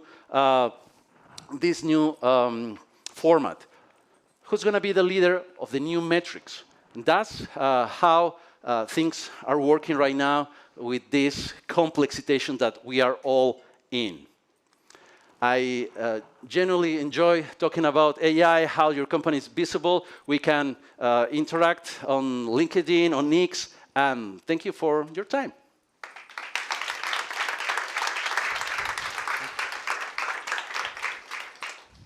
That was Fernando Angulo, and one of the other roles that I play in my professional career is in the American Psychological Association. I'm on the board of the Division of Media, Psychology, and Technology, and AI, and the psychological trust or mistrust we placed in AI is a big area of interest that almost every essentially sort of academic area is now exploring. And it's also a really lovely transition to our next speaker, Gali Hershenson, who will be talking to us about Data Morgana, how AI can distort our understanding without us noticing. Gali is the CEO and founder of Sapio. She has a degree in psychology, so I already like her. She's also got an MBA. She lectures, she writes, she teaches at the Tel Aviv University School of Management. And she is here to walk us through the fact that AI is here. We are using it, we are relying on it, but the question is, how does it affect us, and do we realize it's affecting us? So, welcome, Gali Hershenson. Hi, everyone. Thank you.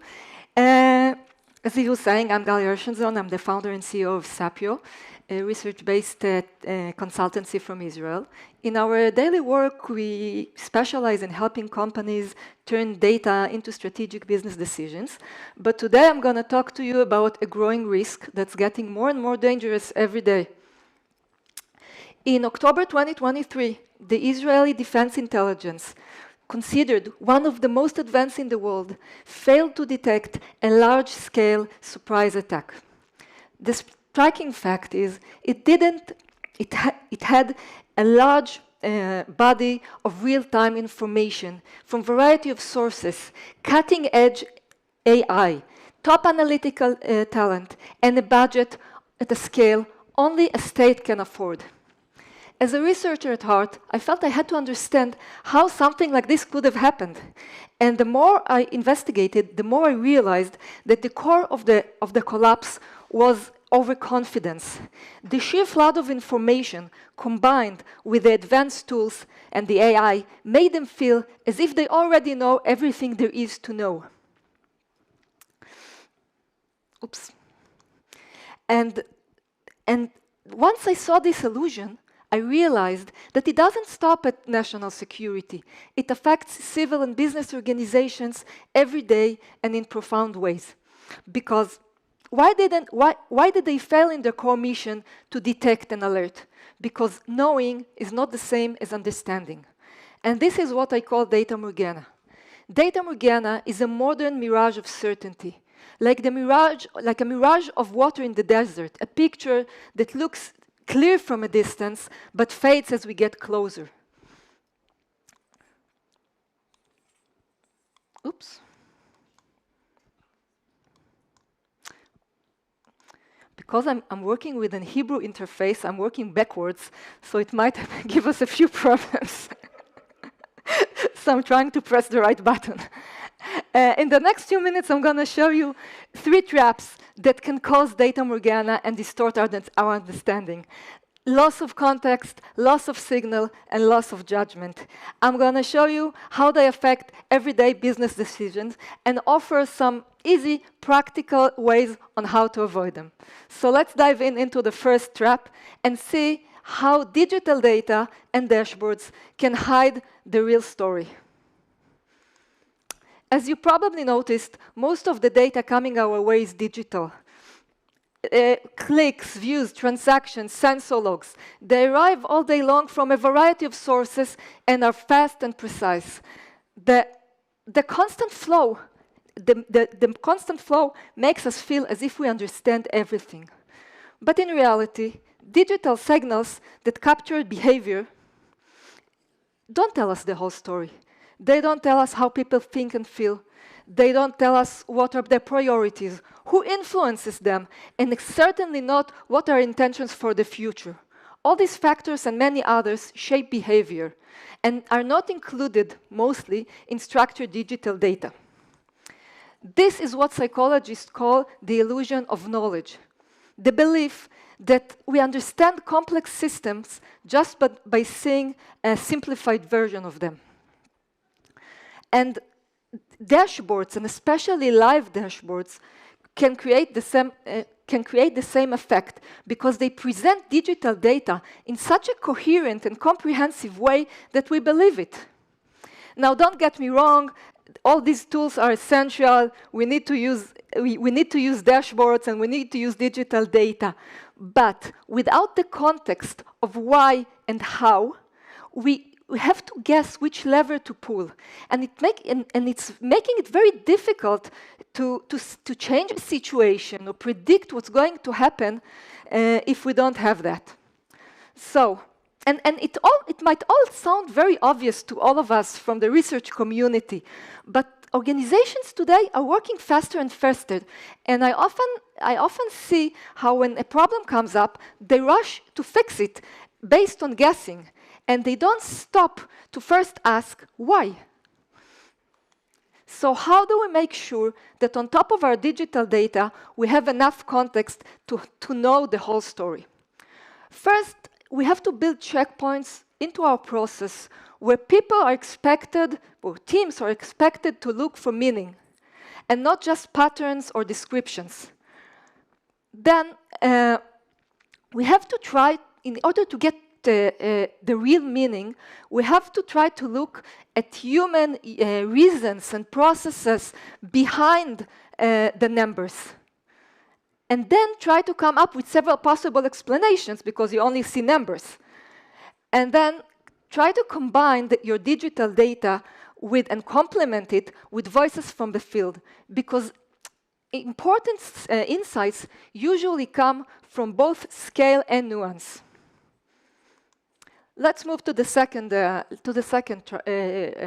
trap and see why machines are prone to miss signals that can reveal what's about to happen.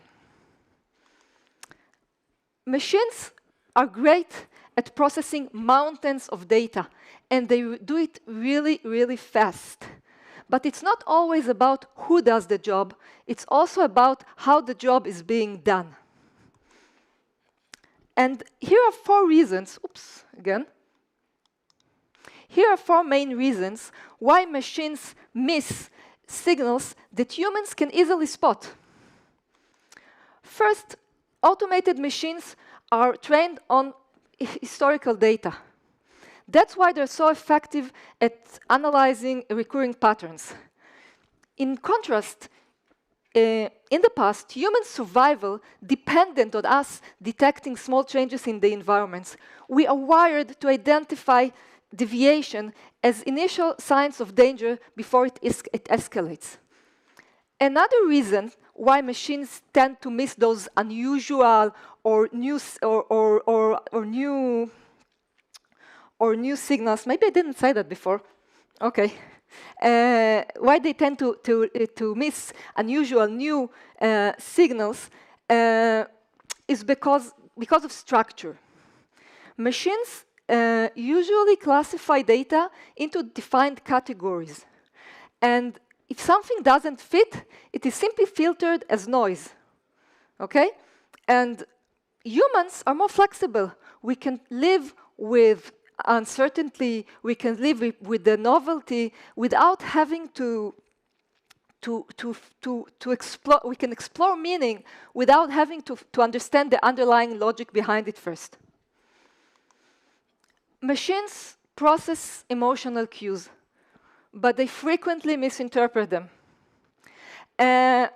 Irony, hesitation, subtle changes in tone are often misread or go unnoticed.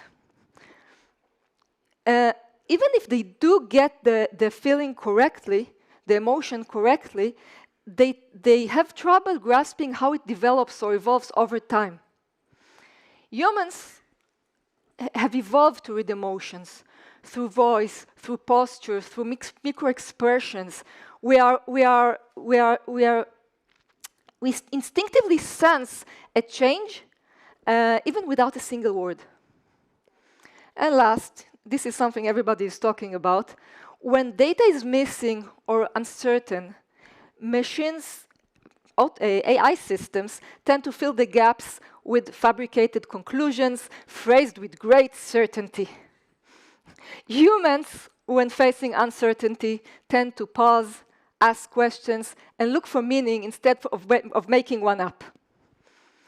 So, together, all these limitations create a blind spot. The machine can only understand what it was built to see, and nothing else. So how do we catch a change before it's too late? First, we try to look for all those signals the machines miss. New signals, unusual signals, surprising signals. These might be the most crucial clues. Then we should try to pay attention to inconsistencies across data sources, because those gaps often point to important shifts. And last, try to involve people from different levels or different disciplines in the organizations, because they are the ones most likely to see what the machine misses and connect the dots. Take Netflix, a company that once seemed unstoppable, and let's see how it got caught in those two traps. At the beginning of 2022, when the world was coming out of COVID, Netflix seemed to be on its success track. Viewing hours were high. Big budget titles like Gray Man or Red Mission became blockbusters. And based on this, matrix and other internal matrix they had led to a very optimistic assumption that people got used to watching Netflix and saw it as a trusted companion in hard times, and therefore their loyalty would remain high or even grow in the future. Unfortunately, they based their strategy on this matrix and didn't stop to ask what was behind them or what was going on around them. And now this is always risky, but especially in time of change like the end of a pandemic. By mid-2022, Netflix had lost a net of more than 1 million subscribers, its first major drop in over a decade. And as a result, its stock suffered a sharp decline to more than half its value. You probably remember that. And as the company admitted in a letter to its shareholders, it was operating under a COVID cloud. They based their growth estimates, the future growth estimates, on consumers' pandemic behavior. If they had only paid attention to some weak or contradicting signals, they would have seen some worrying signs.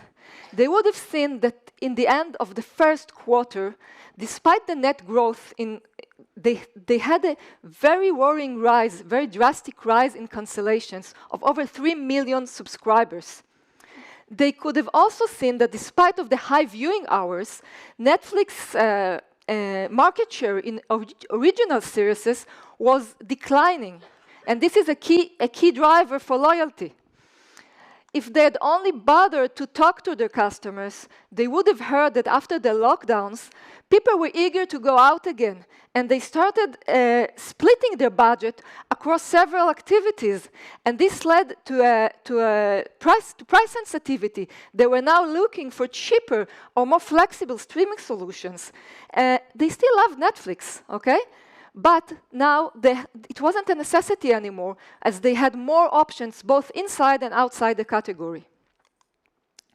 Those internal numbers weren't wrong, but without noticing the conflicting signals, and without connecting them to people's shifting intentions and priorities, they created an illusion of certainty that misled one of the most successful companies in the world.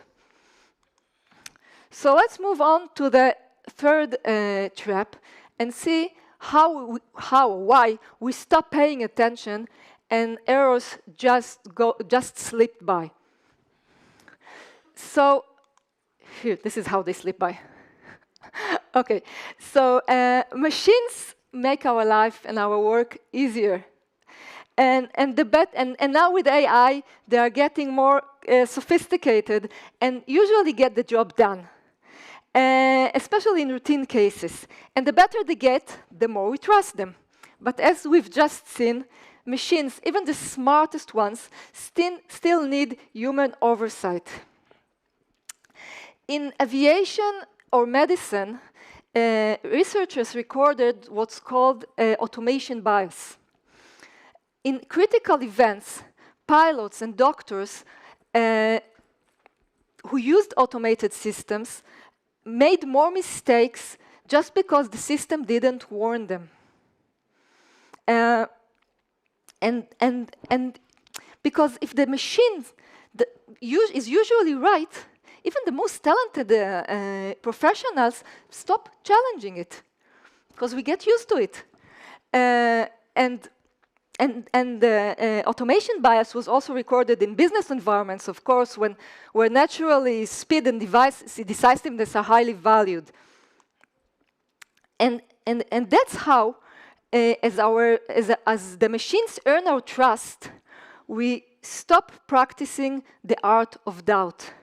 And as a result, our professional judgment slowly erodes. And this is what's called de-skilling. And just to illustrate it for a second, try to think of how to get from one new place to another without Google Maps. Okay? I've just went down to get some coffee, and I lost my way. Okay, so and you can give 1,000 examples. We're getting attached to machines. We're getting dependent on machines, and slowly we lose some of our capabilities. Let me give you a short example.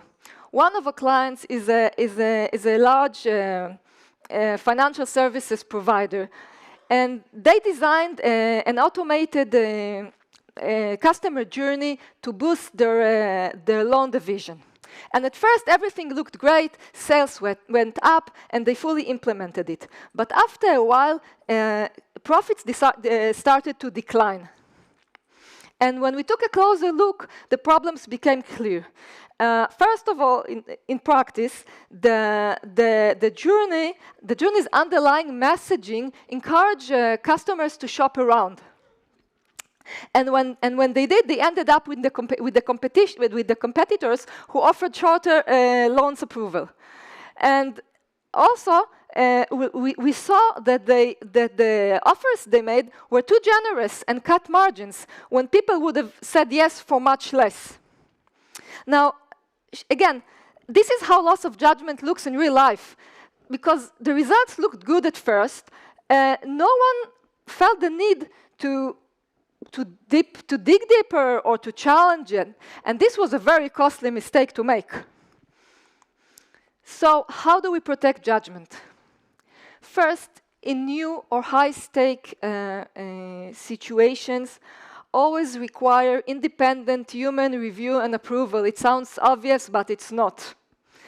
Second, for every important decision, try to appoint a devil's advocate, someone whose job is to ask challenging questions. Those are the annoying people who keeps telling you, why it's like this? Maybe it's like this. These are the people who want to get out of our ways. So these are the people you should cherish. And this is my last point. Acknowledge and reward your devil's advocate and others who show critical thinking, and not only those who move fast. Because every new tool enhances our abilities, but they don't always improve our understanding. And even they sometimes even do the opposite. And how do we navigate in a world full of new opportunities, but also full of new traps?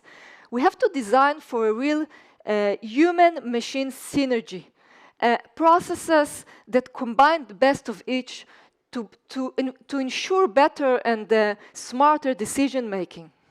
And because at the end, it doesn't matter whether it's about avoiding catastrophes or achieving everyday business goal. It's essential to avoid data Morgana traps. So let's wrap it up and see the 3 principles that can help us gain true understanding, reconnect data to human meaning, focus on anomalies and gaps, and protect critical thinking and human override. Because in a world that's full of machines that help us see, in order to truly understand, we have to look for depth, we have to look for clues, and we have to look for blind spots. Thank you.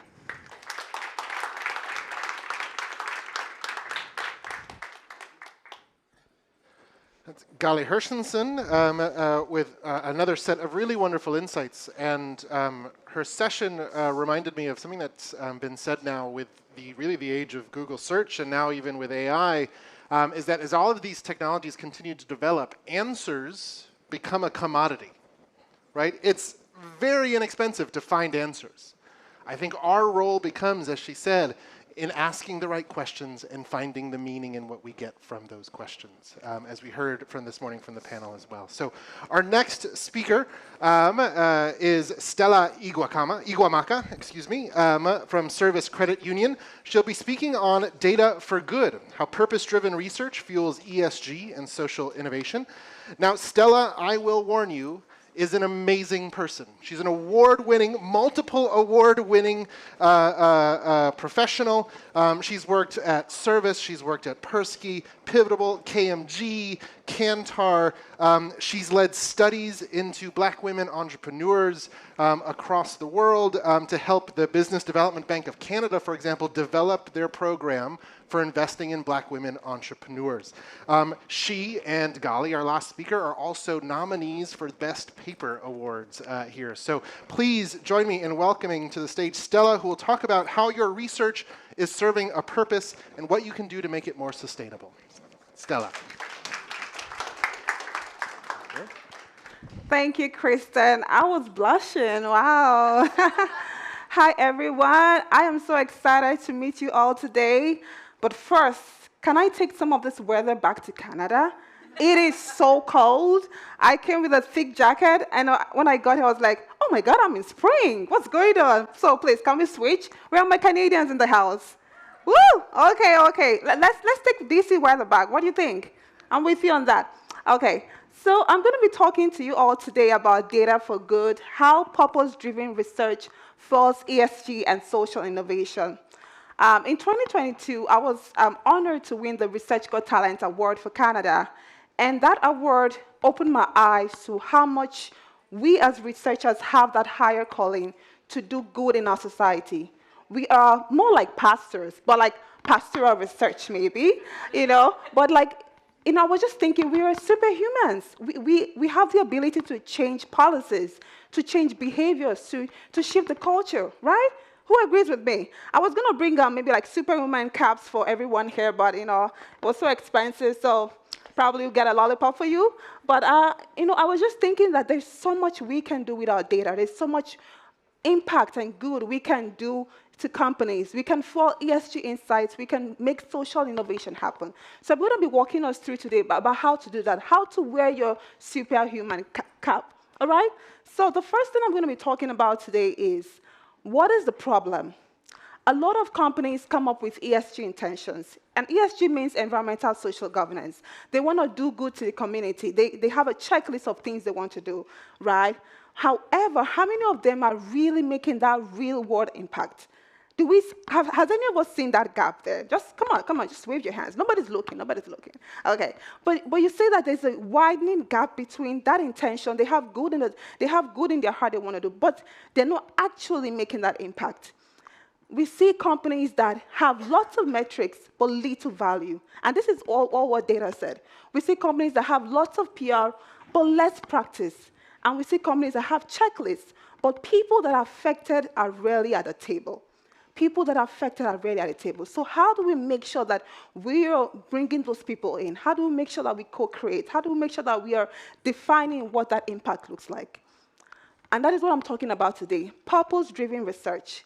So I want you all to go back. What you're going to take from me today is the word purpose-driven. So when I see you, you'll be like, Stella, purpose-driven. Stella, purpose-driven. Okay?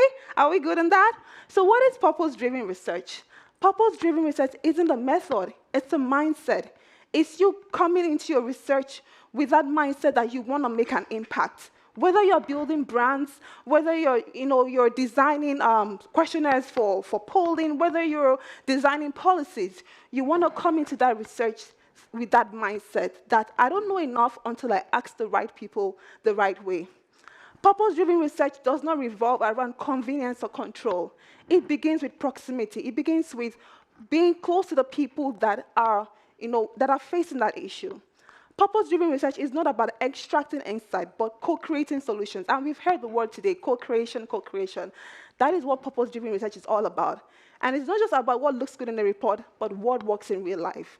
So I'm going to be sharing some of case studies that have happened in Canada from projects that I've been honored to work on and show you how I was able to bring that purpose-driven research into those projects. Just to quickly mention is that one thing you want to know is that purpose-driven research is usually grounded in lived experiences. It's about people that have experienced that issue. It's not just bringing anyone into the focus room. It's about people that have lived that experience, people that can share and speak to it. So when next you're designing your research, make sure you're having those people in the room. Okay? Are we on this together? All right. So the next thing you're going to ask yourself is, whose barriers are we solving, and do we understand them well enough to design around them, not over them? This is what it's about. And when you're doing this, you're able to make sure that your company's ESG, your social innovation report is really impactful. Whatever you're doing to the community is really impactful. Now, just a little bit of data, because yes, we are researchers, we have to look at the data. 90% of large companies publish sustainability reports, but only 1/3 of them believe that ESG data meaningfully informs strategic decisions. So that's a huge gap. They're out there like, yeah, we're going to do this, we're going to publish these reports, we want to make an impact, but how many of them are actually making that strategic impact? And that is where purpose-driven research comes in. There is that gap. But we also know that consumers want to, share values with a brand that believes in them. And we see it. My ladies in the house, with your hair, with your nails, you want to use a brand that speaks to your values, right? You want to use a brand that speaks to your needs. And that is where 84% of consumers want to make sure that they're working with brands that are like that. So that is why you as a researcher, you have the higher calling, the pastor researcher, that making sure that whatever you're building aligns to what the community wants. Now, I'm going to be talking about 3 projects that we did, I've done over my life. And I'm not old, so over my life. But however, I'm just going to walk us through some of those projects. So the first one is how we use this purpose-driven research in designing financial products for newcomers at Savers Credit Union. We're going to be talking about uncovering bias in funding for Black women entrepreneurs. And lastly, reframing justice for Black women in Canada. So I work with a bank called Savers Credit Union in Canada. And aside from that, I also support nonprofits in building programs and helping them with their research as my sort of way of giving back to the community. But since I discovered this idea of purpose-driven research, I've tried to bring that lens into those products, into whatever I'm building. So the first thing I'm going to walk you through is, first of all, when you're designing your project, you make sure you're inviting people. You make sure you're inviting them to the table. Don't co-extract. And one of the projects that I worked here that really showed this was when I was helping this nonprofit in Canada called African Center. And they wanted to build an African multicultural community hub. So they had gotten grants from the government. They got a land. They wanted to build that product and build that building and have a lot of African community come there. But when they started, they were hearing a lot of backlash from the community. What happened?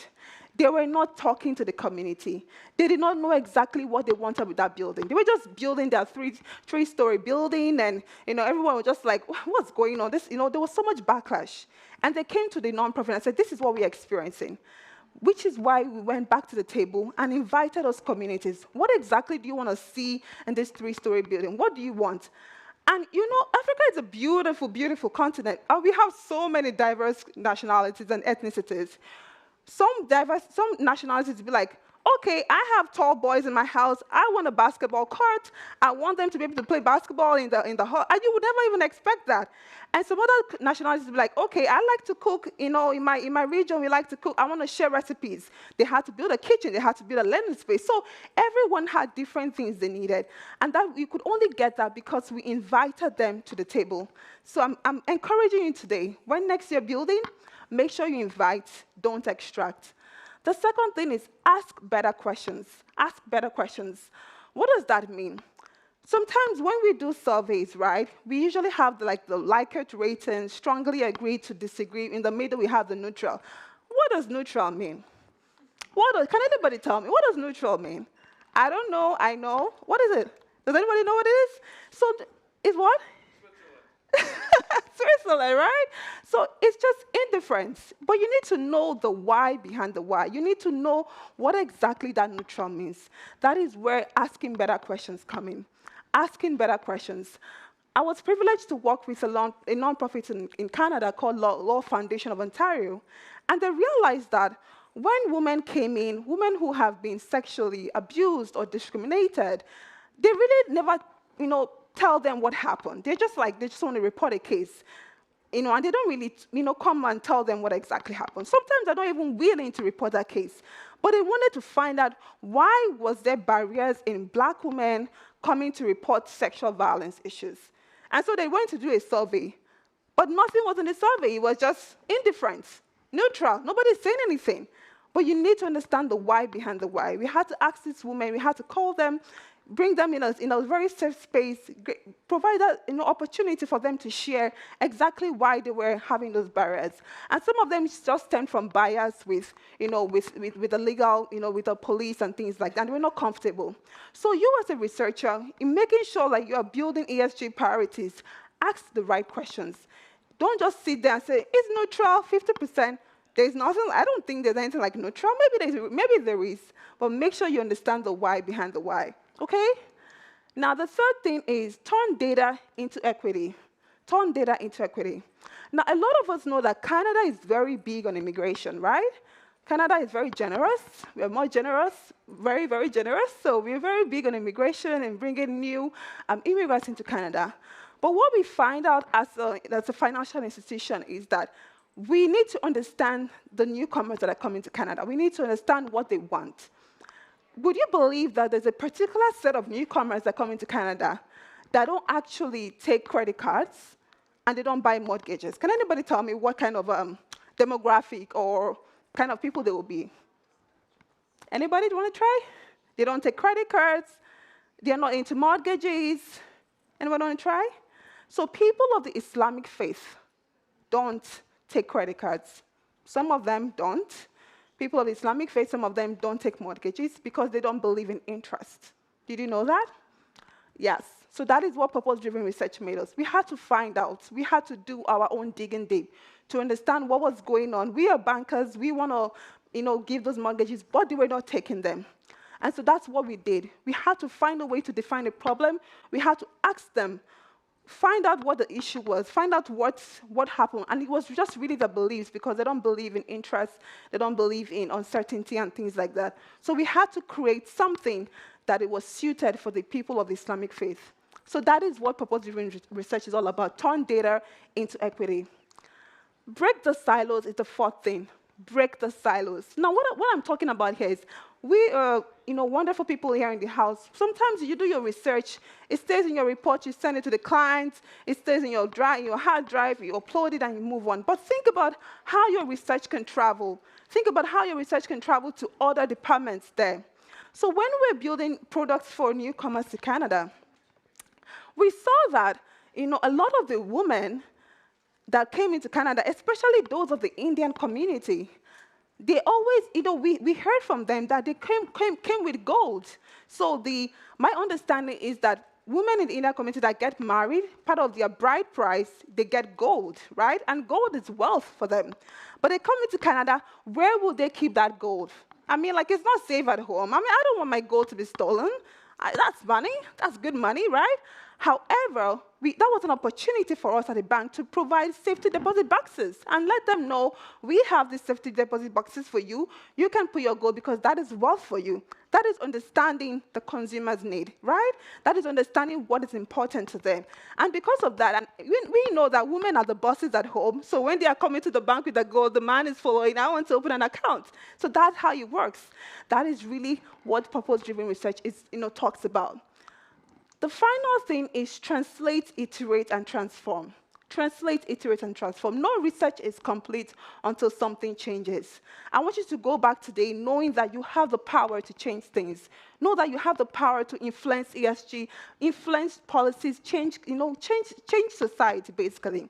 I'm going to be talking about a project that I did, which was, uncovering funding barriers for Black women entrepreneurs. So we were seeing that a lot of Black women entrepreneurs were finding it difficult to access financing from the government, despite them contributing to the economy. There was a lot of bureaucracies and all of that. We had done a research about 1,500 Black women had said almost the same thing. They could not access financing. But we did that research. What happens next? Do we just leave it there? No, we have to find a way to use that research to change the narrative, right? We have to find a way to use that research to make an impact. And that research was shared to the government, it was shared with the banks, Business Development Bank of Canada, and they were able to create something for Black women entrepreneurs. If you go now and type foundhers.vc, you will see that the company, the Canadian Women's Foundation, was able to create a venture that is a $50 million pre-seed venture just for Black women entrepreneurs. And it all came because of that research. So think about how you can use the research to make an impact in your community. Don't just create and say, okay, I've served the clients, I've done this. Always think about the longer picture. Because remember, you are superwomen, you are a change maker. Okay? Now, finally, the future from research to relationship. What does this mean? We should always know that we are genuine owners. We should always bring empathy in our design. We should always work with our design with integrity and always have communities at the core. All of the projects I've mentioned to you today, we always make sure we had communities at the core. Who are the people that have to be right there? Who are the people that we have to talk to? Think about how you can make an impact in your society. And finally, I'm going to be asking you a call to build what matters. Data can divide or it can connect. It can entrench power or democratize it. It can force the status quo or force social innovation. The choice lies in how we design, collect, and act on it. Always think about how you are acting with data. Remember the 5 things. Invite people.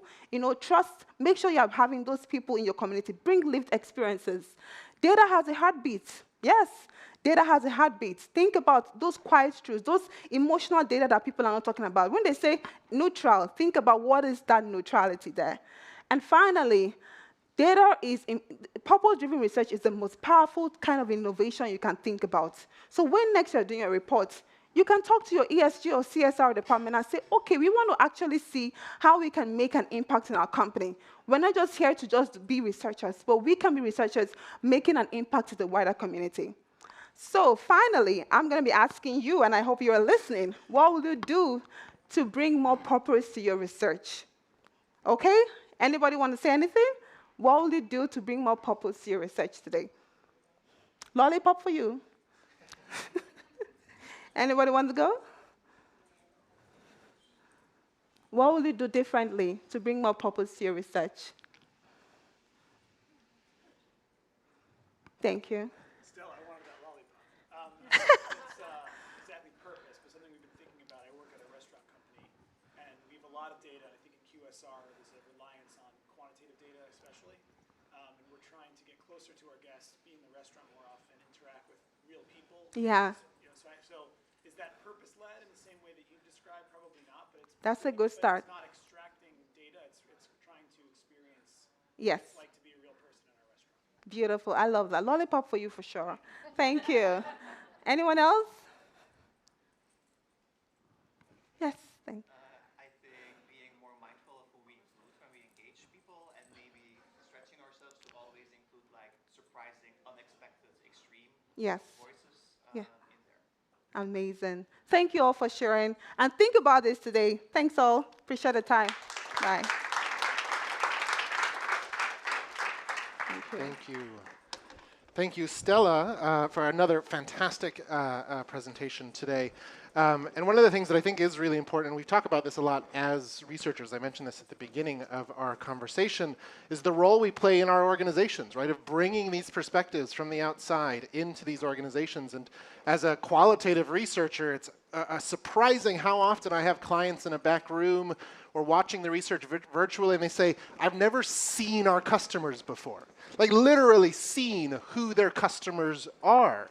And anyone that does qualitative research probably has that experience. And I think to Stella's question to us all is, who are we showing them when we invite them into research, right? Are we following the traditional paths, or are we going after the communities that are often unheard? So thank you, Stella, for your session. And our next session, I don't know if anyone realizes it, we're in DC. There's a lot of governmental things that happen here, apparently. So our next speaker is quite apropos. This is Howard Feinberg. He'll be speaking about advocacy and government affairs in the US. I've gotten to sort of do a little bit of research on Howard. He was awarded top lobbyist by the National Institute for Lobbying and Ethics. So not just lobbying, ethical lobbying, which is what really sort of impressed me about the award that he received. He has worked for different nonprofit trade associations, for the Congress, for think tanks. He's authored publications at the Chicago Tribune, the San Francisco Chronicle. He had a major impact on the laws and policies around the Sunshine Act. For anyone that does pharmaceutical-based research, you probably know a lot about that as well. And one of my favorite things I saw, he runs the Census Project, which is an organization that helps essentially sort of create a more accurate, more complete census of the US. So even though he's a lobbyist, he's one of us. He's trying to figure out what's going on out there, and anyone that's trying to make sure we count everyone counts as someone important to me. So welcome to the stage, please, Howard Feinberg. I'd like a good backhanded compliment. No way. All right, so I know you were all really excited. At the end of the day, the most exciting, the most sexy thing to talk about is legislation, regulation, and law. Sorry, but that's just the way it fell. But this is something that is impactful for all of you. Everything I'm going to talk about today has either direct or indirect impact on all of your companies, all your organizations, your ability to turn a profit, your ability to be able to employ people, your ability to be able to do the Insights business. For those of you that don't know, I am the Insights Association's lobbyist for the US, and just a little tidbit, piece of what we work on an everyday basis. There are lots of issues. These are really some of the biggest. I'm going to try to quickly touch on each one in a tiny bit of time. But the trick is that there are some terrifying things out there. There are some really positive, good developments for us to be able to latch onto. And my job is making sure that we fight back and defeat the terrifying ones and get more of the good ones. So that's what I'm doing on a daily basis here in DC and across the US. So Touching on privacy, I'm sure that lots of folks, particularly if you're coming from Europe, you are well familiar with the General Data Protection Regulation, GDPR, and some people still think that, hey, if I'm compliant with GDPR, no big deal, I can deal with anything. There are about to be 20 different laws across the United States, each slightly different in how they deal with consumer data privacy, and none of them jive with GDPR. All of these things sort of vaguely around the same common principles, each of them implemented differently, sometimes completely differently with entirely different requirements. There have 17 in effect today. There are 3 more that are coming into effect January 1st. The only really great thing I can say is we were able to prevent any new states from joining this parade this year, so far. Day to day, though, our biggest focus is here in DC at the federal level. The Federal Trade Commission, if you're not well familiar with it, that is the federal regulator for the insights industry. They are the all-purpose Uber regulator and enforcer. They're mostly turning to a lot of focus on antitrust these days and not as worried about things we're doing today. Tomorrow could be different. CFPB, the Consumer Financial Protection Bureau, we fought against them being instituted in the first place because they've turned into what they were trying to be, which is another FTC, just with a slight financial focus. They tried to come up with their own set of financial privacy rules to basically create their own federal privacy law, and we were able to help get that shelved. At the moment, of course, the CFPB is kind of being shut down. Trump administration does things differently than a lot of others. Our big goal, because we have those 20 states with more probably on the way, each with their own different approach, is to try to come up with a federal privacy law.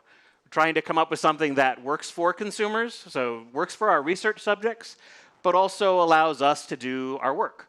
And that's a delicate task. Last year, we got at least a federal privacy bill moving through Congress that recognized market research, defined it using a definition, at least starting with the definition from us, protecting audience measurement, looking good, and it went off the rails really badly, and we had to help kill it. That's just, unfortunately, the way things go in DC. But this year, we've been working very closely with a privacy working group in the House Energy and Commerce Committee. They've been very receptive. They are modeling things so far after Kentucky and Texas's approach to privacy, and those aren't the best. They're not the worst. They're okay. And so far, they're quite receptive to pretty much everything that we've been asking for in how they're drafting legislation. It's possible, but that they'll have something coming out of that committee really within, well, they keep saying December, but this government shutdown really screws things up. So probably January, February is more likely. And the hope is to at least get that moving through the House of Representatives by summertime, and who knows what might happen by the end of the year. But the trick is that the current makeup of Congress is much more receptive overall, including some of the Democrats that I've talked to this year. They're much more interested in getting to an end state that is workable for everybody, because the last few attempts have not been so much. Yeah, long laundry list. The trick of things that we're advocating for, I mean, the key things that you would probably most care about are at the top level of something that does not involve private lawsuits against your companies that would be enforced by the FTC and state attorney generals, a preemption of the state laws. One of our biggest fights that we had last year was over attempts to say that we're going to preempt all the state laws except for California and Washington State, because the authors were from California and Washington State. Washington State being the worst offender because their privacy law includes private lawsuits, and their definitions are exceptionally broad there as well. So I think we're on much better track with this right now. Oh, and covering both for-profit companies and nonprofits. Not everybody loves that, but some equal approach is kind of an important thing. And I don't have all day to go through all the rest, but we can come back to it later if you guys want. I wanted to flag for you, there is a new big data security requirement that came out of the Department of Justice, came into effect this year. This is targeted at the transfer of data to some specific countries of concern. That's People's Republic of China and its subsidiaries and controlled entities, Cuba, Iran, North Korea, Russia, and Venezuela. This is a concern for you, not because most of you probably have a lot of dealings with those countries, but that your partners and your vendors, your clients, they may. And part of the whole attempt here is to get into where data is going, where is it held, where is it going to be touched. And in this particular case, we're very concerned about any country getting into the hands of these countries or entities or companies that are controlled by them. Now, this grew out of actually legislation in Congress that was written really, really badly and didn't even allow for a knowledge standard. So what I mean there is you wouldn't have any idea of your information that you're working with ending up in the hands of a Chinese-owned company, particularly because they set the standard at, 20% owned by a Chinese-based company.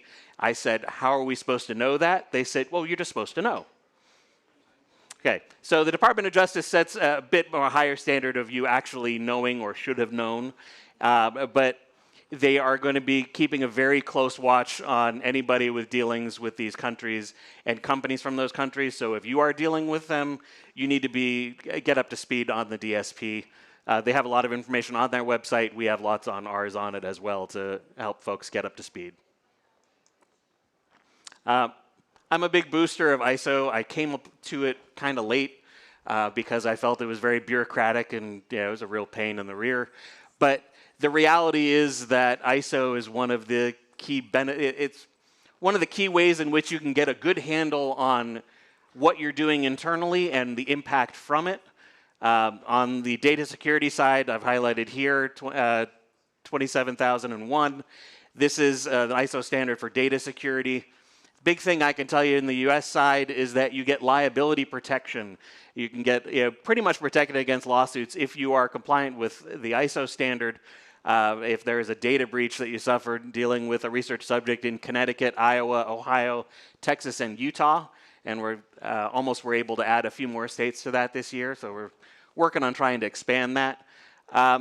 I would also put in a pitch just in general, because we talked about it, about 2252, which is the Global Market Research Standard. If you were not aware, Procter & Gamble this year started requiring it for all of their vendors, and that's had a big impact on its adoption. But again, it's about understanding and how data flows in your organization, how your operations work, and what's happening behind the scenes. We think that that's a good thing overall to strive towards because it provides a certain amount of transparency into what's going on behind the scenes. And Christian did mention the Census Project. I do run that coalition with a couple colleagues because this is one of the top issues for the insights industry. So the decennial census and the American Community Survey, which used to be known as the census long form here, this was the underpinning of most research that is conducted in the US, including by federal government agencies. It's certainly on the quantitative side. This is the statistical benchmark for everything that we do. And it is a constant fight to ensure that it is properly funded, particularly in terms of the decennial, because it runs on a 10-year cycle that starts really, really small and has to get really, really big at the end. And if there's one thing that Congress isn't very good at, it's setting a budget and passing a budget, as you might notice, because we're in a government shutdown right now. That's not moving forward at all. But trying to get them up to speed and make sure that when they do finally fund something, that they make sure to look out for the Census Bureau and these preparations. That takes up a fair bit of time. An interesting grenade was rolled in this summer by President Trump, which kind of a daily occurrence on lots of issues. That's what happens. But this was a first for him getting involved in anything to do with the census when he demanded that there needed to be a new census. And he had some other qualifications. Because as with most things when he posts on Truth Social, it's kind of open to interpretation what he actually meant. So we took that as a great opportunity to talk with the folks in the administration about getting some more resources into the Bureau and helping them modernize how they're doing their work. We are constantly battling, even within the Bureau, to keep them focused on their core priorities because they are very big on expanding out into new things. And actually, we've spent years battling behind the scenes because they kept trying to build their own probability-based panel, which they still haven't succeeded in doing. They tried first to outsource it to a company that didn't know how to do it, and now they've been spending millions of dollars trying to do it in-house, and still nothing to show for it. So trying to compete with our industry rather than just purchasing it for tens of thousands, there's a mindset that we're trying to battle against. And lastly, I should note the Section 605, there's a provision that the House of Representatives put into their funding bill this year that would cap the Census Bureau at only 2 queries per household for every survey, which if you were doing, say, the decennial, you would count, I think we determined somewhere between 30 to 40% of the population, and that would be it, rather than the 100% that you're supposed to count.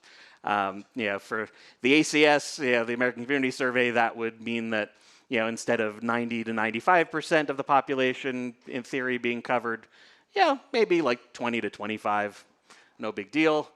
And of course, people are constantly trying to eliminate the mandatory requirement to respond to the ACS, which is the whole reason why the ACS and the census are accurate and useful to us. Taxes. Oh, another favorite thing that you're all really excited to think about at the end of the day.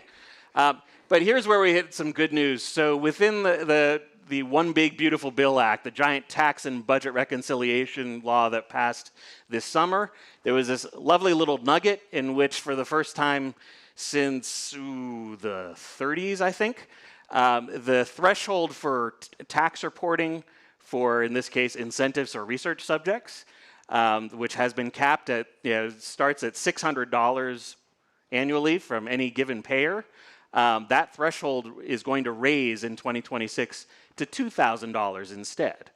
Now again, we're talking about something that's been at $600 since the 30s. So we're now going to be up to $2,000 next year. It's going to be adjusted for inflation every year thereafter. This is not going to be a big deal if you're dealing with incentives that are $1 or $2 and small dollar respondents. But if you are dealing with any kind of high value audience, you got to think that this is going to improve odds with them. And we're constantly battling against attempts to tax the insights business and in all sorts of fashions, taxing of data, taxing of its collection and use. We were able to hold off on pretty much every front on that way this year. I'm going to start skipping ahead. All right, AI. Lots of rules on transparency. I think the key thing to focus on is transparency. If you are using AI and someone doesn't know about it, you need to make sure that they know that you're using it. In particular, the research subjects, consumers, if you're not disclosing that they are talking to an AI, you need to make sure that that starts happening tomorrow. That is demand from a number of new laws. The key one I'm going to focus on is probably not even on this page. Crud. There are all sorts of approaches on automated decision making, with quick touch there. That is any kind of automation or AI that is involved in interactions with research subjects, especially if it involves qualification and selection or termination of the interaction with the research subject, their involvement in a panel, for example.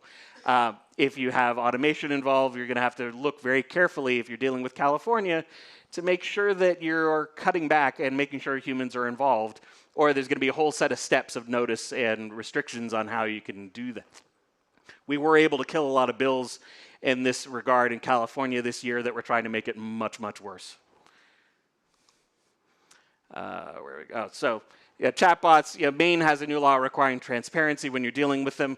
The new interesting one is California. They have one focus on what they call companion chatbots. This is the friends and lovers kinds of chatbots. And it's a weird sort of thing, but it is a problem that there have been a couple cases of people committing suicide after having talked with a chatbot, and people that are investing great emotion in their interactions with them. That's not likely to happen in the case of an insights chatbot or similar interaction, but they've drawn the definition so broadly that pretty much any kind of insights chatbot is likely to be covered. So, concerns about making sure you have protocols for minors, disclosure that someone is talking with an AI rather than a human. These are key things for California. Absolutely, you got to do it as soon as possible. But for anywhere that's in line with the code of ethics at IA, I believe Esomar would agree. Transparency to consumers about being involved in AI, it's a big thing. And I'm out of time, so I can't even talk about all the other great things. Sorry. But I'm around. I'll be around tomorrow afternoon as well and available on LinkedIn and answer questions anytime you have them. All right. Thank you, Howard Feinberg. Thank you. Thanks, man. You can put that there. I'm going to actually ask all my speakers to come back up because we have about 5-10 minutes for any final Q&A with the group.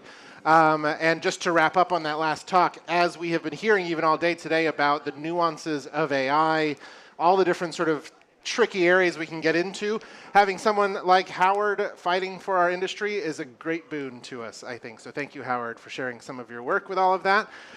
So with that, you all can come towards me if you'd like. Any questions for any of our speakers from the crowd? Yes.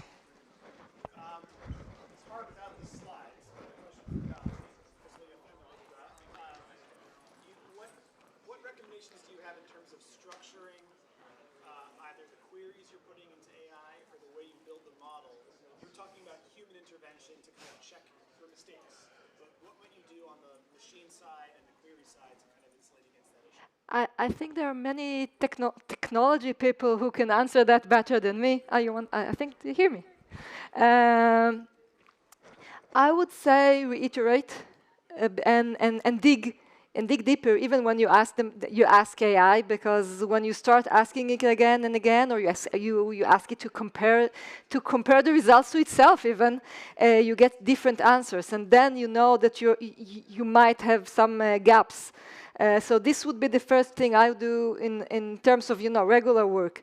When you build agents and when you do a more structured work, I think I really don't know, I'll tell you the truth. It's very complicated, and that's why I think you have to still preserve the human touch. Yeah. Other questions? Right here. A question for Howard. This might not be in your purview, but I'm curious if you know of any policies or conversations around survey fraud and respondents that are not who they appear to be, bots, survey firms, that stuff. Not yet, although we've been having a lot of discussion over the last year or two with federal agencies trying to get them involved on the back end, and obviously with social media companies on the front end, with dealing with the fraud as it's happening and on social media, being encouraged and taught. But on the back end with the federal agencies trying to help them get them focused on the massive fraud involved with financial accounts, social security numbers, that's a work in progress. We're kind of low on the totem pole when it comes in, small potatoes, but we're working on it. Right. Other questions from the crowd? All right. Well, we are just about at our time, and we are officially on time at this point. So I want to say thank you again to our speakers. If you could give them a big round of applause. And with that, I think we're now wrapping up our day. Just a reminder to everyone, we look forward to seeing you tonight at the Riggs rooftop. That is at 7 p.m. So you got time to head back to the hotel, walk around the mall, check out all the buildings that are shut down because of the shutdown, things like that. You're welcome to do that. But it's basically just across the street. It's going to be a great time over at Riggs Rooftop. Otherwise, we will see you tomorrow morning at 9 a.m. back here in this space. So again, thank you all for being a great crowd, and we will see you tonight. Thank you all. That's a very interesting. Thank you.